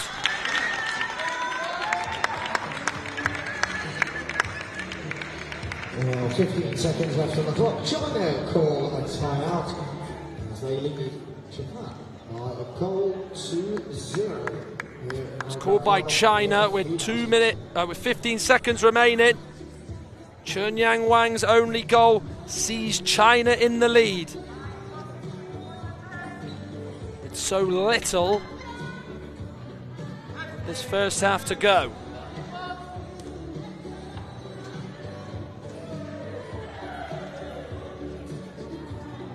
Here is the goal that has put them into the lead. It was that deflection from Wang's effort that was all the way in.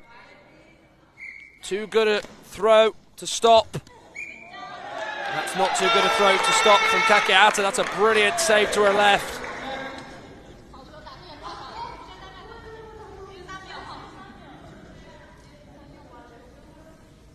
Smash Spans, the official on the near side, just checking to see if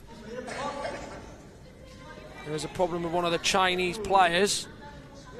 Step back on court again.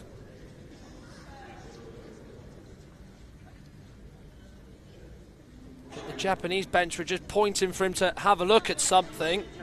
Not having to do with one of the bits of the tactile clues, but he's inspected. He sees no issue. Back underway we go. Hagiwara's attempt just doesn't go anywhere, apart from straight into Chao. Presses against the ball. Hits it straight into Takahashi as the buzzer sounds.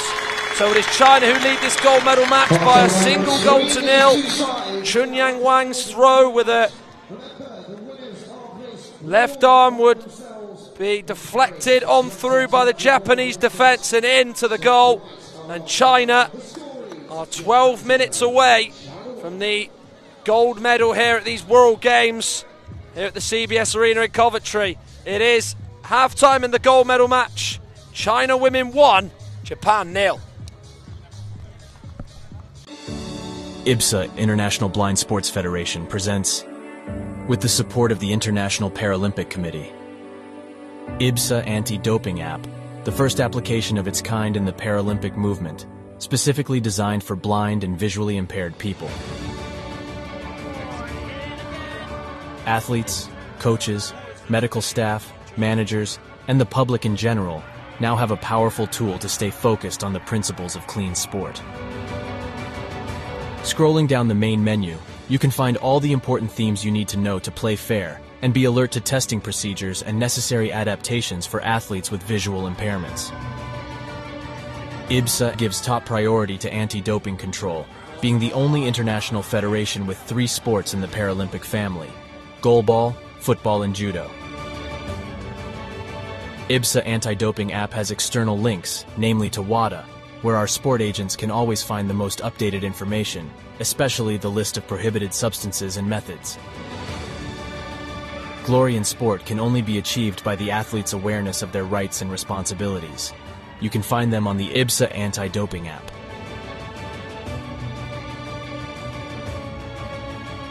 IBSA is continuously promoting anti-doping education to all its affiliate athletes and sport agents, not only about the consequences of the use of doping and the risk of using supplements. IBSA believes that education is the major tool to fight doping in sport.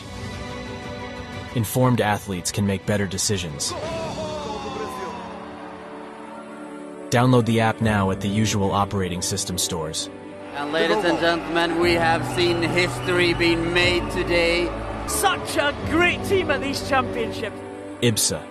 Beyond sight. Feel the sport.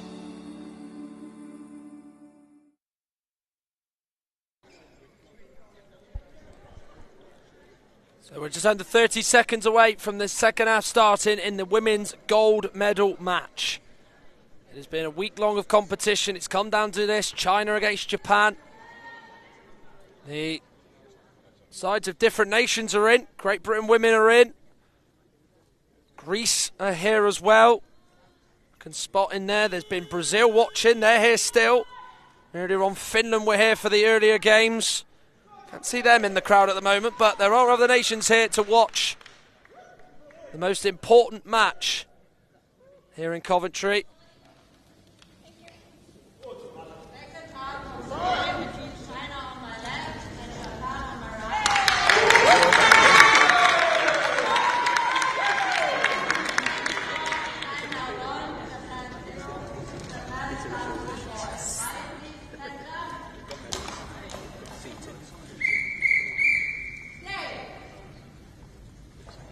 So bronze is Brazil's.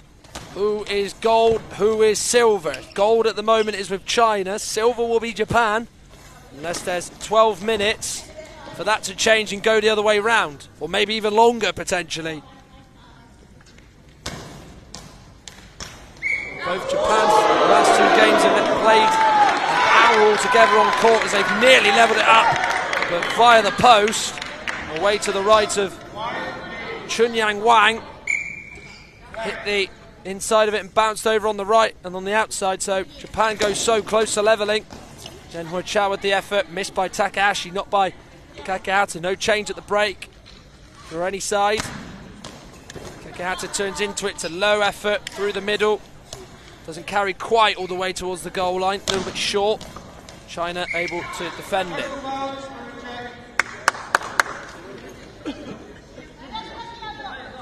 So Zhenhua Chao getting her eye shade checked now by Bas Spans.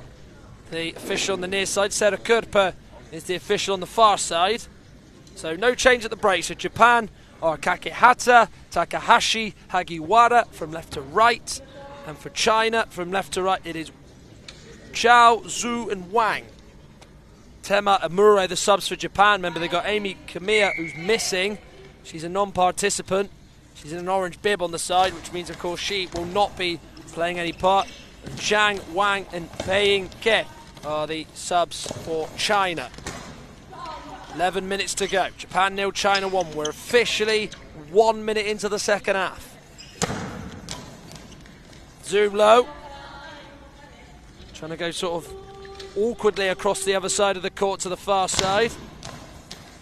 Sort of threw that left-handed, but it went on the right of her, which was a bit weird, but he's trying to get it into the corners is what China are doing. Japan have not really done that enough in that first period. Maybe changing now in the second one.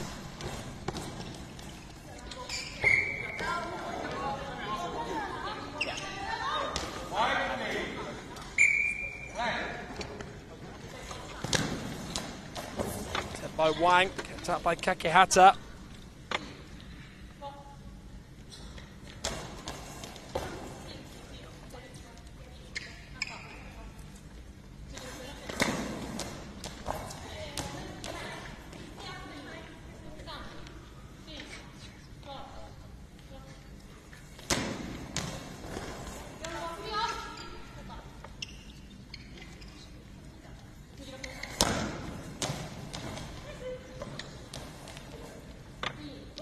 Kakihata for Japan.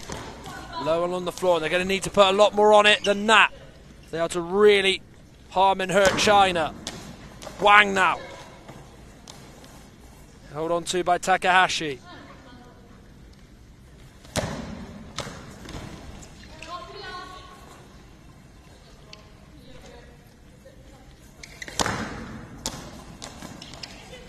Still Japan 0, China 1. Japan, remember, in their last 2 matches have gone to penalties. In the quarters against the USA and the semi-final against Brazil. Came off Takahashi. She dived for it, went behind her, but just slowed down.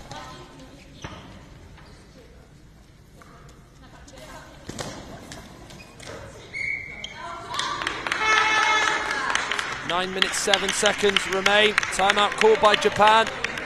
9 minutes to go then in. This one's what timeout is called. So, chance for fluids to be taken on board and a chance for instructions and maybe a slight change in approach perhaps. Koichi Ishikawa speaking to his team. Zhao Peng Zhang doing the same, the Chinese head coach.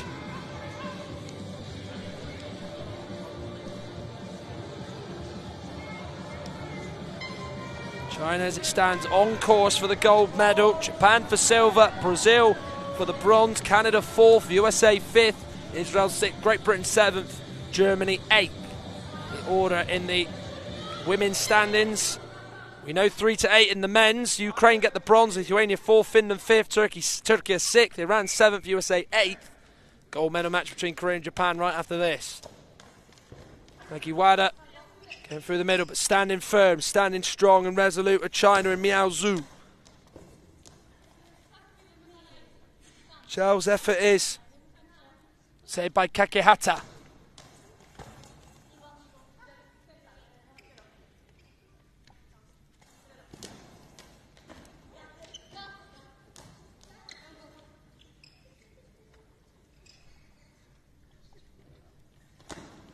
Japan have a go again with Hagiwara through the middle. Saved well by Wang. Plays it to now Zhu. Left arm throw. Looking to just get it away from Kakehata or hope for a deflection. He didn't have enough power on it for that to be the case at all. Kakehata, that's better. Getting 2 hands on it and not turning into it is Chunyang Wang.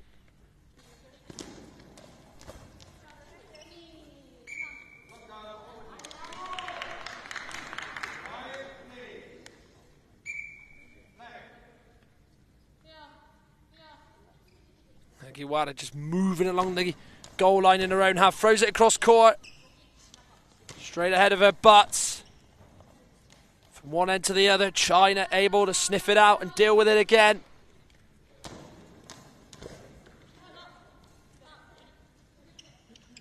It's all Asian final. It's the side in yellow leading the side in white. Japan 0 in white. China in yellow 1.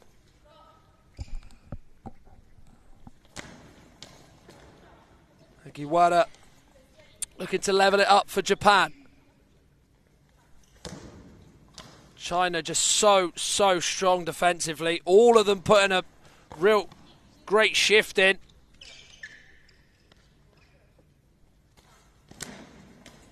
Wang going for it. Tried to go for the corner, but she could only aim it in the centre as Takahashi gets it away with her feet. Away to her right. Hagiwara has a go. Straight into Miao Zhu. Plays it now to Zhenhua Chao. Looks to make it 2-0, but it's short and saved well by Kakehata. Over now to Chunyang Wang. It's by Takahashi. Kakehata powers it off her back. Takahashi, but it's held on to by Hagiwara. Bouncing effort that's well read though by Miao Zhu.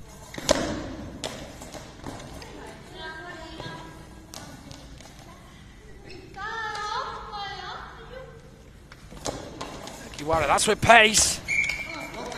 Diving down and getting in front of it though is Zhenhua Chao. Got more conviction on these shots from Japan. Carrying a little bit more towards the China goal.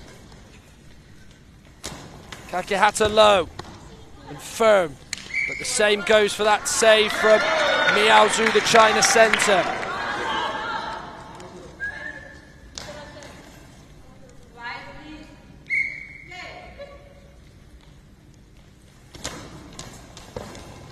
Hagiwara with the latest effort for Japan. It's now 2-0. In by Chunyang Wang. Right through the gap of the Japanese defence.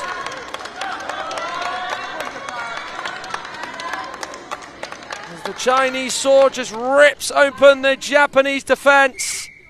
And it's 2-0 and it's Chunyang Wang as they are closing in now on the gold medal.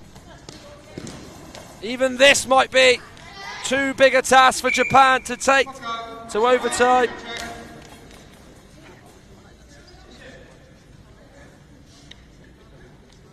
There looks to be a change brewing for Japan, which they are signalling to the officials, but of course Bash Spans has got other priorities to sort at the moment, as a bit of an issue with the tactile tape. Of course, Sarah Kerper's got her back to the Japanese bench on the far side, so she can't see it. It's up to the other official, with them doing the signalling, sort of just moving their hands forward like in a forward roll motion for this change to be made, but he can't see it. Now the call's been made for the change to happen.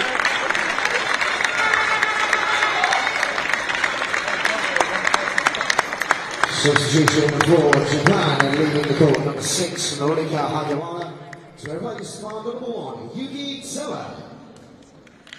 So first change of the gold medal match is for Japan. Yuki Tema on, Norika Hagiwara off.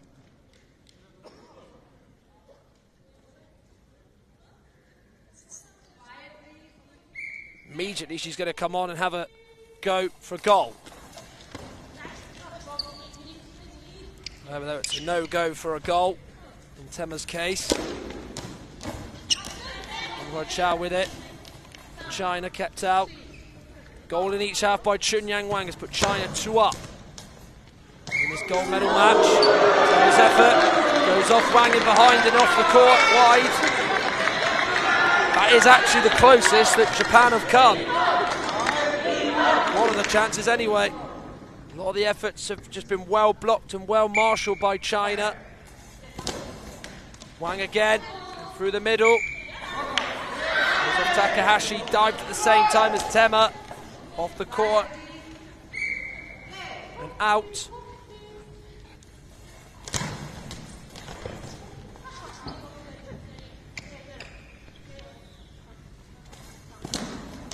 Wang going again. Takahashi away again with her feet to her right. Not an easy one to deal with, because if you dive and miss it, it's up to another teammate to deal with it, but Takahashi timed it impeccably.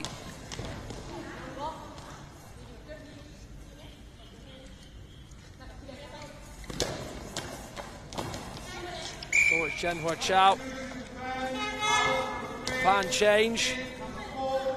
Even though they did find a way through, but they did have the call made for the substitution made just as the ball was going in the goal.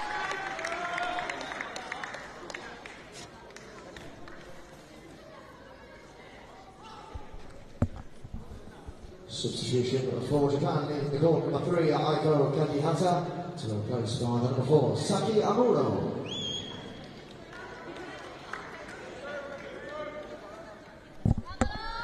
So Saki Amuro won. 5 minutes of this gold medal match left. Japan fortunes need to change. They came back from 1-0 down against Brazil to take it to penalties yesterday in the semi-final. With no goals in overtime. The men came from 3-1 down in their semi-final against Ukraine. Can the women do it to overturn a 2-0 deficit in their favour and take it to overtime? Doesn't look like it. They have just met their match in China, as it looks like. Various countries are in to support. Finland are here, the women's team. Brazil are here, the GB women's team are here as well. The Japanese men's side are looking like they're in attendance ahead of their final later against Korea, which is right after this, by the way.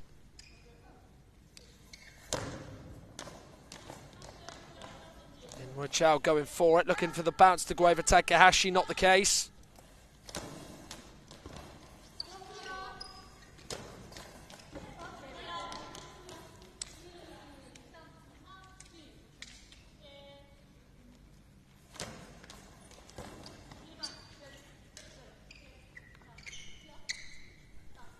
will go again for China. Bounced effort, which is straight through to Amuro. Will be now a China penalty.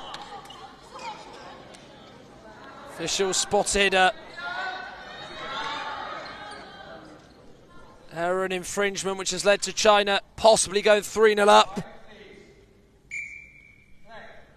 Zhenhua Chao looks to wrap it up now. And she does! Underneath Amuro and in. It's China's gold medal now. Zhenhua Chao getting it in under Amuro. It looked like she might have just got there, but it just squeezed under her. She picked her spot magnificently. And it's now Japan 0, China 3. And it very much is now a case of the Japanese bubbles burst.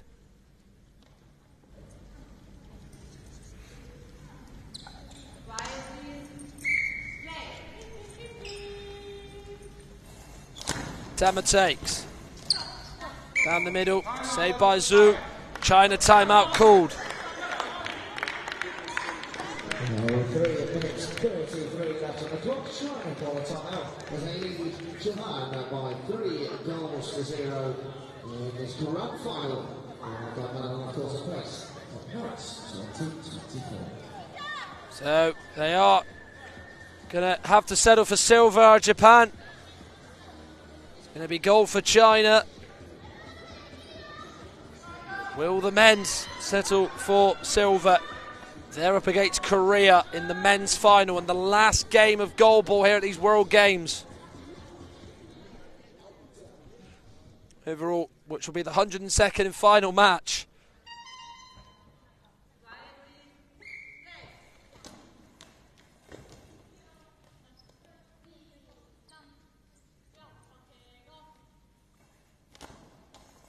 Time up for Japan.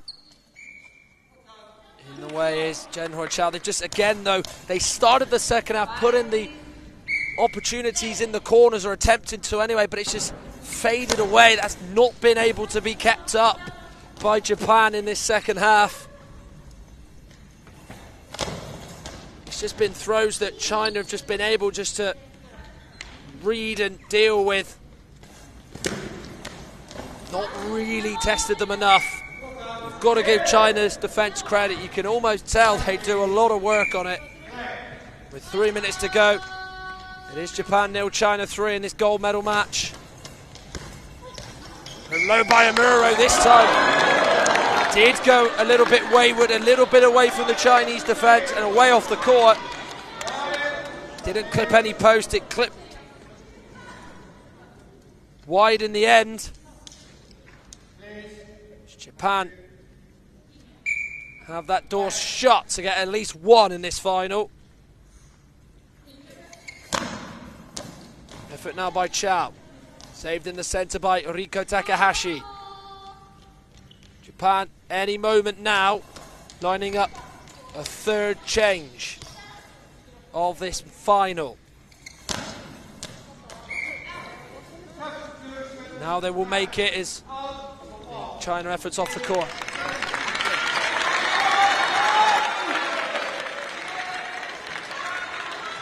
Substitution for Japan in court number 1, Hikitsana, to replace line number 6, Norika Hagiwara. Hagiwara back on. In place of Yuki Tema. He says sayonara to this game. Probably with 2.5 minutes to go.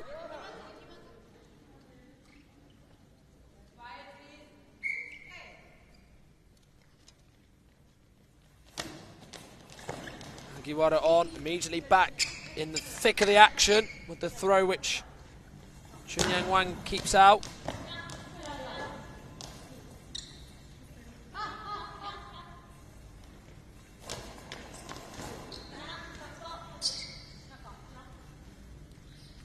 Looking to get the better of China, but still no one for Japan is able to say they've scored in this final.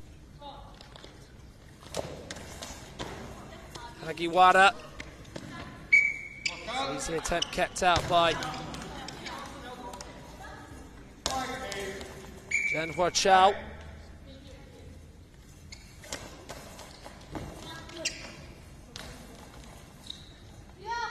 Can they just get one? Don't just want to think now between now and the end of this game. It's over for China. Hagiwara into the corner. That's a bit better, but it probably is a little bit too late now with this score. 3-0 China. Chunyang Wang. Takahashi misses it. Saved by Amuro. It will then fall through to Hagiwara. Right arm throw. Turn into it. Stopping it. Zhenhua Chao, who has her attempt saved by Riko Takahashi. Muro right above her head, going right to the very end of the line. China keep it out. Well, it very much is this defence, the Great Wall of China. It really is, because Japan just cannot get any way through. It's a wall that is sealed all the way.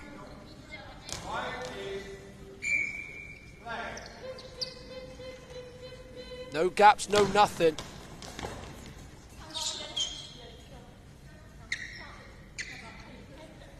Last minute. China wanting more, Japan wanting something.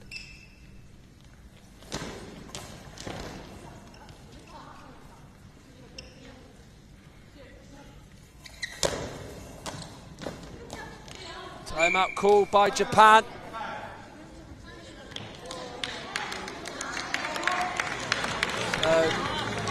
They feel it's necessary to do it with 37.8 seconds remaining.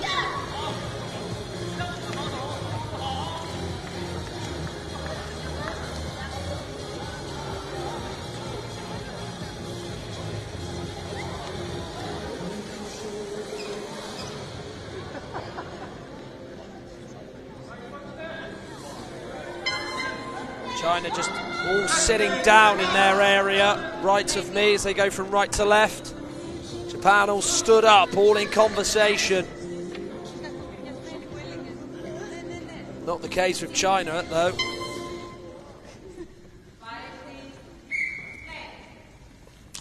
Hagiwara through the middle with the bounce.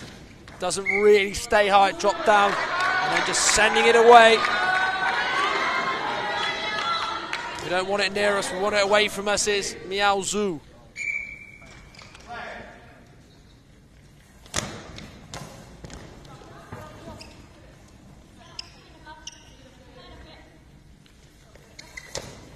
Zhenhua Chao trying to send it wide of Amuro, but to no avail. Last few seconds of this gold medal match.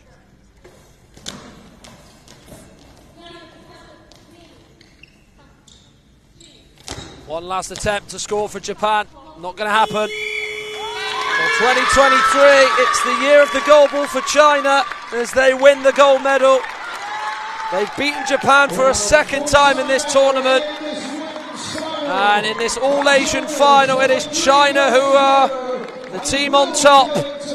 And they've absolutely deserved this. They get the Chinese flag out on court for all the team and the coaching staff to celebrate behind that red flag with those 4 yellow stars is being waved on court. 2 for Chunyang Wang, 1 for Zhenhua Chao. See China win convincingly against Japan. Japan weren't able to produce some astonishing comeback again, like they did in the quarters against USA and in the semi-finals against Brazil. But it's China's time. It's China who win on court. They didn't lose a single game on their way to victory. As they wrap the flag around themselves, it's a pretty big flag, hence why all the team is on court celebrating.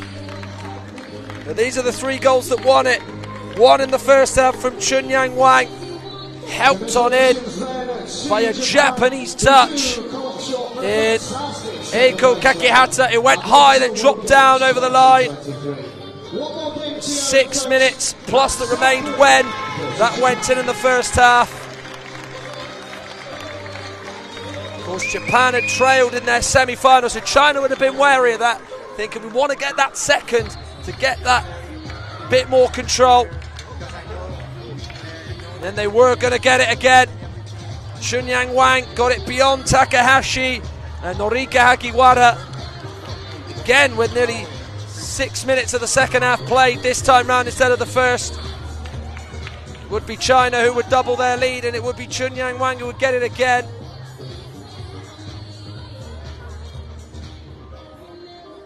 As it just didn't really come off for Japan.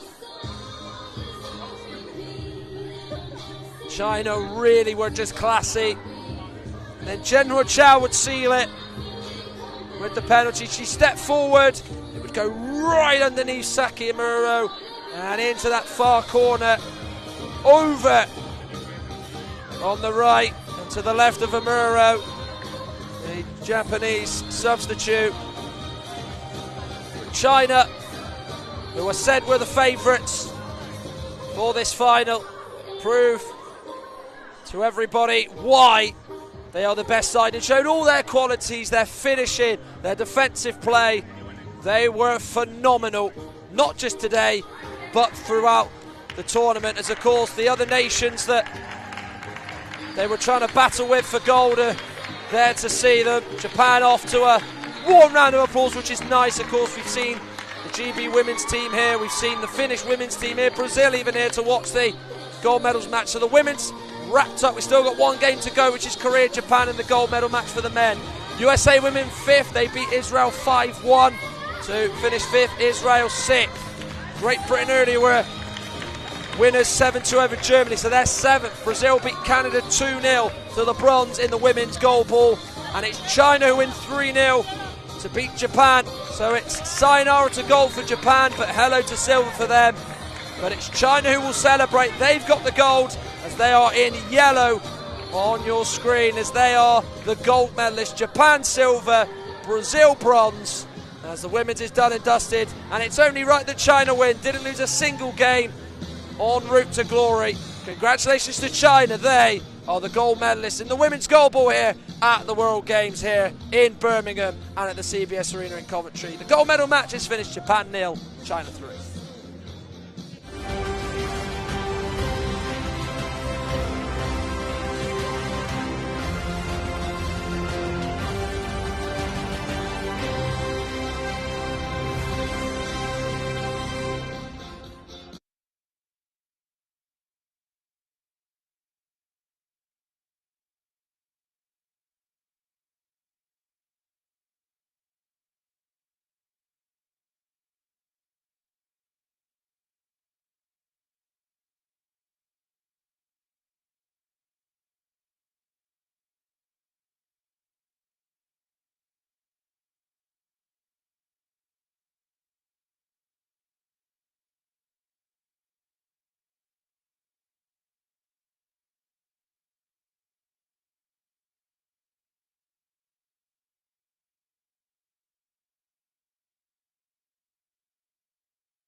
Your coach for South Korea, Kim Shin. Your assistant coach, Kim Shin. And your staff, Lee Shin. Now time for your Japanese side. Number 1, Yuto Sano. Number 2, Yosu Namasawa. Number 4, Yuji Takushi. Number 7, Kazuyo Kayako. Number 8, Joji Mayashiki. And number 9, Yutu Kawashima. Your coach for Japan, Ikea Kudo. Your assistant coach, Ai Sono.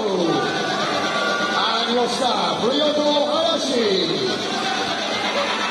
Your referees for the grand final, Nana Omidas and Antonios Christoudos. Your 10 secretaries, Warwick Jennings and Robert Avery.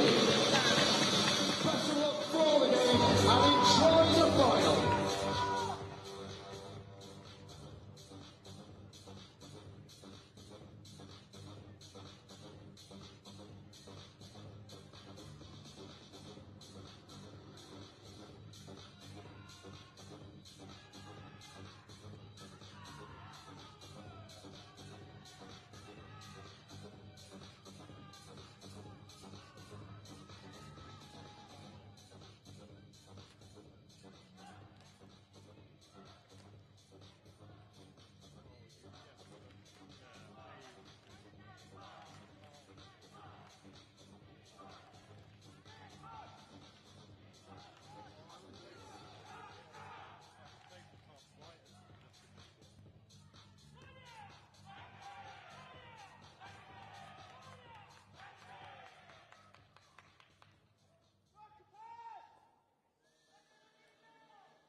Well, so this is it. The men's gold medal match and the final match of goalball here at the World Games. Game 102 to complete a full week of matches played right the way through here at the CBS Arena in Coventry.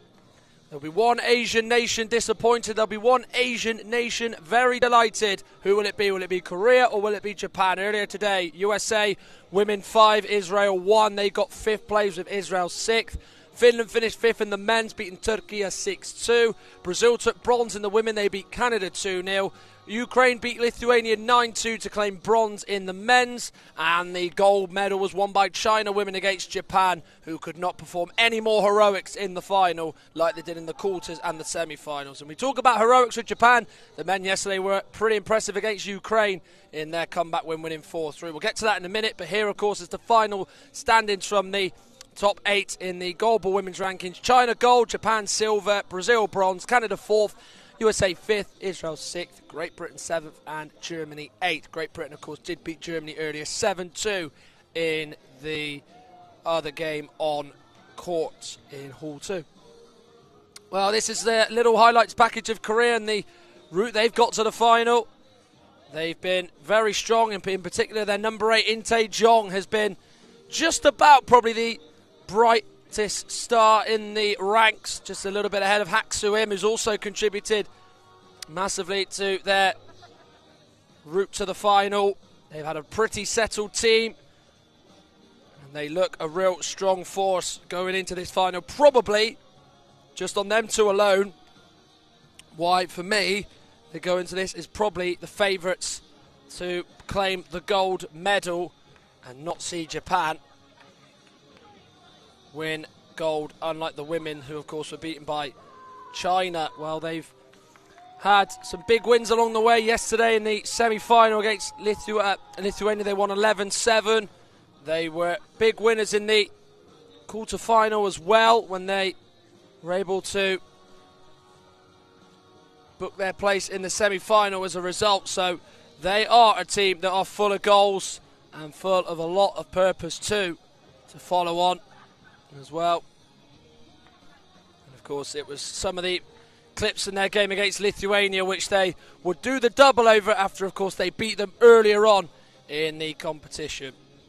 Well, their opponents, of course, are Japan. They didn't have it all easy. They were about a minute away from going out of the competition yesterday in the semi-finals, but they were able to hold their nerve and get past Ukraine, taking it to overtime, then, of course, winning in overtime with under a minute to go. So this is some of their highlights on their way to the finals. They were able to beat GB earlier on in the tournament. They have used their squad a little bit more better than probably South Korea.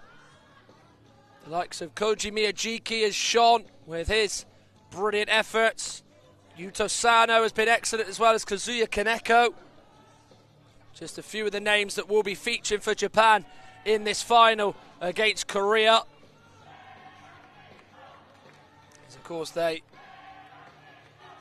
as I mentioned, did beat GB earlier on. They had a quarter-final win against the United States, winning 5-1 on Friday. Then yesterday, they had the win against Ukraine, which sent them into the final, where it looked pretty unlikely at one stage they were going to do it, but they kept knocking at the door, eventually knocked it off, and were able to book their place in the gold medal match. So give them at least a medal, but whatever colour it is, will it be gold if they win? If it's silver, it's of course meaning that they are runners-up. As it's a competition this year, the goalball dominated by the Asian nations. China, of course, won the women's. Korea or Japan are going to win this. So Korea line up like this: Namo Kim number 1, Sun Wook Hong number 3, Wonjin Son number 3, Son Wook Hong is number 2, Myeongjim Kim number 4, Inte Jong number 8, and Hak Soo-im number 9. Jim Kim, Shin Kim, and Jing Lee are the staff. Jin Kim the head coach, Shin Kim the assistant, Jin Lee the other member of staff. Well, for Japan, They have Yuto Sano, number 1, Yoshinobu Sawa, number 2, Yuji Tagauchi, number 4, Kazuya Kaneko, number 7, Koji Miyajiki, number 8, Yuta Kawashima, number 9, Rakia Kudo is the head coach, Ai Toro is the assistant, Ryoga Hayashi is the other member of staff. Just going through their final paces before they warm up. The biggest game of the lot that they will play. They played, of course, 6 matches in the group. They then played, of course, 2 knockout games to get there in here into the final. So it's game number 9 that will see them hopefully win the last one. That will mean that they claim the gold medal as Korea take on Japan. As there are plenty of Korean flags, there's plenty of Japanese support as well. Various teams are in support. Australia, there's Iranian support, there's Brazilians, there's GB support as well, as it is Japan against South Korea with just over 2 minutes to go. And we start off here for the gold medal as South Korea take on Japan, and to see who is the gold medal winners here at these World Games. This is your guide to goalball. The aim of goalball is to throw a 1.25 kilogram ball into your opponent's goal and to prevent your opponent from doing the same. At the end of the match, the team with the most goals wins. It's a simple premise, but there's so much that adds layers of intrigue. At official competitions like the Paralympic Games, goalball can be played by athletes who are blind or partially sighted. All players must wear eye shades to even the competition. Players have some audio and tactile cues to help them locate the ball and their surroundings. The lines on the court are slightly raised so players can feel where they are on the court. Added to that, the 1.25 kilogram ball has bells within it to help players locate its position. That's right, by the way, 1.25 kilograms. Goalball is played on a court of 18 by 9 metres, and the goals themselves are the full 9 metre width of the court. In teams of 3, players take turns to attack and defend depending on possession of the ball. It requires great toughness and durability as the game is played on a hard court with limited protection, and the only way to stop the ball going in is to block it, sometimes by hurling yourself across the hard court to make spectacular saves. In attack, different throwing techniques are used to generate power and accuracy and to try and dupe the opponent. The most common is the discus throw, where players spin and release akin to a discus thrower. A popular move, coined the Brazilian special, involves powering the ball backwards through your own legs. Players aren't unlimited in their options though. Among the rules is a requirement for the ball to touch the floor in both your own and your opponent's half, much like a ping pong serve, to be a legal throw. At the Paralympics, throws have been measured at over 60 kilometres an hour, as the best players in the world look to fire their way to glory. The USA are the most successful country at the Paralympics, with both their men's and women's teams winning a combined 13 medals over the years. Their women's team have also got the most World Championships podiums. In the men's, the USA are also the most decorated with 5 Paralympic medals, closely followed by Lithuania with 4. Goalball is played all around the world at the highest level at world and regional championships in Europe, Africa, the Americas and Asia and Oceania, as well as lots of smaller competitions. So what are you waiting for? Check Goalball out now.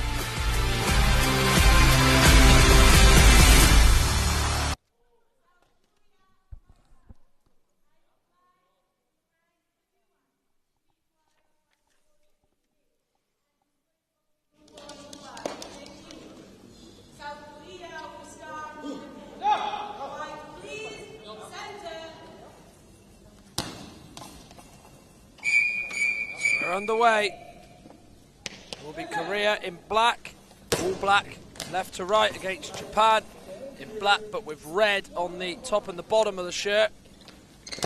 As now Kaneko goes early, trying to score early but is denied. We'll reveal who the 3 lineups, who the 3 players are on court for each nation.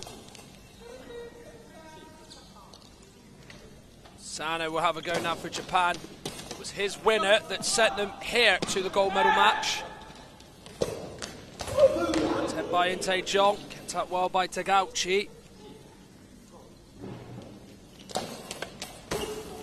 Effort is low, and is it going to go in? No, Inte Jong sweeping it away. Came off one Jin Son, it was a lot of power in it from Sano. It took the power away, but getting it away fully was Inte Jong. Heartbeat back to normal for the Korean coaching staff. That's what I was on. I'm no longer on it.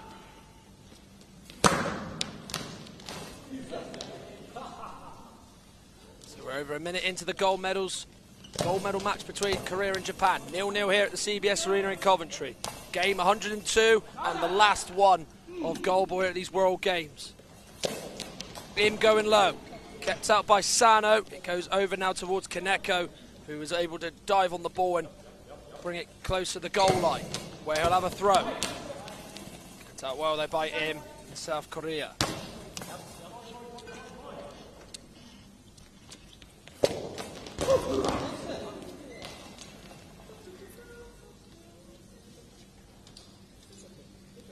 Kaneko will go for Japan. Bounces, that's a high one.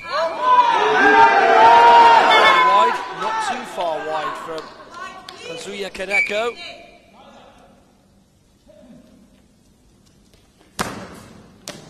Maxim going towards Kaneko's side, the far corner where he's aiming for.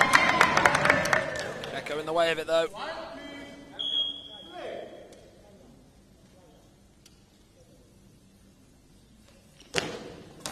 Sano with the low throw through the middle. Looking to just try and see if they're on their toes there. Korea, which they are.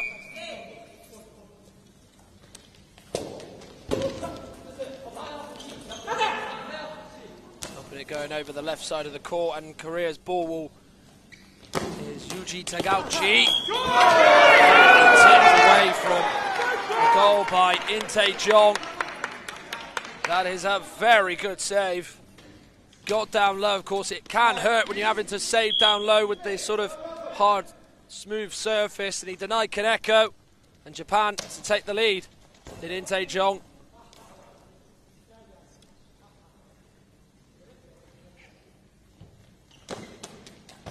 Sano low. Saved by Jong. Kaneko's effort is easy for Inte Jong.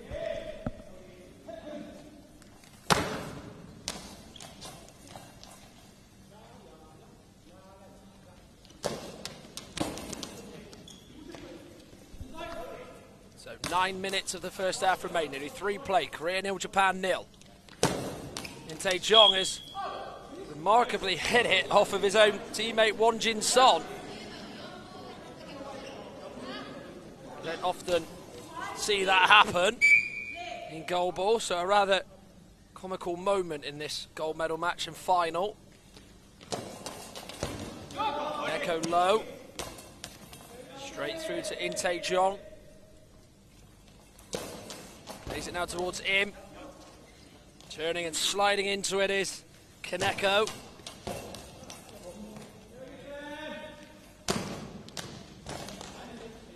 Now for Korea's Haksu Im. Kaneko just moving his right arm across the goal. He's gone right to that very last post on the far side. It's an effort that hits into the chest of Im, who just had to just make sure it stuck it out enough. So still we await the opening goal. Korea, Won Jin Son, Inte Jong, Haksu Im, starters. Japan, Sano, Tagauchi, Kaneko. Son collects it and throws it off the court. He's just stuck his right arm up in the air in the hope he can get some treatment for a possible problem he's got. Seems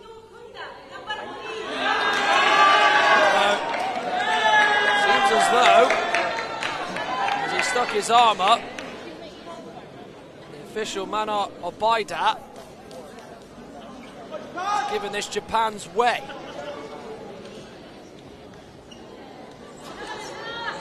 He had it out for a long time, but the officials weren't happy about it, so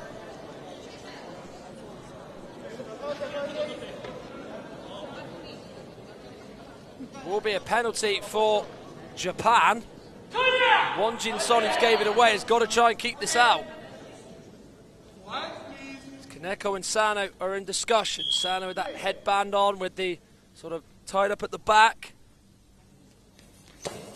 It's Sano, and it's in. Japan in front. He was on the goal line. In the middle of it was Won Jin Son. He didn't move. He just tried to almost kick it away, but it was really well thrown. So much on it as it came out of his hand from Sano.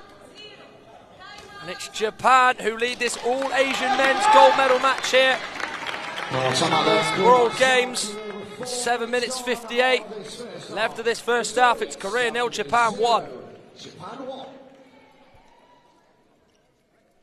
And it's an offence like that, just a little costly error from Won Jin-son, that has allowed Japan to go in the lead. Which is something that they did not want to happen.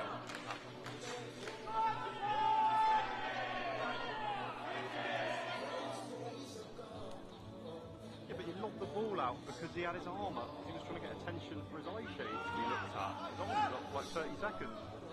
Well, of course, the Japanese women were well beaten the final against China that had to settle for silver. The men's team, that hope's not the case. It doesn't look like there's an empty seat anywhere inside the main hall here at the CBS Arena. Look at the way we go, and we're level. What a finish by Haksu-im. Couple of yards forward from the goal line, beyond Sano and in, and South Korea get level through Haksu-im. Both him and In Tae-jong have been deadly throughout the competition. One of the big reasons why they've made it to the final. And it's Im who levels it up, and Japan's lead is gone. Mr. Gauchi denies. In Tae-jong.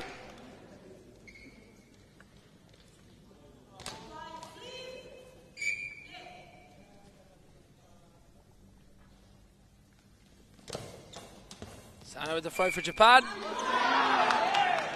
Saving it well is Haksu-im.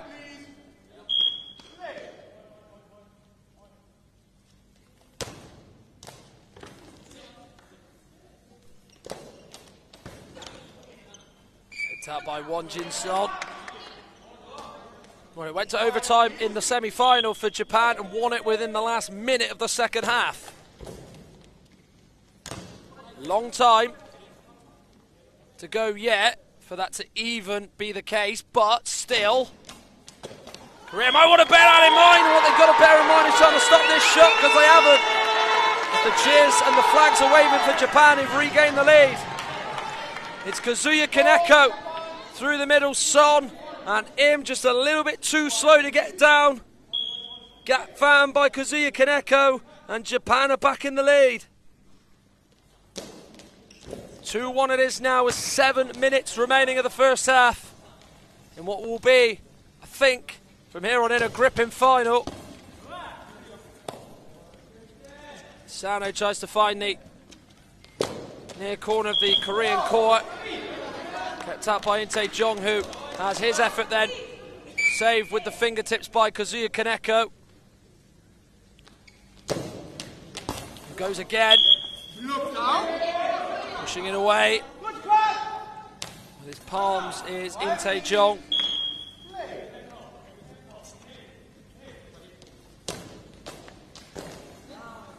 So 6 minutes 37. Korea 1, Japan 2. Attempt in from Sano. Kept up by Haksu-im, who now gives it along to his teammate Jong. Gauchi saves.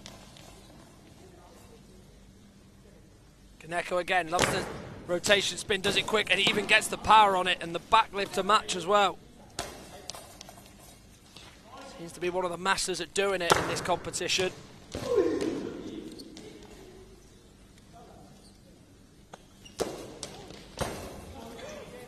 Attempt by Sano. Took 2 Korean players to stop it in. The centre, Son and Im. John trying to go for the corner. You can see both want to do that. Neko just squats down, just moves his left hand along the surface, and the tactile take goes for it, kept out. Him going all the way back, generates the power. Straight though at Kaneko, not quite away from him. But you can definitely see that both sides are trying to aim for the corners. It's not really about the centres in this game. Son into Gauchi to stop it. It's more about the wide players who are going to shoot as well as defend at the moment, I think. It's 5 minutes 36 seconds is what's left of the first half as the timeout's called. There's seemingly a lot of Korean fans and a lot of Japanese fans.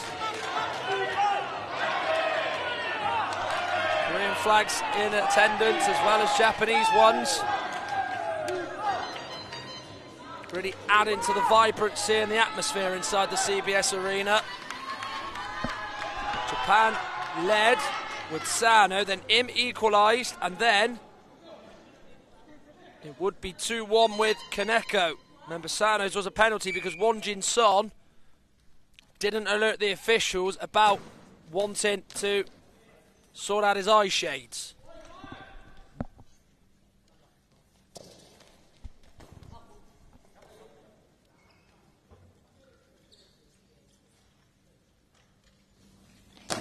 Sano now for Japan. Going through the gap and it's going to go in! Japan 3-1 up. It's not took the direct route. It's changed direction, gone the other side. It's gone off Son and in. Inte Jong just a little bit ahead of it. And it's now 3-1 Japan. And there's work for Korea to do. They've already come back in this tournament. Remember Lithuania, in one of the first few games they played here in Coventry, where they came and overturned a deficit to win in the group stages. Now they trail by 3-1, and it's nearly 4 as Wonjin Son deflects Sano's effort. Straight into Haksu Im, and it's going to go in. No, it's not. Kept out by Japan's defence.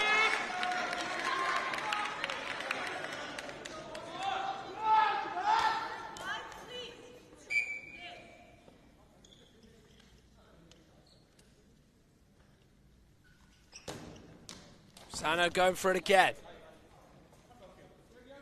Shut out this time. In with the bouncing effort, but committing down low. Doing a good job of that to keep it out is Sano. Kaneko. Left arm throw, bounces in the landing area for Korea, but easy for them to deal with. Now Jong. Saved by Tagauchi. Over the left side of the court from that save by Tagauchi. Korean ball.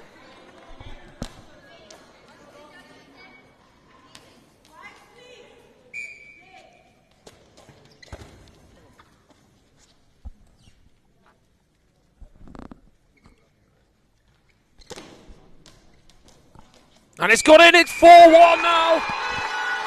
Oh, what a huge mishap by South Korea. And Haksu Im, it's just gone underneath him and in. And there's some real costly errors coming in from South Korea now in this first half, as it's getting away from them, this final and this gold medal match. Well, it just goes underneath Haksu Im. So unfortunate, as Japan have got themselves a 4-1 lead. There are plenty of spectators and other nations in support. There's Greece, there's Australia here, Iran are here, Brazil, Great Britain are towards the back of the seating area on the near side. They're all here. Boy, the hottest ticket in town. In with the attempt. Tagauchi powers it onto Sano, but it's gone away to the left to Kaneko. Saved by him.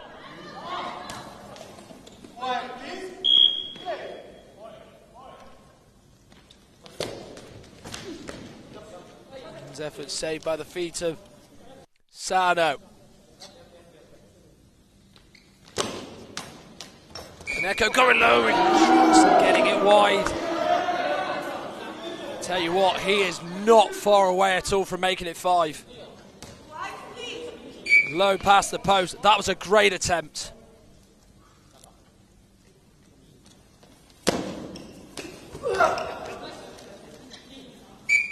Gauchi with the block. Goes away to his right and off the court.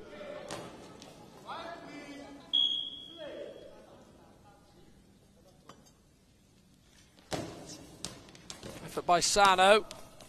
Won Jin-son had to just judge the bounce right, and he did just that as he blocks it.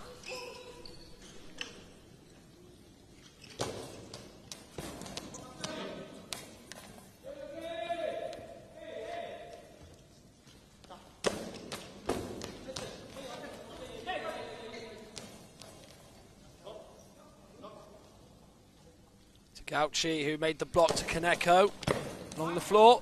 Save well though by In Tae-jong. They don't want to go and concede another one now, do they, South Korea? They might go and want to score another one.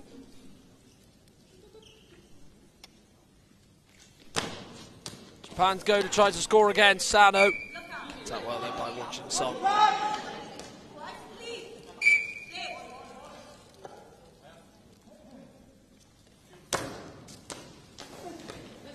Out by Sano. Tagauchi was diving, missed it completely.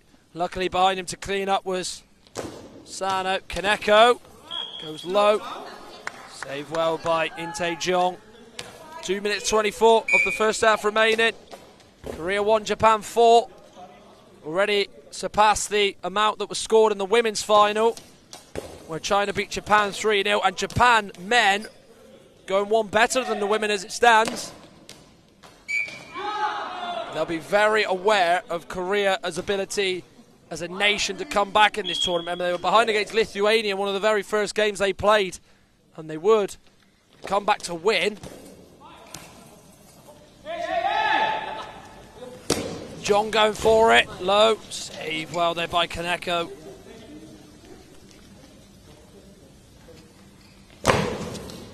Bounces, low, it's awkward, Son. Moving left and right, working out it's fairly close to him. He really took the sting and the power out of the effort. Sano goes again, goes wide though.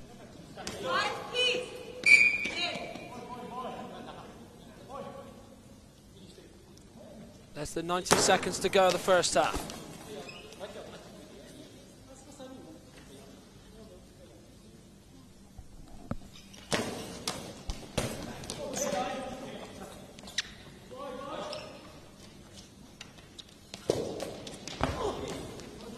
Tae-jong coming centrally, looking to find the near corner. Saying no, not allowed is Kazuya Kaneko. His latest effort. Well, to the left, off the court by Haksu Im.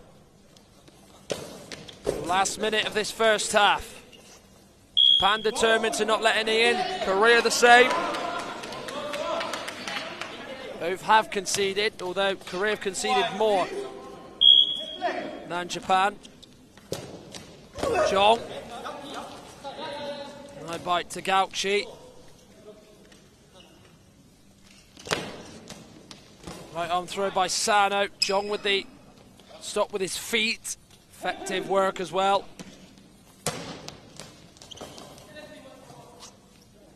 Sano with a much easier effort to save. Goes again, goes for the bounce. Timely stop by Im.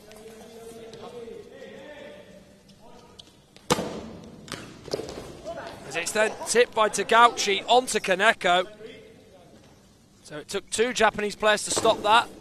Korean attempt, and that's the court by Won Jin-son. So shouts come in with the ball off the court. And a chance for the court to get a wipe as well. First time in this first half that's happened with 11.5 seconds to go. I feel it's the best chance for that.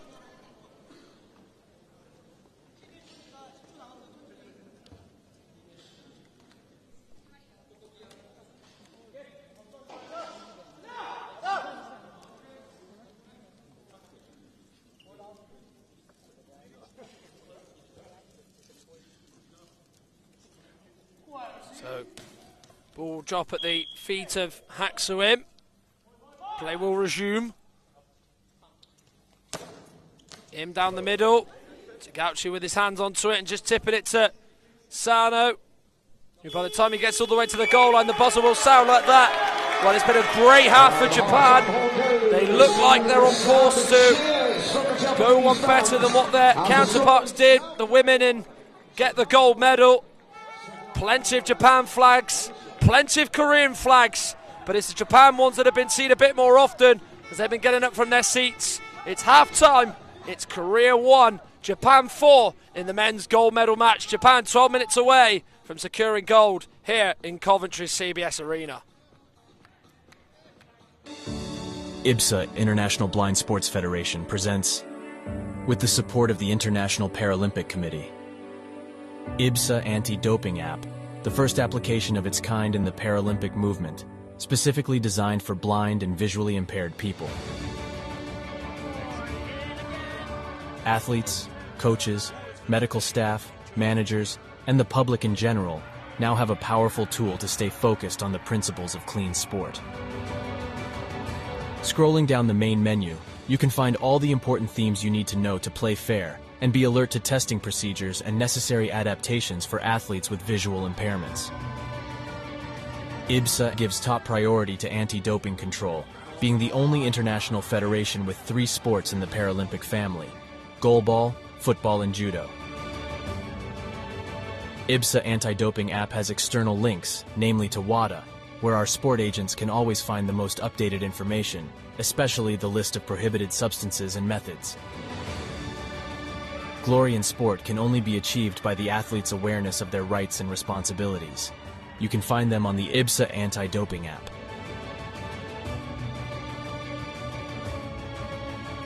IBSA is continuously promoting anti-doping education to all its affiliate athletes and sport agents, not only about the consequences of the use of doping and the risk of using supplements. IBSA believes that education is the major tool to fight doping in sport. Informed athletes can make better decisions.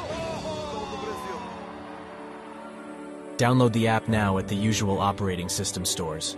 And ladies and gentlemen, we have seen history being made today. Such a great team at these championships. IBSA. Beyond sight. Feel the sport.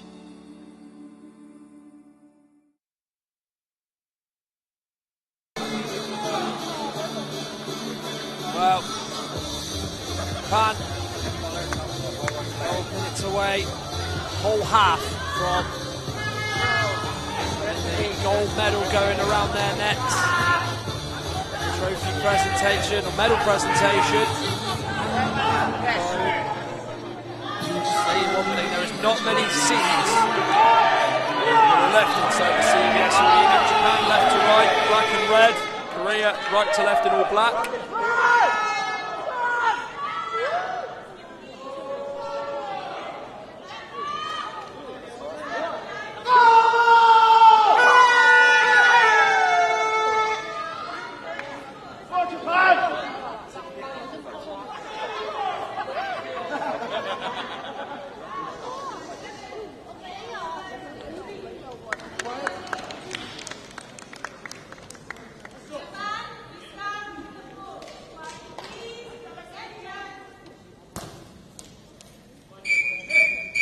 Tell the crowd's excited in here when the referee, Manu Abaidak, cannot say if there's been any changes or who's on court for the crowd.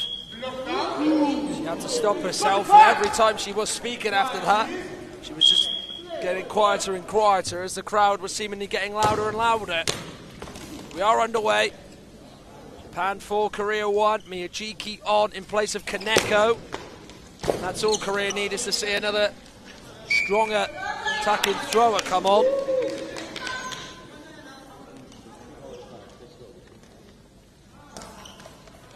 Of course, Japan had the chance to do the double-double, not quite. The women lost to China earlier on today. The bronze in the men's went to Ukraine. Bronze in the women's went to Brazil. They beat Canada. Here, though, Japan in the men's close to the gold. Quite fitting, really. Miyajiki's got a pretty sort of golden head of hair, given, of course, they are close to the gold medal. They've still got 11 minutes to hold on. Aksuim going low, saved by Sano. Sano, Tagauchi, Miyajiki on the court for Japan. And it's Jong, Son and Im for Korea, and it's now 5-1. And Miyajiki is a scorer now. I said that him coming on is a worry for South Korea, and I've been proved right. Through the gap between Son and him, Japan's lead is bigger and bigger. Koji Miyajiki. Maybe you just sense that after that incredible encounter yesterday against Ukraine, it was almost written in the stars, the narrative that would be that it would be Japan who would get the gold medal.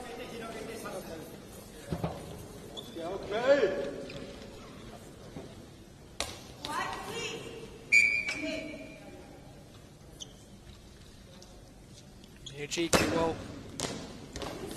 go again for Japan. He goes through the middle this time rather than going from left to centre. Middle to middle, but his attempt is kept out.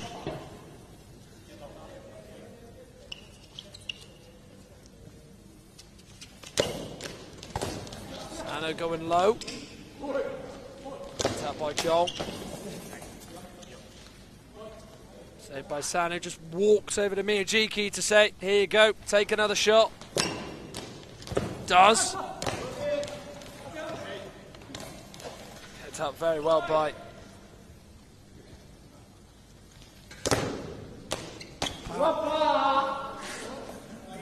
in that latest Korean attempt.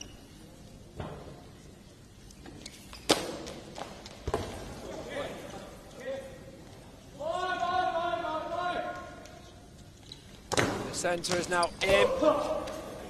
That well by Tagauchi. Well, many probably would have thought Korea would have been the favourites, but it's not gone with it probably to some people. Japan really in control and have just been so effective. There's been a few mistakes that Korea have just not been able to iron out, and Japan have just found a way through from.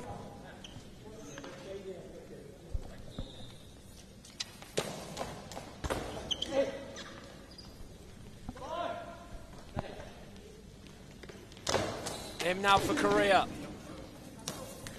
But the aim is off as it's kept out by Sano. Miyajiki. Played well by Wonjin Son. Sun Wok Hong. Nano Kim. Wonjin Kim on the bench of South Korea. There is a change now. Wonjin Kim is going to be player to come on. Mana Abaidat, the official, just checks the patches of the number 4 for South Korea, and then just the eye shades. Of course, they've got to be completely dark, them eye shades. There can't be any sort of visibility on the outside for the player so he can see any of the court. It has to be completely black. Some players who do play goalball are either blind or partially sighted.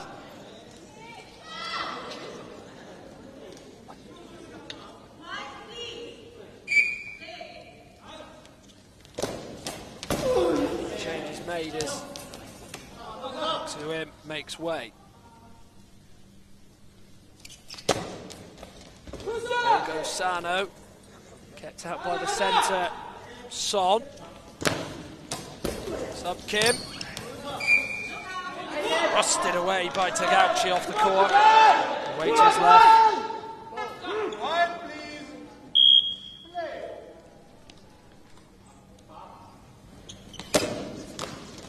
Jiki off the post.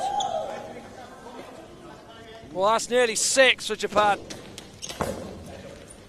Kim couldn't stop it going past him, but what could stop it was the post. I think Kim might have to give it a little tap to say thanks, because it's not 6-1 Japan. It perhaps should have been and nearly could have been.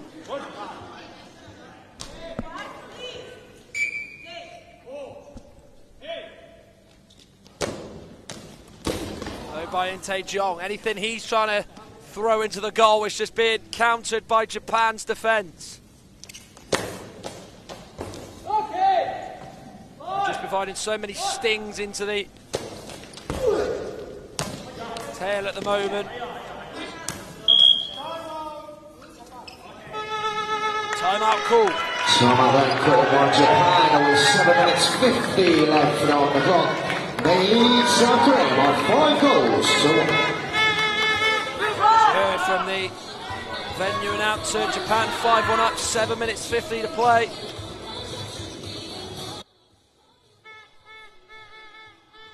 Japan taking the gold in the men's. Korea will be silver, Ukraine will be bronze. The women's, of course, finished off like this. Finished with China taking gold, Japan silver, Brazil bronze, Canada 4th, USA 5th, Israel 6th, Great Britain 7th, Germany 8th. Of course, all was decided today. And in the men's, it's going to be Japan gold, Korea silver, Ukraine bronze, Lithuania 4th, Finland 5th, Turkey 6th, Iran 7th, USA 8th. Unless Korea can produce an absolutely stunning comeback.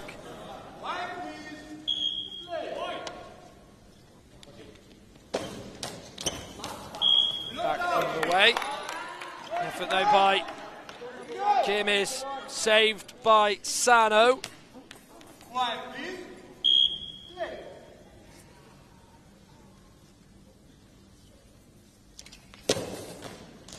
Sano trying to go across court. Trying to skip the centre as well, but Won Jin Son was having none of it.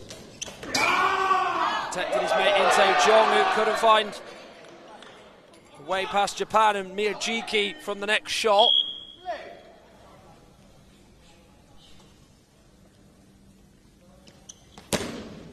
Miyajiki with the throw, and it's in, it's 6-1. What a brilliant throw that was by Koji Miyajiki. Through the centre, the discus-style throw. Perfect landing, perfect throw, perfect placement. Japan 6, Korea 1. And this final now is turning into a one-sided one.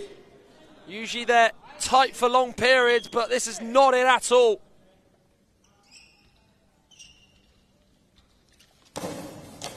Sano having a go. Won Jin Son denies him. So there will be something to smile about for Japan.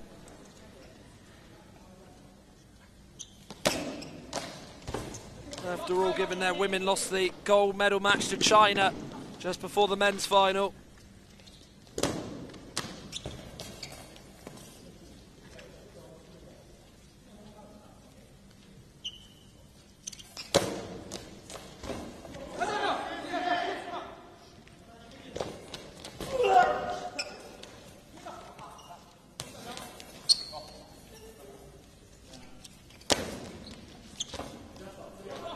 Minutes 19 to go. Japan 6, Korea 1.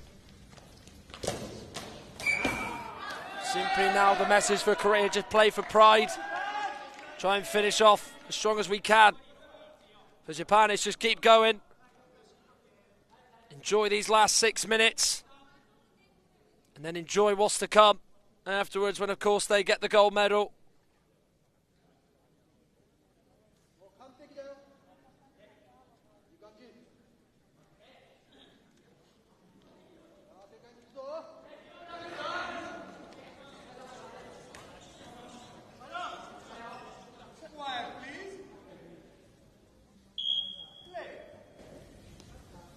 Japan with the attempt with Miyajiki. Bounces just up high, but then Won Jin Son in the way of it.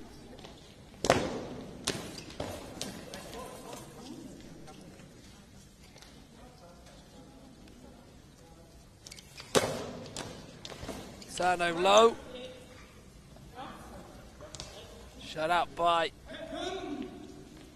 Yeon Jim Kim.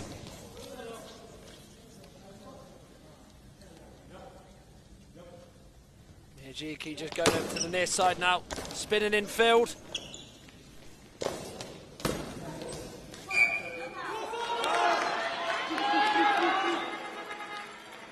out, as well as the Korean attempt being kept out there.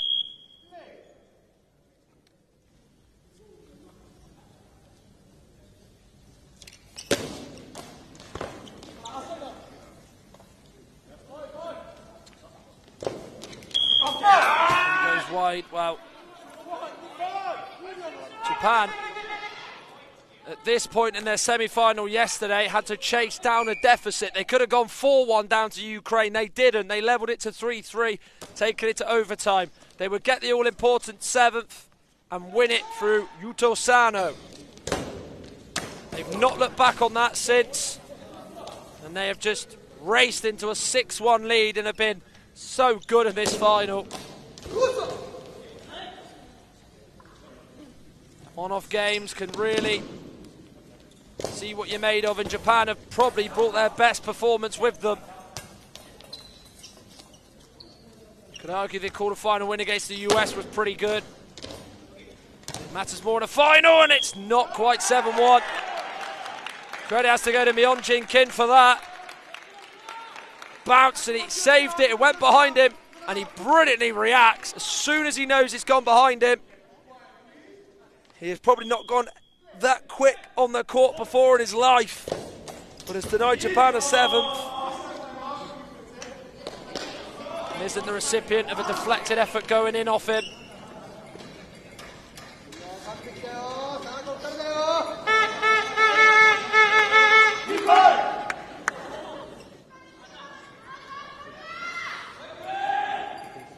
Court getting a wipe on the Korean side.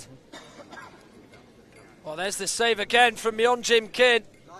Absolutely outstanding work to get back and just push it away.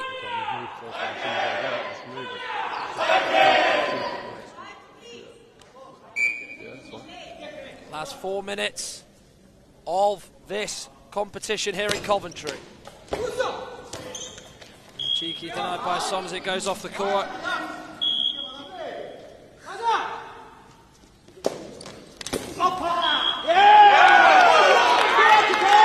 Cheers for the Japan fans, because kept out the latest Korea chance from their goal.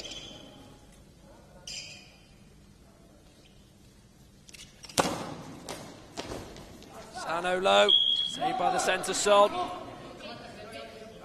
Well, I pointed out the danger man of Im and In Tae-jong. In Tae-jong's done nothing in this final, really. Credit to Japan to keep him very quiet and only restrict him to just 1.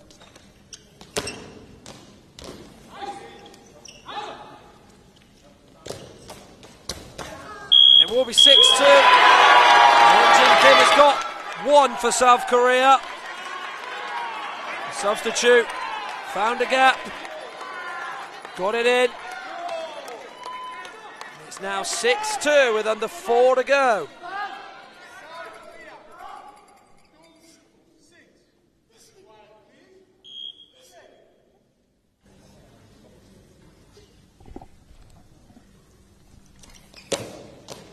Sano going for it. Cut out well there by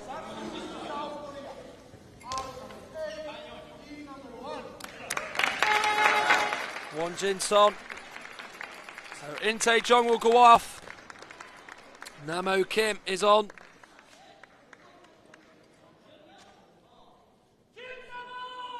Substitution for South Korea, leaving the court number 8, Jiang In-tae, to be replaced by the number 1, Kim Namo.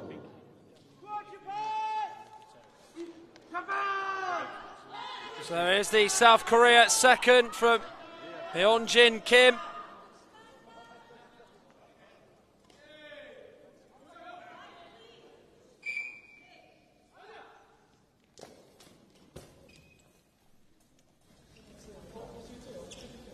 So 3 minutes, 35 left.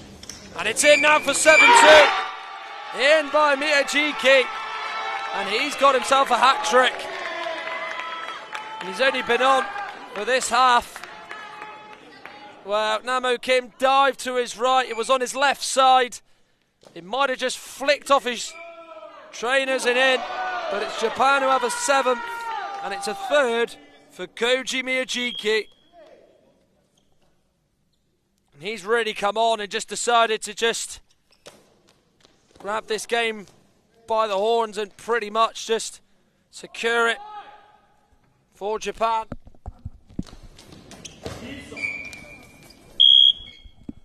And it's now 7-3 as the ball is in the net. We'll just go over this just to see if this is going to stand or not. South Korea convinced.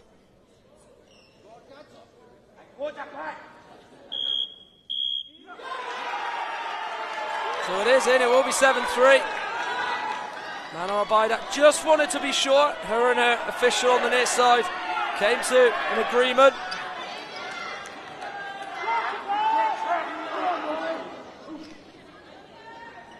Well, it was helped on in off Miyajiki, hit the inside of the post and in on his side of the goal. So it was very much helped on its way in by Japan's number 8, Koji Miyajiki.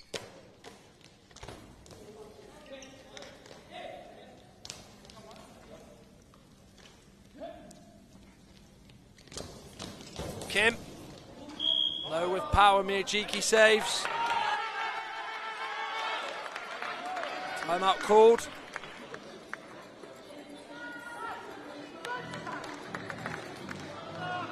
There's a chance for the court to also get a wipe. Of course, with the players move in and slalom in and sliding all over the place to stop shots, it's going to be a court where it's going to leave trails and sort of sweat patches.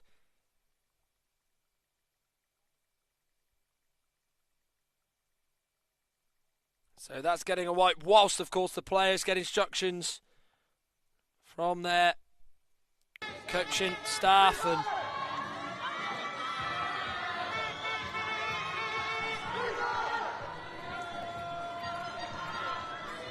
fellow potential subs as well.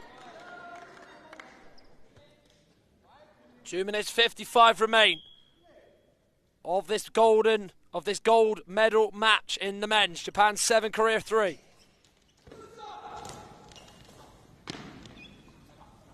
Miyajiki low. Saved well though, now Kim going for it. Sano holds on. Not the best of efforts by Sano as Kim saves. He steps up forward. Stepping up to shoot. Thrown by Miyajiki. Miyajiki goes for it, looking to add another one. And an 8 for Japan, but saving well is Namo Kim. Yeah, I can do it quickly,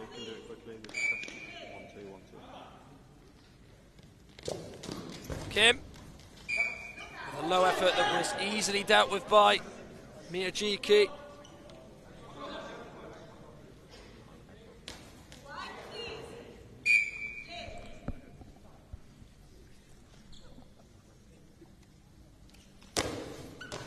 Sano, well held actually by Kim, who's also as well ousted in that duel between him and Sano. As Sano saves, he goes for the corner, away to his left and on the right side of the Korean court. Past the post it goes. Well, it's gone by the wayside this game for Korea. They didn't help themselves with some of the mistakes they made in the first half. Of course, the first goal Japan would score was a penalty when Won Jin-son tried to say he wanted his shades to be sorted out, but of course he tried to throw it off the court and it clearly was one that he didn't get the permission to do so. So gave a penalty away, and then there was mistakes when Won Jin-son and him had a bit of confusion. The ball would go under him for one of the Japan goals. So it's been really a final with so many errors and mistakes in it for South Korea that Japan have just profited from. Miyajiki looking to make it number 8. No, it's not, despite Namo Kim blocking it, so 1:11 seconds remain despite Kim's effort bouncing and just slowly going over the neutral area. I think a timeout was called anyway, as the crowd are in great force. Plenty of other nations here to watch as they watch the final game here in Coventry of the entire goalball tournament here at the World Games. Match 102. It started a week ago. We have absolutely flown through this tournament. And it's going to end with Japan taking glory, being gold medalists in the men's, with the women taking silver. Kim's effort, Namo this is, tries to go to the near corner to Japan goal, well held by Sano.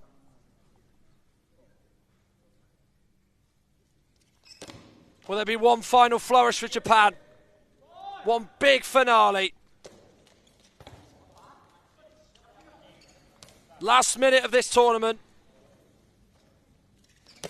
Sano going for it, going low. Kept out by Meonjin Kim.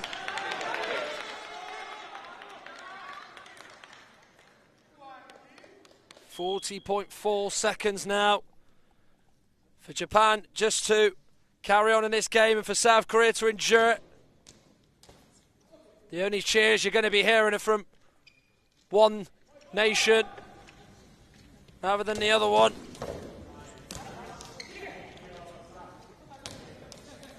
Miyajiki will probably have maybe one of his last few attempts at this final. Going low, going through the middle. Straight at though. Won Jin Son. Now Meonjin Kim. Tagauchi volleying it away. Back into Korea's half. Now Meonjin Kim will go again for South Korea. Miyajiki keeps it out, and they're just going to hold on to this without the shot as the buzzer sounds. Jubilation and joy for Japan. Yesterday in the semi-final, they didn't even know if they were going to be finalists. It was only in the last minute of normal time they took it to overtime, and then in overtime, within the last minute of the second period, they would secure their place in the final. But no such dramas here, drama-free, as Japan are gold medalists in the men's tournament. They're on court and celebrated, and why wouldn't they? Joyous occasion and a joyous scene for Japan, who have beaten Korea in the final. A brilliant performance. And it's a real special moment for Japan. Of course, the women earlier on lost to China in the final of the women's, and they've gone one better, so it means they will head back to Japan and will be the best men's side on the continent as it stands. Miyajiki opened himself to a couple, Sano as well, Kaneko too. As it is a wonderful moment for Japan. Korea beaten, as of course the second All-Asian final in the finals here has been won by Japan over Korea 7-3. Remember earlier on today, USA claimed 5th in the women's. They won 5-1 against Israel. 5th in the men's was Finland. They won 6-2 against Turkey. Brazil beat Canada 2-0 to claim bronze in the women. The bronze in the men's was won by Ukraine with a 9-2 victory over Lithuania. And then the women's final, China too good, too strong for Japan. Congratulations to them as they won 3-0. Congratulations to Japan men. 7-3 winners over Korea. By the way as well, Great Britain women 7, Germany 2 to claim 7th. And Iran beat USA 7-6. Both of those games on court in Hall 2, with Iran claiming 7th in the men's tournament and placed there. But top dogs and the best placed side in the men's is Japan. South Korea with silver, Ukraine with bronze, Lithuania 4th, Finland 5th, Turkey 6th, Iran 7th, USA 8th. As the medals will take place soon. Japan are just going around the court at the moment and savouring every moment as they've won this men's final by 7 goals to 3. And you have to give Japan credit for the way they performed. There was a lot of holes. There was just not really anything there for South Korea. It just didn't look like they were comfortable playing this game at times. It's almost like Japan could just sense it. Then, after Sano scored the penalty, went to 1-0 with Haksu in, and then you just expected maybe South Korea to really push on, but that was only as good as it got really for them. Im and Intae-jong did not really perform. They weren't really up to scratch. As the two players who were so good in the semi-final and for a lot of the tournament were just not able to enjoy themselves on court like Japan. As Kazuya Kaneko would make it 2-1. Of course, he would sort of go down low, then go high, then go low with the effort. As Japan would go 2-1 up. In what was a very vibrant crowd, to be fair. So that would be 2-1 for Japan. And they would add another 2 just before the end of the first half, as Sano would then score again. Helped on him by Won Jin-son, as then Intae-jong sort of just dived underneath the ball. It went over him and into the goal, and in for 3-1. And when you get a 2-goal lead, at least in Goalball, you do start to think that cushion's there. And Japan wanted to build, they wanted more, and they were to get more, as the angles keep coming and coming of Sano's second first half goal. Wonderful throw, he turned, he spun like the discus, came off Won Jin-son, the direction was not where he wanted to put it, Sano, when he threw it, but anywhere will do. And then Kaneko with his latest attempt that would go in, so he'd get 2 in the game. Of course, he'd only play the first half. And it went right under Haksu, and I just explained as well about the mistakes that Korea would make during the game. That was one of them from Haksu there, so it was 4-1 at the break, and Kaneko's substitution and his replacement was Koji Miyajiki. My goodness me, how he overshadowed everybody in the red and black of Japan. He would get a hat-trick as he would come on.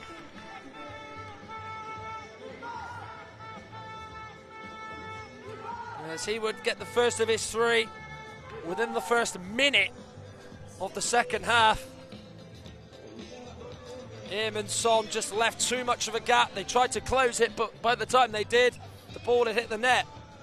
Then he would get another one, Miyajiki. Wow. Finished all types of angles. Such a cute, smart player in terms of how he finishes, and he applied it so well. Got it right into the corner, away to the left of Kim. By the time he dived and got across, it was in the net. So it was just those seconds out for Korea that Japan just preyed on and got what they want. As the men's final has been won by Japan, the women's has been won by China, and that is it for the action of Goalball in terms of on-court. As now, of course, we will get the medal presentation shortly for the women and the men's. And, of course, as well, special word does have to go out to the officials for doing their job, and the spectators as well, who were brilliant in making it such a fun-filled atmosphere across the week here in Coventry. Of course, they're going to be loud, some of them as well, and giving out round of applauses for the teams who are going to be on the podium. In the men's, it was it was Japan, South Korea and Ukraine who are going to be on the podium. In the women, it is going to be China, Japan and Brazil. That's to come, of course, as Japan men just go off the court now. Some of the seats on the near side have been vacated as well, as there are still some teams here. Australia, both men and women, so they're mixing and they're still here to witness, I think, this trophy presentation as Japan go off to a wonderful round of applause. As the trophy presentation is to come very shortly, but the CBS Arena, which has played host during these World Games to the Goalball, it's been a terrific venue.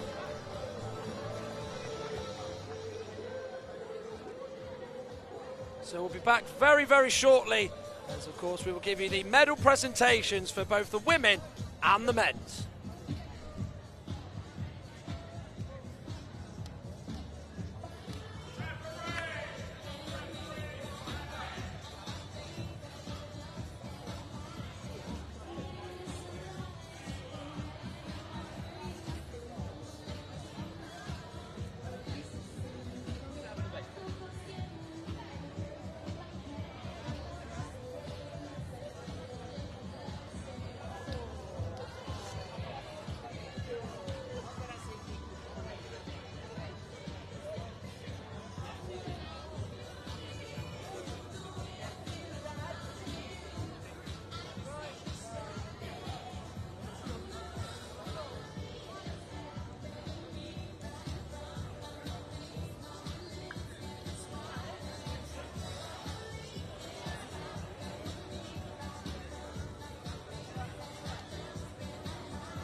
To be honest, as an event, they are fucking useless at medal ceremony.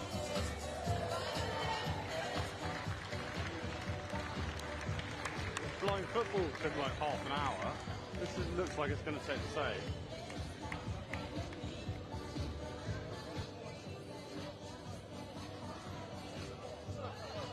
Cheers to everybody to all the teams that have won medals. That's in the women's and men's. Please make sure to go to the holding area so that you can mark up and collect your medals. So in the women's, that is Brazil, Japan and China. And in the men's, Ukraine, South Korea and Japan.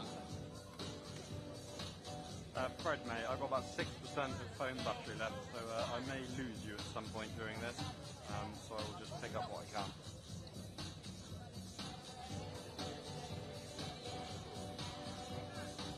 Yeah.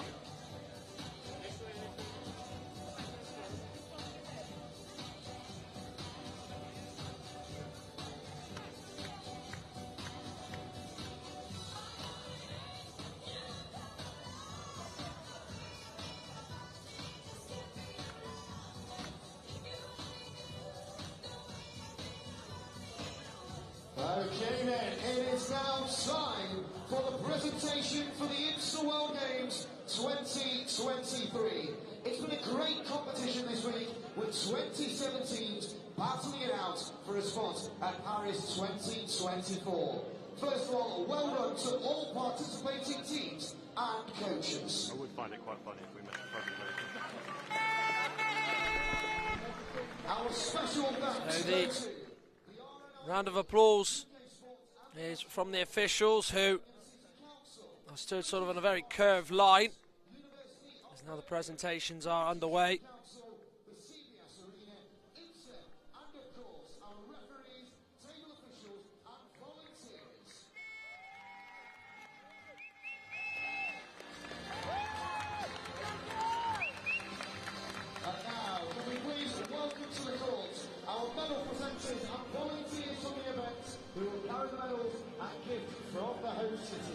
First of all, we have Aurora Zinoni, Chair of IBSA Goalball.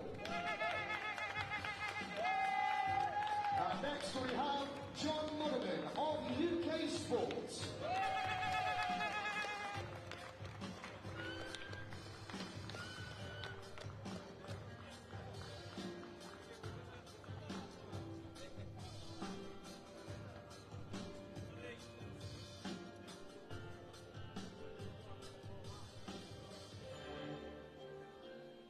now, Goalball family, please welcome to the court the women's medal-winning teams. Firstly, we will begin with third place and winning the bronze, Brazil.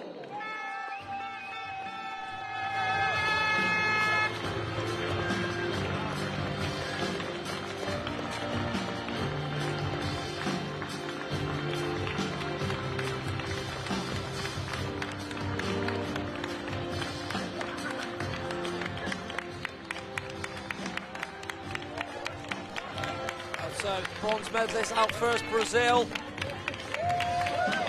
Tournament for them that saw them beat in the semi-finals by Japan in the most harrowing and horriblest of ways, losing of course on penalties, but they would be able to beat Canada to secure the bronze medal. They've shown of course what they're all about with their sort of unique style and brilliant play with their throws as well, as they claim the bronze medal here at these World Games, led out by their coach Gabriel Goulart-Siqueira.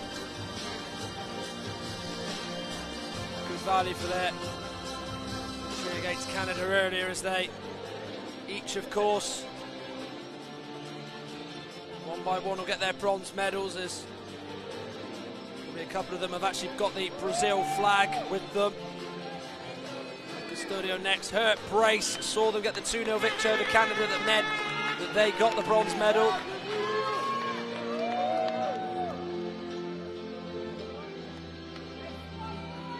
Of course, they really strong in the group stages. They got past Great Britain in the quarter-finals, as well as then reaching the semi-finals, only for Japan to knock them out of the gold medal match. Not much point me going wouldn't on the see side, Canada take the bronze off them. Officials. Settle for that and take it, as they got that 2-0 victory to claim victory.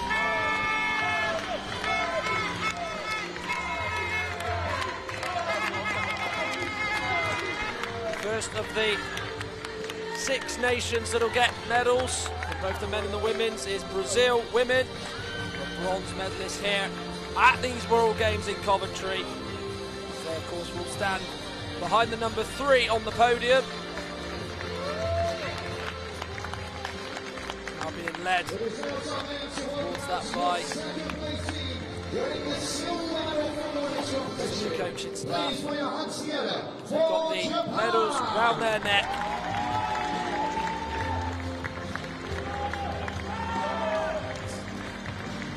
Posing for photos of the Brazil flag out in front of all the team. Well, here come Japan women.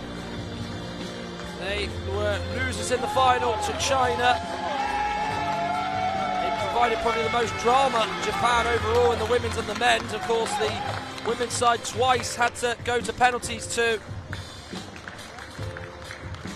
reach the final. First of all against the United States, and then against Brazil in the semi-final, but they couldn't repeat it for a third time as they came up against a very, very good force in China.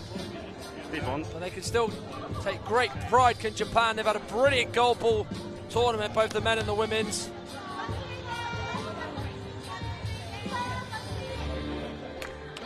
They've got their red tracksuit tops on as they get their silver medals.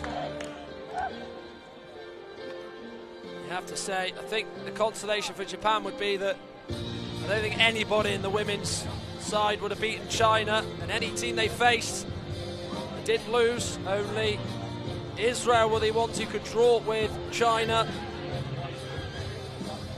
during this tournament. Really proud moment for these Japanese players who get these silver medals around their neck one by one. Real team effort for the Japanese women's side. There was no real sort of standout players. Such a good, hard-working side. Norika Hagiwara, Saki Amuro, just to name a few. Of course, part of the side that ended up getting the silver medal.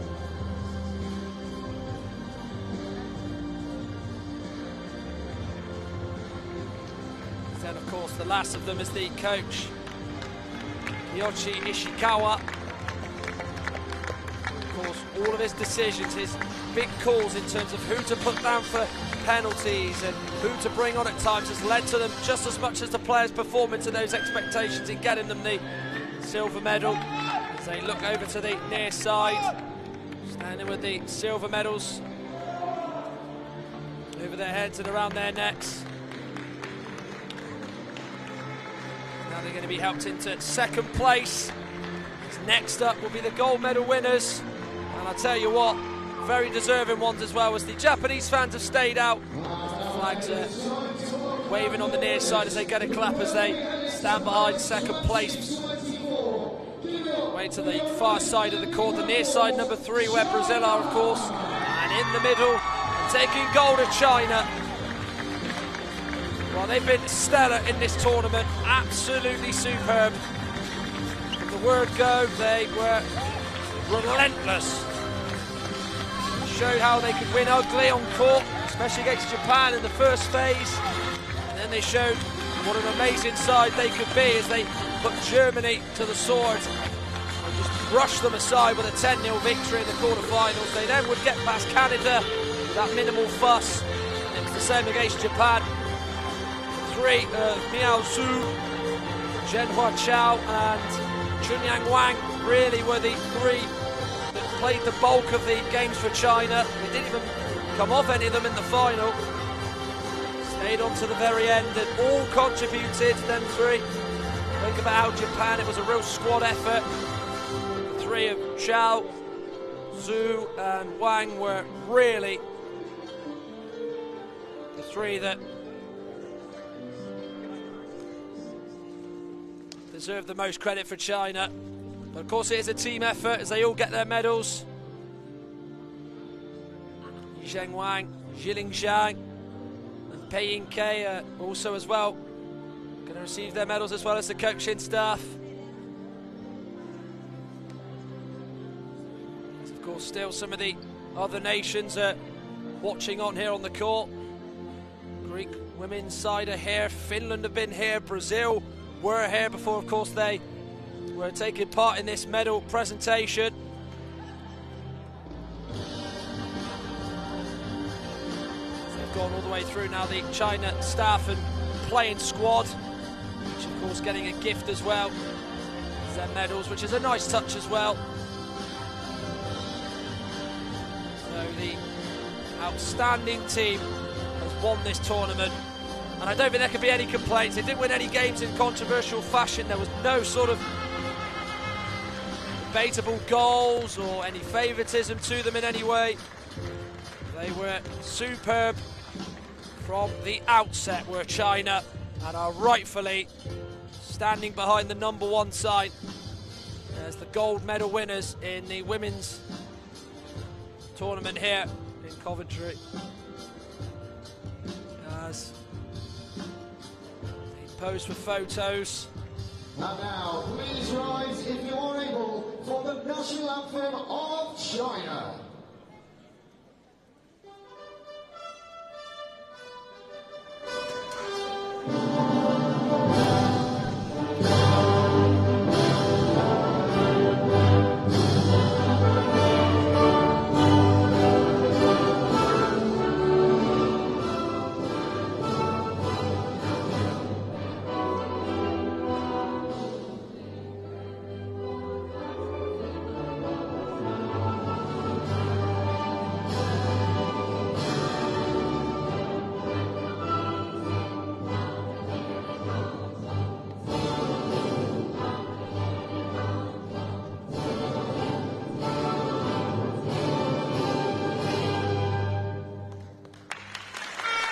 And now one more time then, please put your hands together for your 3 teams in the top 3, Brazil, Japan and China. So they all stand for the photos now. The claps and the cheers come in, and of course, being the top side, and you're right, the national anthem gets played as though Chinese players really sang that out. What a proud moment it is for them. Any gold medal, any win you can get at any international tournament is always special. No doubt these Chinese players will certainly enjoy the flight home. Japan and Brazil. Japan, of course, silver medalist. Brazil, bronze medalists. But I don't think anybody who's watched this tournament and listened to our coverage say that China are not deserving winners of this tournament. Brilliant to watch, good in all areas, pretty much the same side, class above the rest. Really showed it right the way through. Right, we're done with the women's. Now it's on to the men's.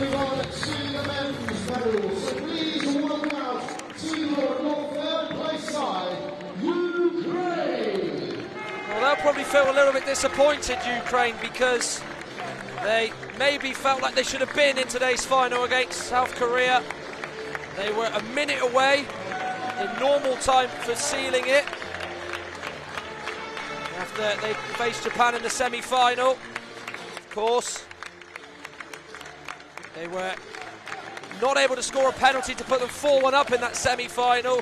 They would then see Japan equalise in normal time to take it to overtime, and they would win it with a golden goal with less than a minute of the second period of overtime.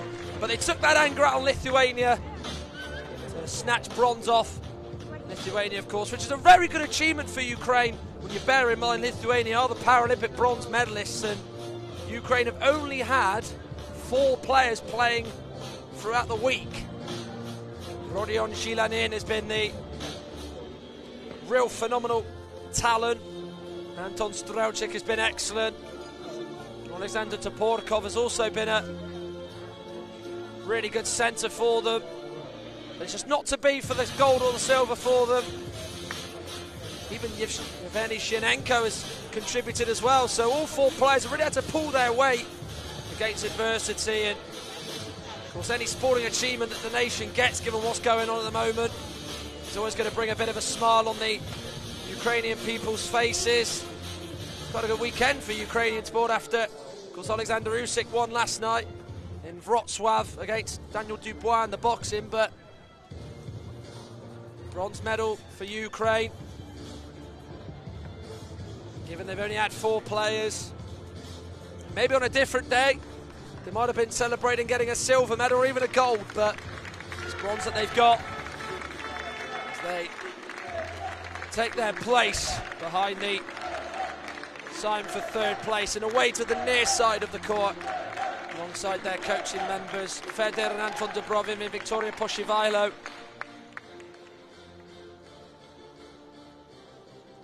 The Ukrainian women struggled, but the men certainly didn't.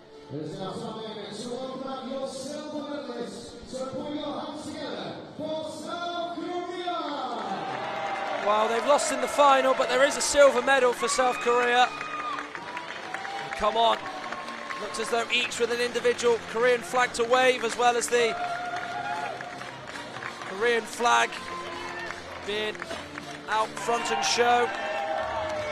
Had a very good tournament, just didn't turn up in the final. In Tae-jong and Park Soo-im, brilliant.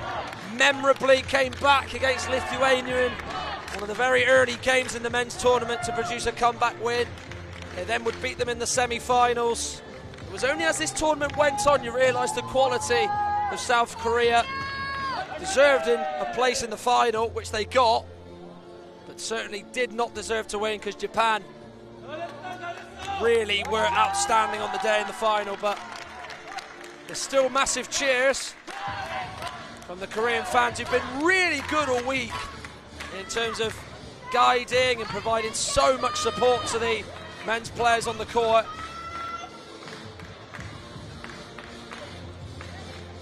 There was even, of course, as well, a real big team effort from it. Myung-jim Kim, who against Lithuania came on and was outstanding. Played a real big part.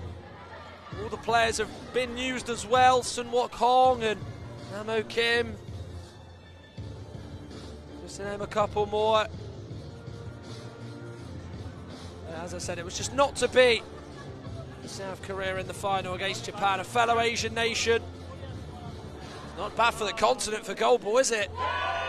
heading into a Paralympics year next year with these World Games seeing silver medalists and the gold medalists in the women's and the men's being won by Asian countries, which is not bad.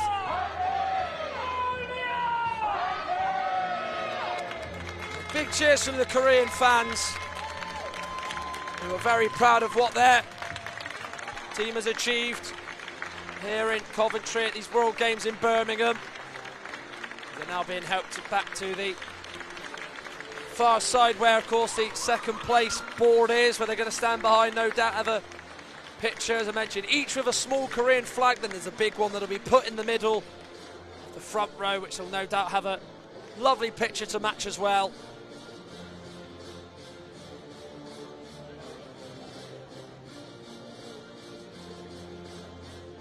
So congratulations to them. They are silver medalists here at the World Games. Now it's time to welcome up your winners. Just like the winners, they will be heading to Paris 2024. So give it up, make some noise for your gold medalist, Japan! Well, as you just heard there, they're going to Paris next year in the Paralympics. They have got wide smiles at the Japanese men's side. Gold medalists against Ukraine. It was almost like after that game yesterday in the semi-final, it was almost like they were going to have the gold medal around their necks even before they played South Korea in the final. Ukraine probably still not quite over that defeat, are they? So they're probably not quite that delighted to hear their name. But of course there will still be that respect of clapping them and showing the sportsmanship. They were brilliant in the final, saved the best till last. Produced good displays against Great Britain and USA, to name a few. Ukraine, they were 3-1 down with just a few minutes of the second period to go. They made it 3-3 in the last minute of the second half of normal time. Overtime, with a minute to go, they would win it. And they just did not look back. They only looked forward as they took the gold medal and did what the women couldn't do. But it's still been a great tournament for both the men's and the women's for Japan. They just had so much talent in abundance. They, of course, didn't even start Koji Miyajiki for the final and he got a hat-trick. Kazuya Kaneko, of course, helped himself to 2 in the final. Real talent throughout the week.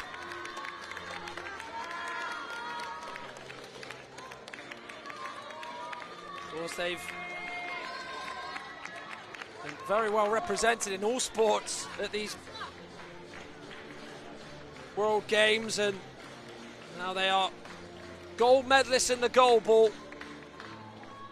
The Japanese flag is on show as well. And they even get the beauty of hearing their national anthem as well, which will be a real touching, special moment for these Japanese players and members of staff.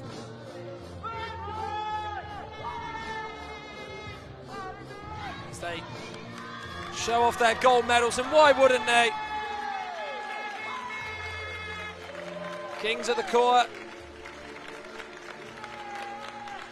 Really showed today why, overall, they were the best side. So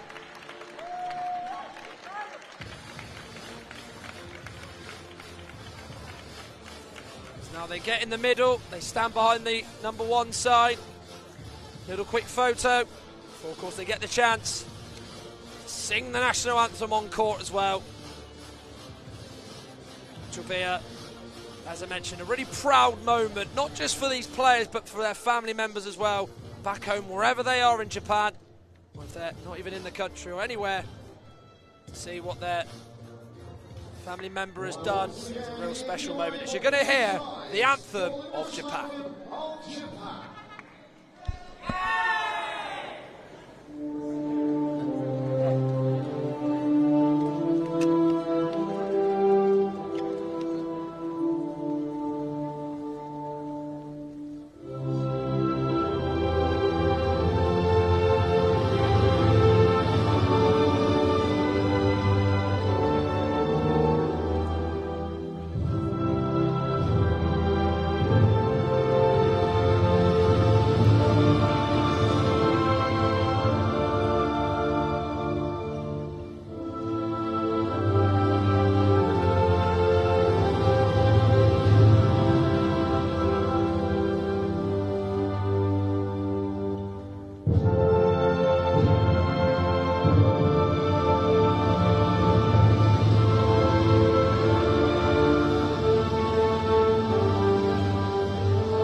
Well, congrats once again to Japan, gold medalists.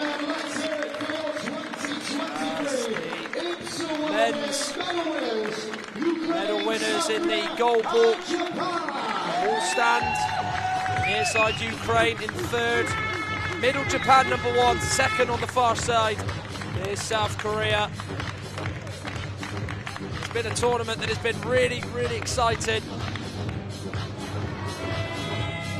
Really engaged, memorable encounters, brilliant moments. It's amazing to think 102 matches have been done in a week. You've got to think as well, there's been times where teams have played twice in one day. They've played every day for 4 days, some of them. On either Hall 1's court or Hall 2's court. Well, once again then, a big thank you to everyone for making this great event possible. From the staff, the volunteers, the official, the teams, and of course you, the spectators. Well, no word needed from me what the stadium announcers said. Very much. A big thank you to everybody, even the officials, as I mentioned just before the start of the sort of trophy presentation. They've done a grand job in doing it, and the fans as well. They've really added to it. Of course, it was a packed out venue here on court in Hall 1 for all the games. But we've finished here the Goalball for the day and for this tournament. Japan gold medalists in the men's, South Korea second, Ukraine bronze, South Korea with the silver. And in the women's,